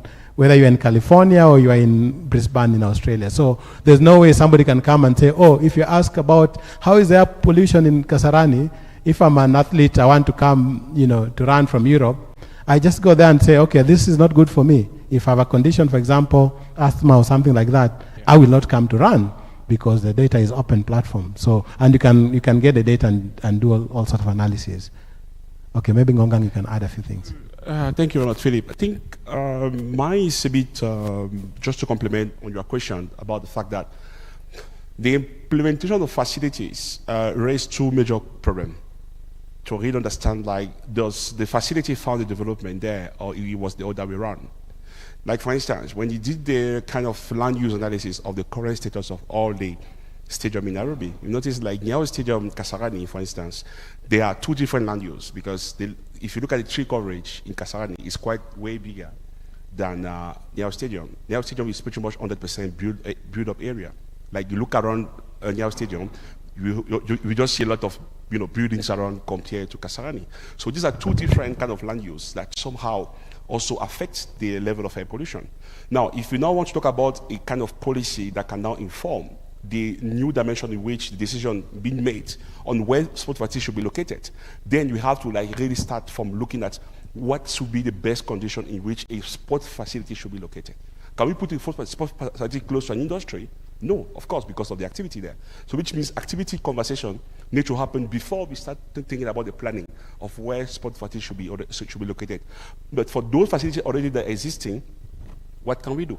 And that's why this type of data becomes very important. So you're able to clearly know that based on the function of the land use where the sport facility is located, how can we then propose data so that everyone trying to schedule any sport activity there could rely on the data to know exactly which period is conducive for me to have any event there. So I think that's just what I will add to what Philip has explained. Thank you. Thank you. Any more questions? All right, if you'll allow me, we will start here in the middle before we move to the side. Thank you. Excellent presentation. It's good that scientific information is taking root, especially in where at least training. My question is, if you showed statistics on how the temperature is rising over time, and there have been reports that in the next few years, the temperatures where marathons will be run all over the world will be, a bit higher than the average of what is happening at the moment. This one. When you look at prescribed mitigation measures, building up on what was done before Doha World Championships and 2021 Olympic Games, especially as far as marathon is concerned. The universal mitigation measures given are not reflecting where our gadgets that we're using as tools of exchanging information are domiciled in. So would it be possible to, besides the universal mitigation measures that are so being presented there, would it be possible to focus locally, because these gadgets are there in the vicinity? Thank you. All right, one more question from the front. Thank you for your presentation. My question is that now you have the 5 model schools. What's your plan for scale up? Because the country is big, and many schools need to embrace this aspect of sustainability. All right. Would you want to answer the two first? We can answer. Let's answer these two. So Coach, thanks. I think I need to mention that what is presented mostly in detail is looking at air pollution, which itself is very complicated. It's only looking at what we call particulate matter. Of course, that is the most deleterious to health. It's like very small, fine particle, actually smaller than even the size of your hair. So, but there are many other pollutants that we're not even looking at. But now, in partnership with Kenya Meteorology Department, we're actually now investing a lot in terms of monitoring temperature change, and so on. Maybe I would just advise all of you that have time and interest, Kenya Met Department publishes State of Climate Change report for Kenya. So in the last two State of Climate Change report, we have some of this data there. But Coach, to come back to your question, it's been very interesting because when the experience that we've had with the UNFCCC, the Sport for Climate Action Framework, that framework has about 200, the last time I checked, about 260 signatories worldwide. Some are football clubs, some are, all sorts of sports, rugby, national federations, the Olympic committees, and so on. In Africa, they're just about, well, when we started to engage them in 2021, I think there are about 9. In 2026, they're about 13, 14. So you can look at 260 and then 13, 14 in Africa. And the question with UNFCCC was always that, you are doing so well in Kenya, can you help us engage other countries in Africa so that they can get the interest? But we went back to them and said, look, when you set up your principles, the key interest that UN had was actually reporting on your carbon emissions. And actually at that point, I remember when we started, the rule was, if you don't report 2 or 3 consecutive years, you get kicked out of the framework. And we said, no, look, carbon mitigation or reduction of emissions is important, but clearly if you look across Africa, it's not a priority. Why? Because if you look at, and I give this example, I think in 2024 when Kenya was hosting the World Youth Athletics Competition, which was in, there was so much floods, and we know that flooding, of course, is a climate extreme. It's because of climate extreme. 90% of the climate issues that we face in this part of the world are related to measures that require adaptation, not mitigation. Okay? And so, to their credit, they've changed those principles. What we've presented here is actually the second generation of principles. The first generation of principles is different. And it's because of this constant engagement. But I think some of the solutions we propose, because of where we are, nature-based solutions. So, and this is important, like around Ngong Forest, where it's been a very important training, I believe, for those athletes. We need to make sure that we protect that area. It's not just, we were in Ololua Forest, I think the other day, 3 or 4 weeks ago. Those are not just protecting them for recreation purposes, but I think we need to identify in these countries areas which are very important for sporting activities and make sure that those areas, just like we have protected areas for wildlife, protected areas for heritage sites and so on, that heritage sites of protection should actually be extended to areas where we think they're critical sports geographies, that actually if we interfere with them, we might not have alternatives, if we can't have money to create alternatives. Okay? So I think that would be something that we can actually do. And then of course the other one, which we haven't done very well, is the fact that how do we get beyond the public? So I know as a coach, for example, what Ngonga was presenting here, that data will be good for you when you are looking at the training program for your athletes, depending on where they are. So we are monitoring Kasarani, we are monitoring Nyayo, we are monitoring Eldoret, Homa Bay Stadium, Mombasa, Mbaraki, so a number of stadiums. So we have that data, and I think it could be something that can also be made available when you're looking at your training regime. I think we've done a little better with athletics because we have a direct entry to athletics and they understand. We haven't done much better with other sporting federations. Last year, before the Paris Olympic, together with NOC, we actually did a training for all the federations, I think 27 of them, so that we look at, some of them have come back, handball, I know, beach handball. When NOC had the beach games in Butuani, that was another interesting, we did some kind of monitoring there and we found very interesting results that actually were very important in terms of looking at the relation between tidal, the changes in the tides and air pollution levels and temperature, which I think would be very important. Maybe Ngonga, you want to add? Yeah, I think I just had an aspect about the question on school. There's an idea that we had when we started this program in selecting schools that have very high tracking record on sports. We noticed like actually school can really be a kind of living laboratory for environmental innovation. And you think the fact that, kids can really be very innovative if they're being given a way forward in terms of exactly how a prototype solution could look like.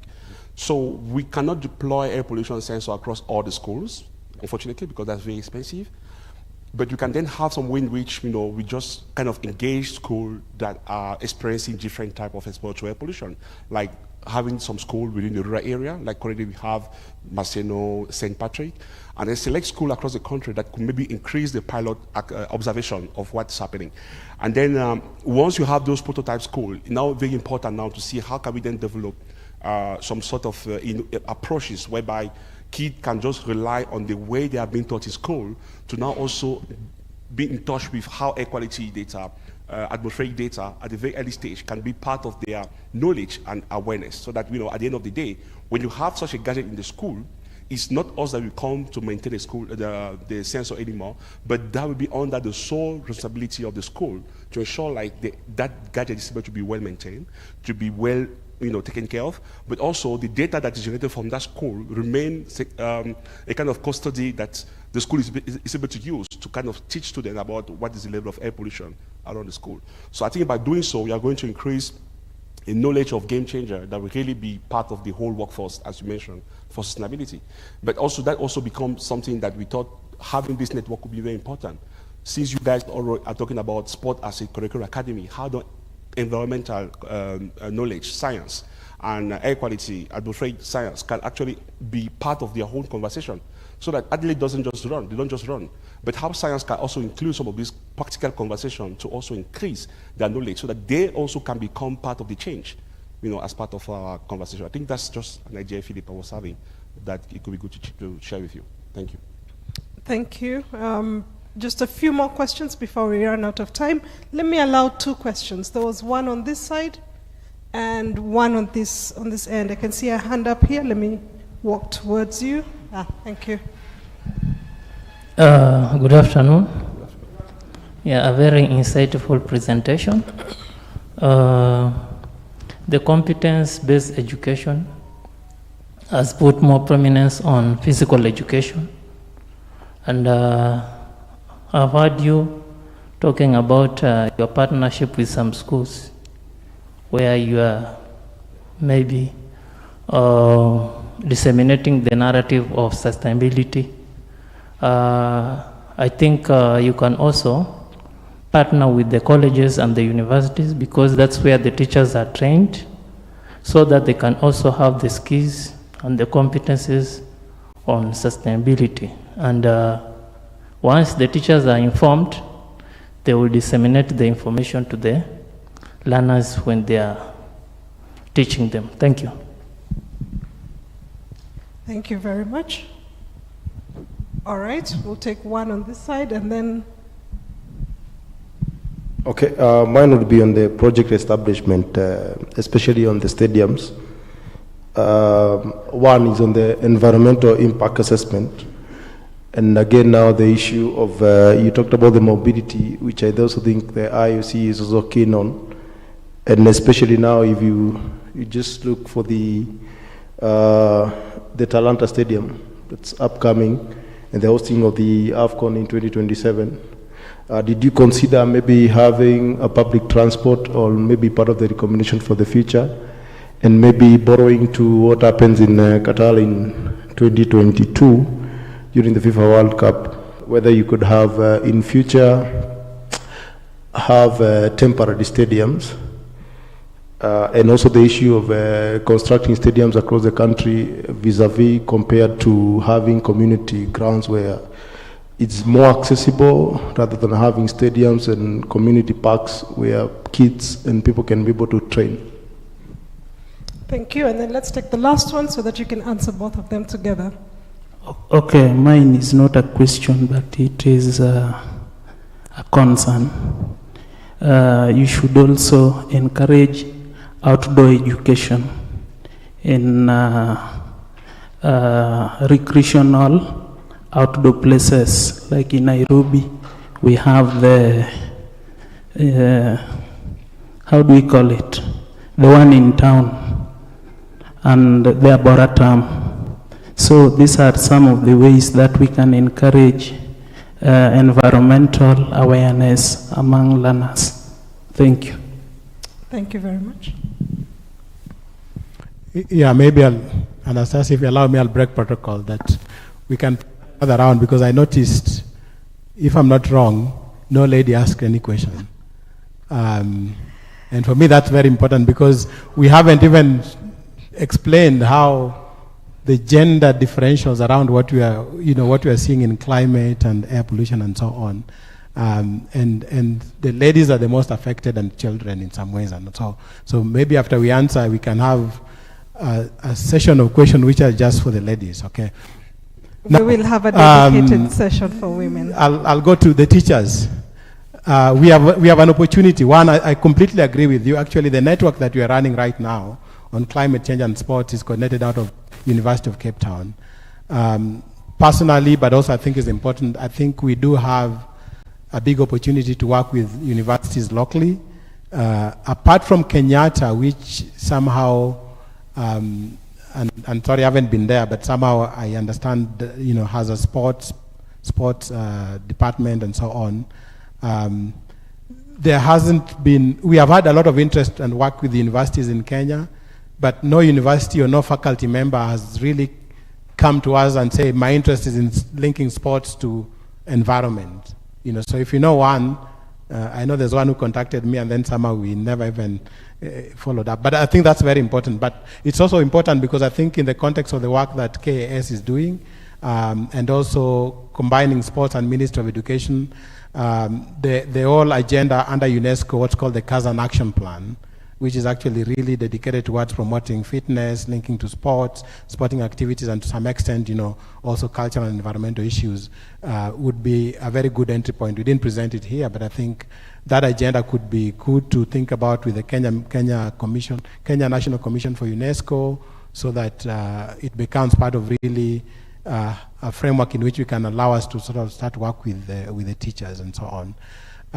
The other question about sports facilities and Talanta, we are in discussion with the Ministry of the State Department on Environment and Climate Change, Minister of Environment, Climate Change and Forestry, to actually, as part of domesticating the resolution, because all the member states of the UN, as part of the Environment Assembly, there's a reporting requirement. And because Kenya is the one that submitted and championed the resolution on sport and environment, the expectation again is that Kenya would at least show some leadership in driving the implementation. So we are in discussion with the Minister of Environment, Climate Change and Forestry, including of course through NEM and so on, as to how we can better support them to engage with their counterparts in the Ministry of Sports, youth and so on, so that the aspects of regreening and making sure that the sustainability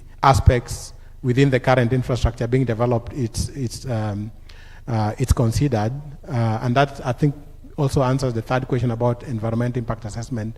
In reality, I would say it's a difficult thing to do, because we have a very aggressive development agenda when it comes to infrastructure, road construction, everything else. So because of that, if you don't have those linkages from the design stage, you always come in to try to do corrective measures, okay? So an ideal situation would be, let's sit down, I think somebody was mentioning, let's sit down, let's look at where ideally we can set up a new sports infrastructure, considering many other things, including environment. The reality is environment comes last as an afterthought.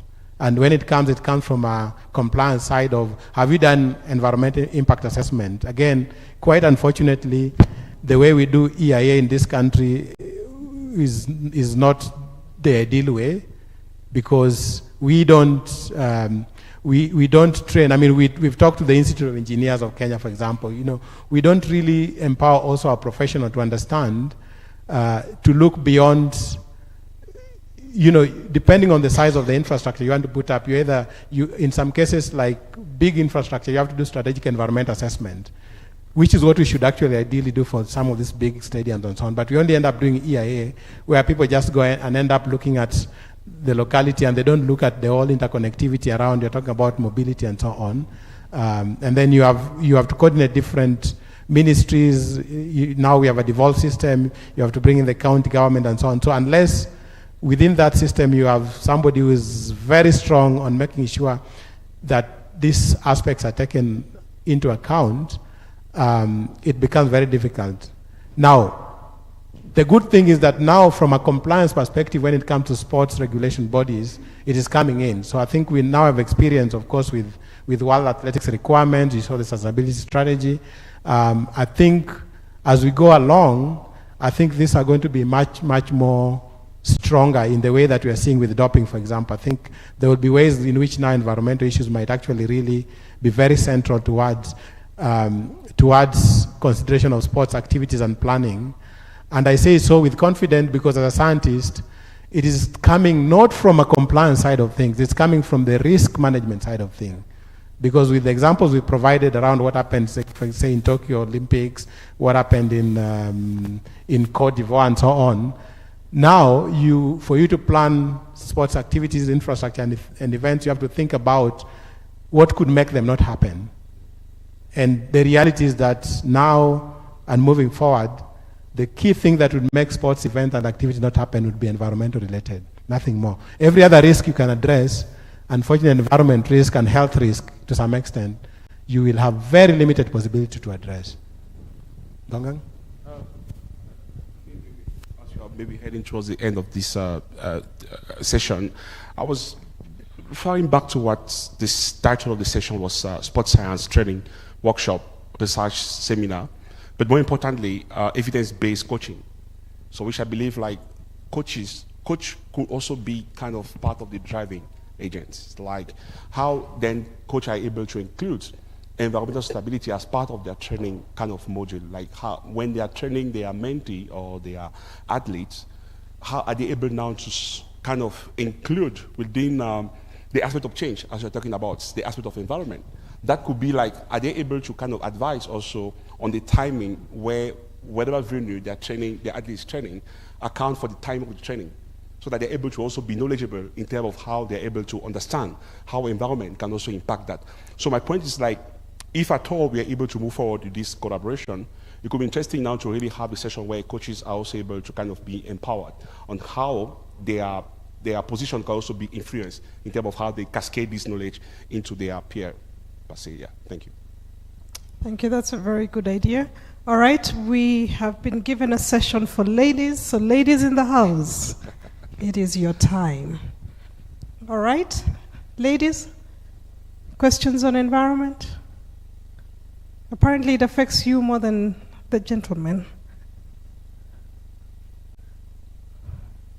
Doc, the ladies don't want to speak. They can never say they never had the chance. All right. Okay. The chance has been given. All right, ladies and gentlemen, I think we want to say thank you.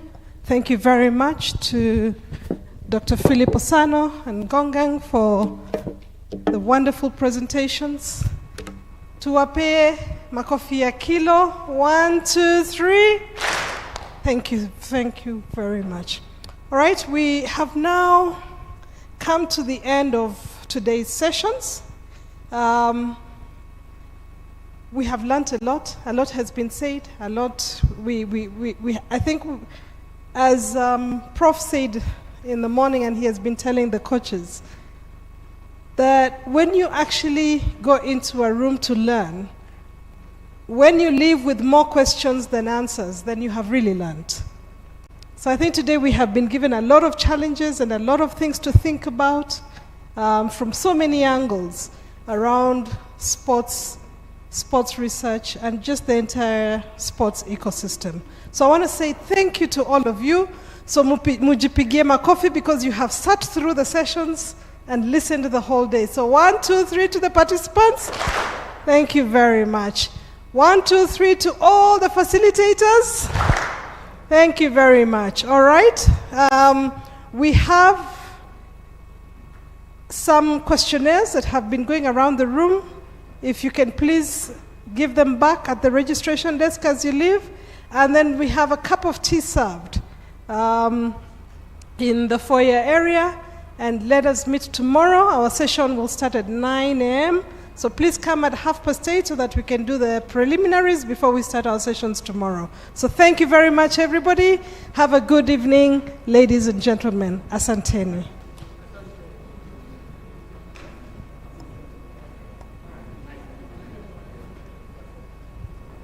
All right, some music as you're allowed to start dancing as you go.